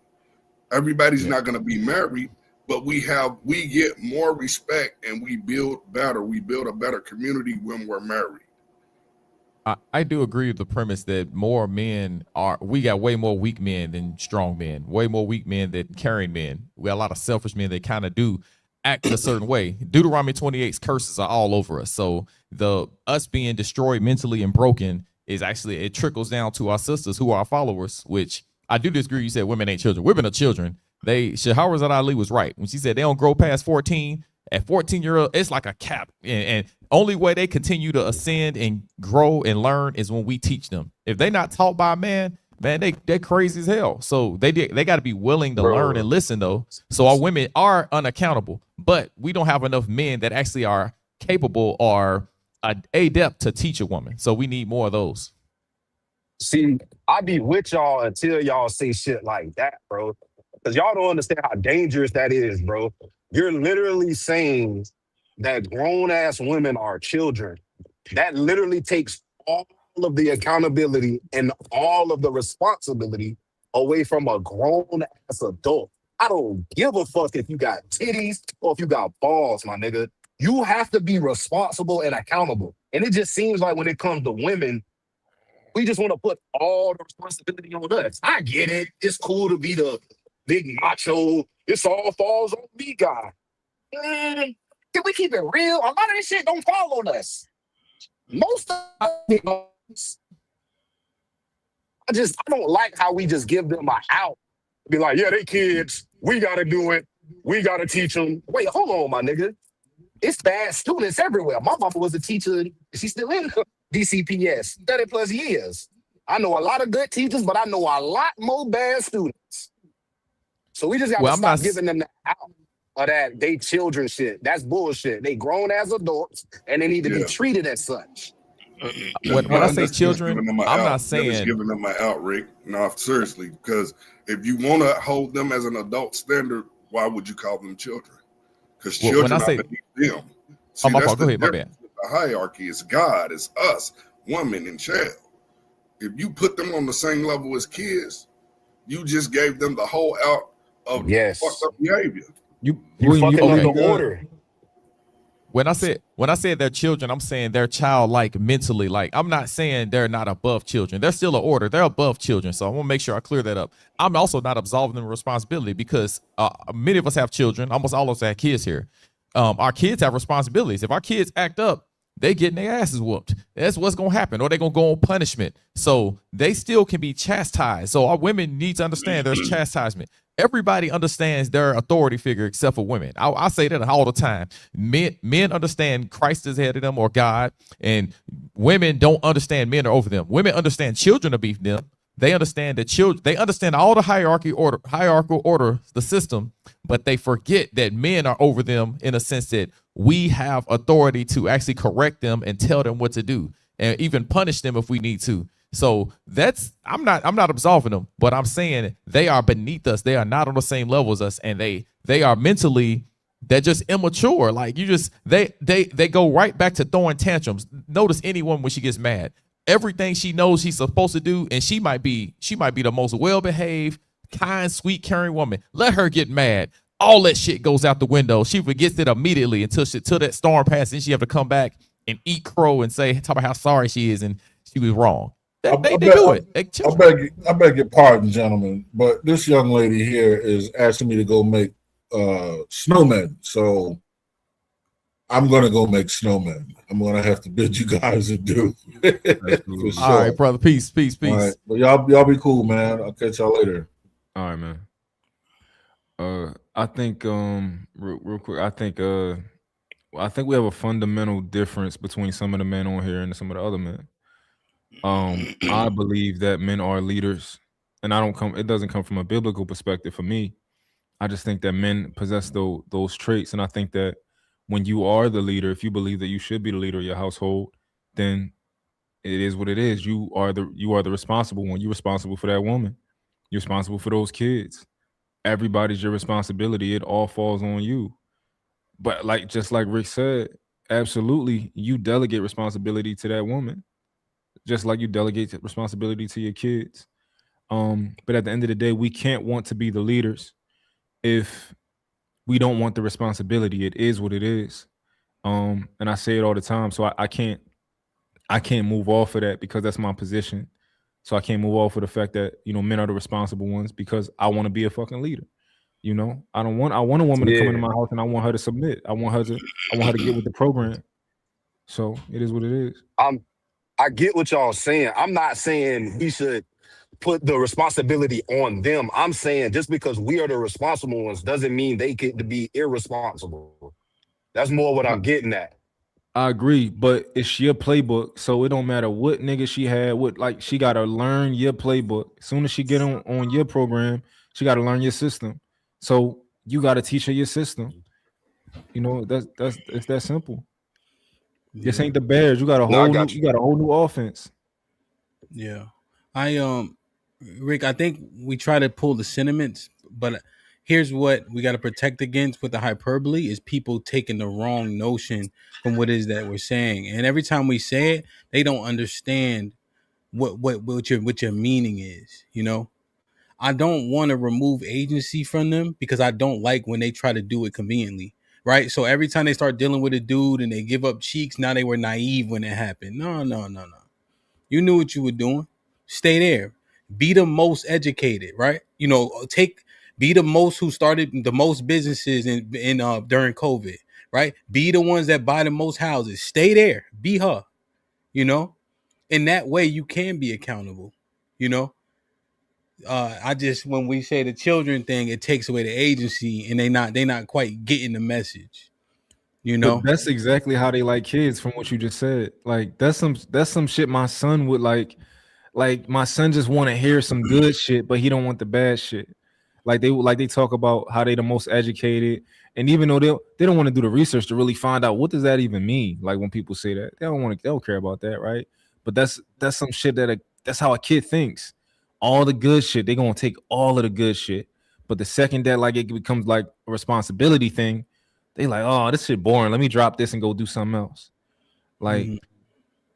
They want to watch the highlight tape, but they don't want to see when the coach is stopping the video and doing like Coach Sturdy, talking about, look, this is where you messed up. You pissed down your leg. They don't want to see that part. They don't want to get corrected and moved in the right direction. So, I 100% agree. Yeah, no, I got you. I think that's a fair. I don't know if it's a retort, but I think it's a clarification. I'm just saying, be who you say you are, right? And so now expect to be accountable for all the things you do and don't do, right? For the things that we know we shouldn't be doing, right? There's nobody else's fault but yours. And I think we get further faster like that, And that doesn't mean that people don't understand a hierarchy or, things of that nature in terms of, who's leading. But God damn it, nah, man, I'm so tired of hearing that shit. The one thing I always say is women's strength is a facade of their weakness. Because at any point the damsel in the distress thing can be activated. Because we acquiesce to that. And then in turn, a man's weakness is the facade of his strength. You know, because at no point should you ever wince. And at all times, if it's good, I say me. Or excuse me, if it's good, I say we. If it's bad, I say me. You know, but in this thing with another adult, whomever's in it need to be held to task. You know? I agree. And and don't get me wrong, like with my businesses, whatever, I always be like, damn, should I have sent a different crew to do that job? You know what I mean? But it don't mean I don't be like, hey, y'all broke that lamp. You know what I'm saying? But then I'm like, damn, these guys ain't the best packers that I have. You know, so there's always an adjustment. But I'm still be like, y'all gonna have to pay 50% of that lamp. God damn it. You know, so this shit ain't easy, nigga. This shit ain't easy, you know. But man, I don't know, man. No, that's facts. That's facts. Yeah. I think men, well, this is the way I think it's supposed to go, but it's a lot of men that's not good leaders too. I don't know why. Maybe they didn't. I don't think that you are born a leader. I think you can be born with leadership traits, but I think you do. You should. Most cases, a lot of people got to be taught, you know, how to be a leader, that you're responsible, things like that. But I think that a man is like a CEO. He sets the foundation, and then like from there he delegates. So you put people in position. You bring the best out of people. I think that's your job as a man, as a coach, as a leader, as a father. You know, it's understanding what position to put my son in for him to be successful. You know, what position to put my daughter in for her to be like, how do I communicate to them so that they can hear me? You know, versus just communicating how I want to communicate or how I feel like I got to communicate. All right, so it seems like they're not getting the message. Okay, how can I get them to get the message? That's my job to figure out. You know, Yeah. Same thing with your woman. I get it. I think I agree, and then this is where we may get a little bit of pushback. I think you have to be exhaustive in your methods. You know, so this is just an analogy, right? When I'm coaching the kids, if I can't reach the ones I need to reach, I have to assess my tactics. Now, if I exhaust my tactics, now I'm like, okay, this kid's just a hardhead, right? He need to be kicked off the team. This, you know, whatever the case is, you know. But do we just stop at the first method? You know, especially with all the adjustments we got to make with everybody coming up to this world largely independently. We getting with people later in life to where they already kind of built some foundations for themselves and strongholds. And so how do we navigate that shit? We just got to be realistic when we talk about the single mother thing, right? Majority of us coming from single mothers. So what does that mean, right? That means that there's going to need some adjustment for the women, right? Because there's a thing where you come from a single parent led home for whoever comes from it, right? That's the sentiment.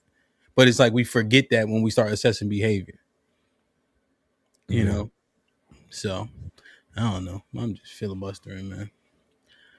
No, I dig it. Yeah, it's a fundamental change, like I said, in just the dynamic. And everybody has to learn to be a leader. That natural born leader is bullshit, right? That's the first thing. People thinking that you just know how to do something, whatnot, what have you. No, leadership is something that's learned, right? Learned and earned both, right? Because you can have all the right things, but if no one listens to you, okay, you're just a person with all the answer, but nobody respects or listens to. So, I think when we start doing too much of I'm the problem, this is the problem I see with us and us like only, as to where if you have a bad student, if you have a bad follower, it is the leader's problem, and that's poor leadership, but that's a poor understanding of leadership, right? I cannot, if I'm leading a group of people, at a point in time, there's going to have to come something to where, okay, hey, you're going to have to get like everybody else. If you're capable, of course, you know, if you got the one-legged man and we marching for what's name, okay, you help, right? But if you're completely, totally capable and you don't have any deficiencies that's blocking you, I have to make you conform to my leadership style versus me conforming to your learning style, because that begets, you know, laziness, and that begets hatred, because now you're taking it easy on this one person and everybody else is, you know, doing it the harsh way. So I think a big part of leadership is understanding that, right? And of course, not just, you know, punching somebody in the face, but holding the followers responsible for catching up to everybody else when capable, right? because what was it? Drumline, one band, one sound, right? You know what I'm saying? And we all march to the same step. That's very, very important, because once everything is streamlined, it's a whole lot easier to lead, and then it's a whole lot easier for everybody else, because now there isn't any favoritism. There isn't any perception of this person gets different treatment. A lot of these different things. But I think as we have more of these conversations, men have become more comfortable and more aware of that, and that you're not a problem, you're not the failure. If all the time, you know what I'm saying, if it's something to where it's a person, right? But the rest of your track record is whatever. That's and we only hold this dynamic when it comes to. My bad. Go ahead. No, I'm saying that part is key, Mr. Fantastic. I guess one thing I'm thinking about is, have we been cultivated into being good leaders? No. Or great leaders as men, No. Yeah, and so that's what I was saying. I agree with you to the point to where I've either proven that I can lead in multiple places, so now I can easily identify a problem kid, woman, etc.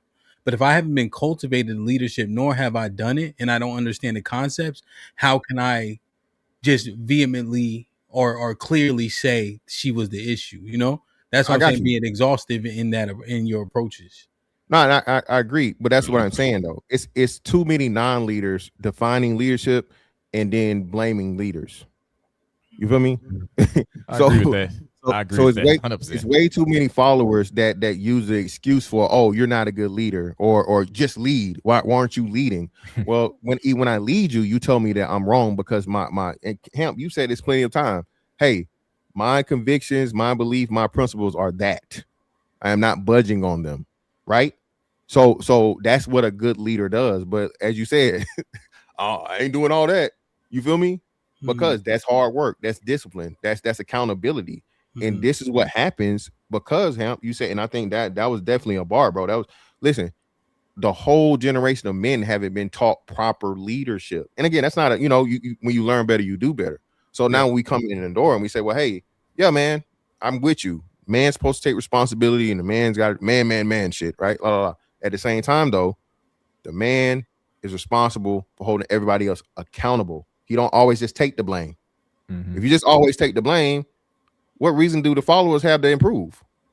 What reason do the followers have to raise up to, rise up to a level or to the occasion? So that's all I'm saying when we have these conversations. Leadership is a very, very important thing for men.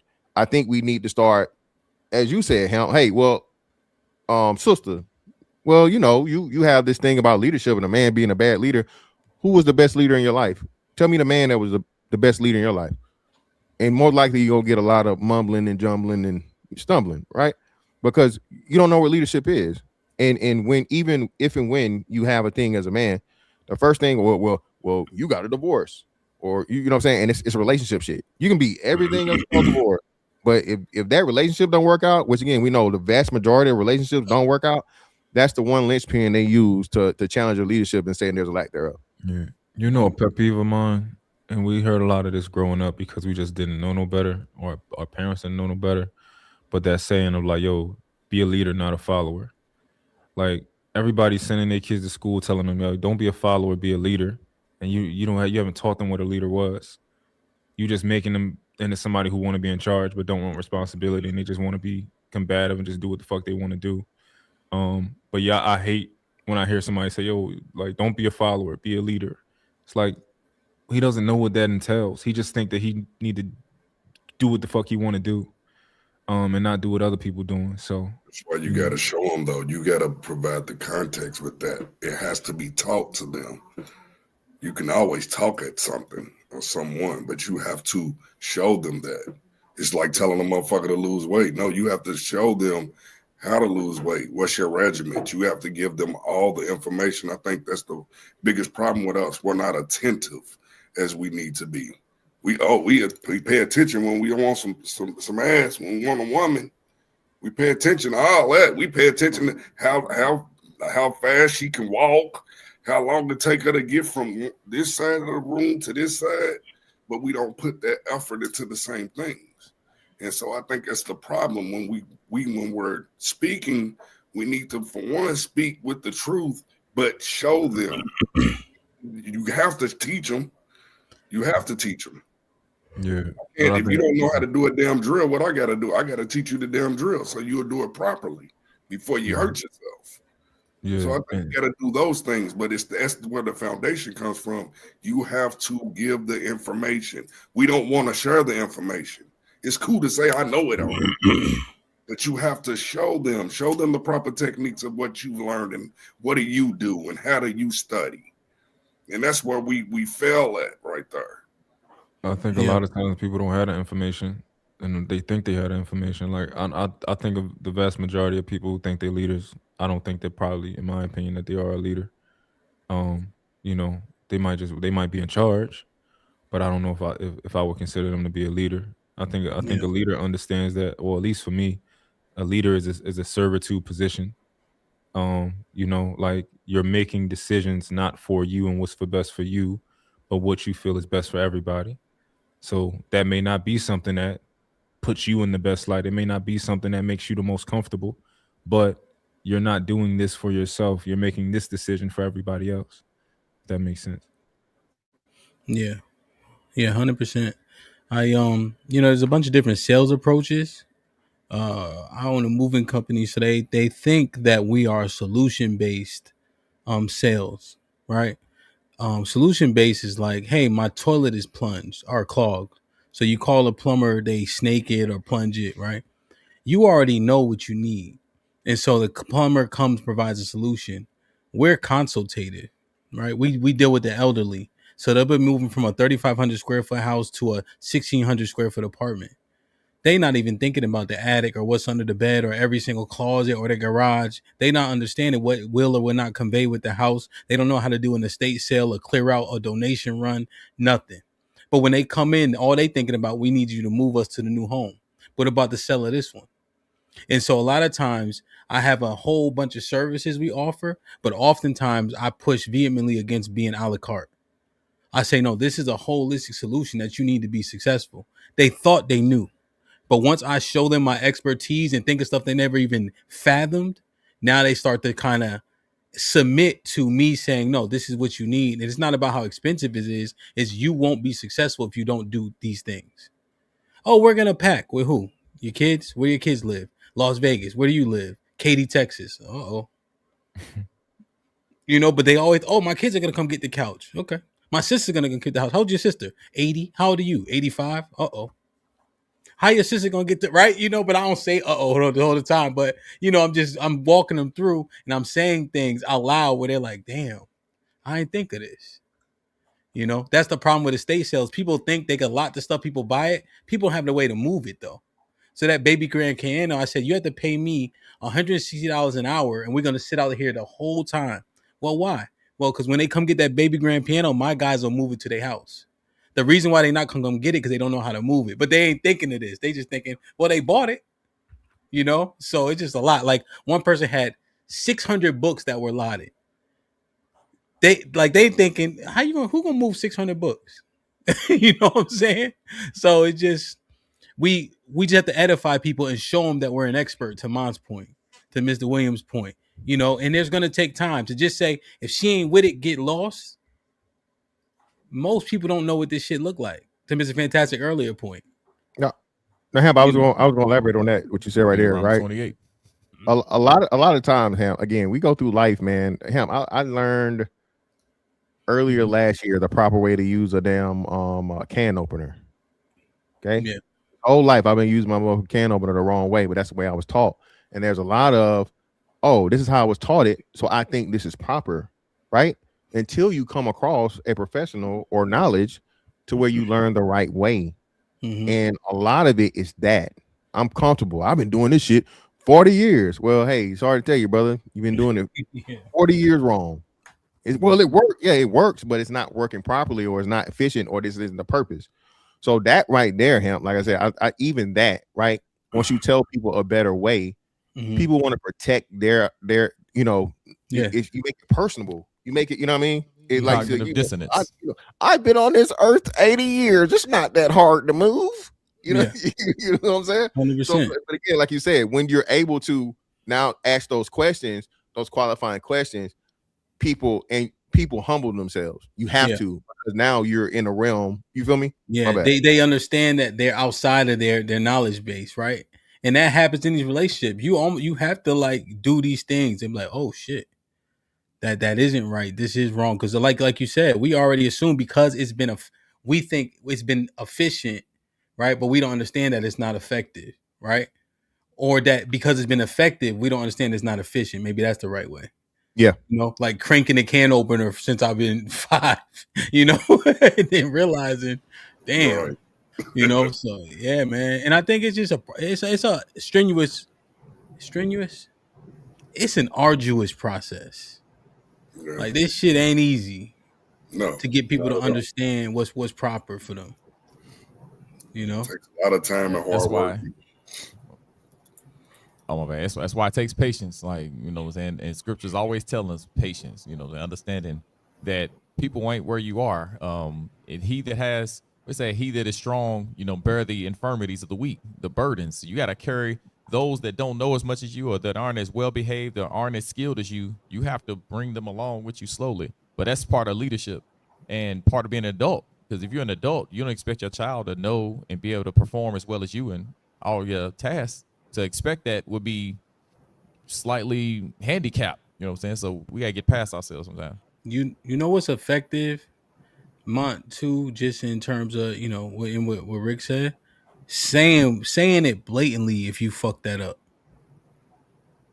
You know, I think concession is a strong tool.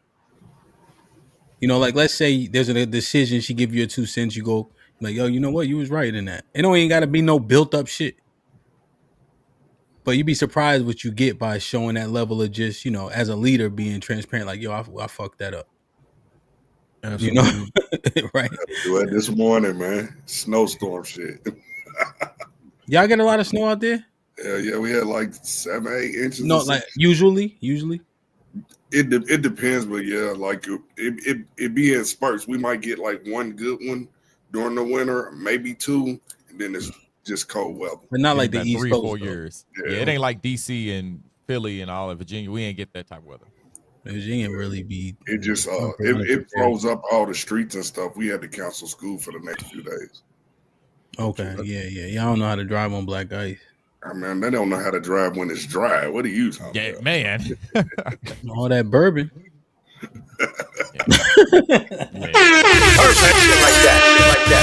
These people got any more super chats, man. I think this was a very productive part of the combo. I'm glad we able to get the extension to have it, man. Joe with the 10 ounces. This is why her income / did I read this one? This is why her income / lifestyle absolutely matters, because I don't know of any job that's going to instantly double my salary by virtue of me getting into a relationship and becoming the breadwinner. Joe with the $5 says, and also, since we don't have kids, exactly what you at home all day doing? Joe with the $10 says, the same basic adulting shit you were doing when you were single doesn't magically stop the second you get a significant other. Also, what's the point of the degrees if you're not going to use them? Salute to my brother Trey. Perfect. Let's go. I think we're good, man. I think you said dope. To that last point you made, I was just on the phone with my do me a sister. favor, Mont. Answer that last point and then give him your final, like, overarching thought. Got you for sure. Yeah, to the last point you made, I was talking to my sister the other day because she always calling me about my nephews and stuff like that. So like right now, I just been kind of like telling her like, listen, when he do this or when he do something like this, like just call me, and you know I kind of get on the phone and mediate. I was talking to her. And I just was pretty much telling her, like, okay, oh, so you did that wrong. Okay, did you apologize to him? And she like, no. And I'm like, well, I think you should. I think if you apologize to him when you do something wrong, I think that's going to be something like that's beneficial for your relationship. Because I think right now he's probably under the impression that you can never be wrong. And as he's coming into being a man, you know, he has his own feelings and he has his own perspective. So I think it's your duty sometimes to have conversations with your kids, you know, understand that, you know, they're becoming more intelligent, they're becoming more aware, and you can slow down and have conversations with them.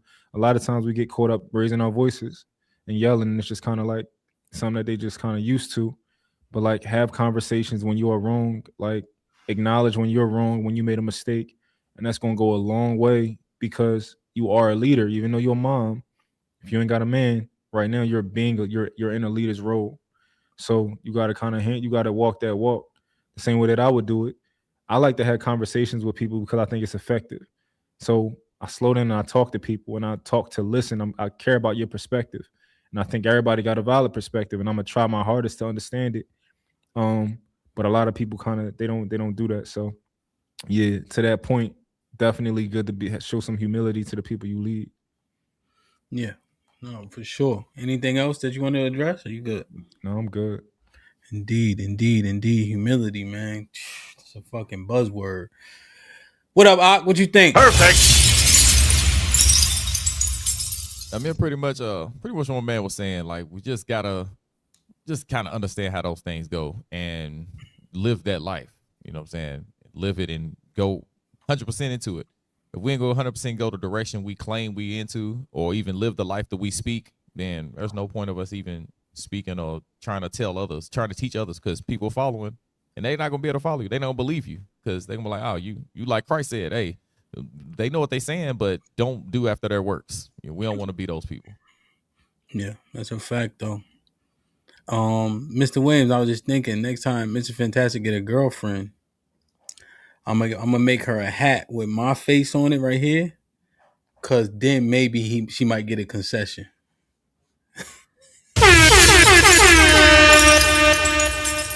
You know what I'm saying, Mr. Williams? I'm the only one that get that nigga to make a concession. You feel me? What's your final thought, Mr. Williams? Perfect, brother. Oh man, this was dope, man. It was good to just have these conversations, whether they tough or easy, but just to get edified on a lot of different things. Hug somebody you love, man. God willing, next Monday I'll be 50, so I'm gonna eat healthy all week so I can pig out Monday on my birthday. So hey, y'all just love on somebody, man. Just tell them you love them, call them up, check up on them. Yeah, you need to stop eating pig, first off. Who said pig? I'm not eating pig. No. Just in case. Pig out, man. Now you got me thinking about pork chops. See, no, I was just going to do wings, man. And you said pig out. Yeah, you did say pig out. Well, I said pig out. I meant, like, you know, get me a platter of wings and fries and, you know, drinks and have a ball, which the drink was just going to be soda. I'm off the alcohol for a while. So I want to just, you know, have some fun. You know, watch some games and shit, you know. Yeah, man. Shit like that. Mr. Fantastic. Brother.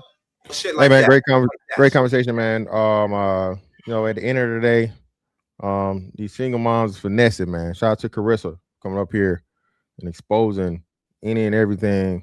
All right. Don't take care of them damn kids if she ain't gonna take care of yours. Keep tabs, write it down, take a picture, send it to your CPA. All right. If you're a single man, bro, listen, don't even entertain that shit, dog. You too worth it. Even if you a short fat nigga, a broke fat nigga, my bad. Hamp said the short part, you kind of fucked it up, man. Hey, do better because you deserve better, brother. That's all I got. Indeed.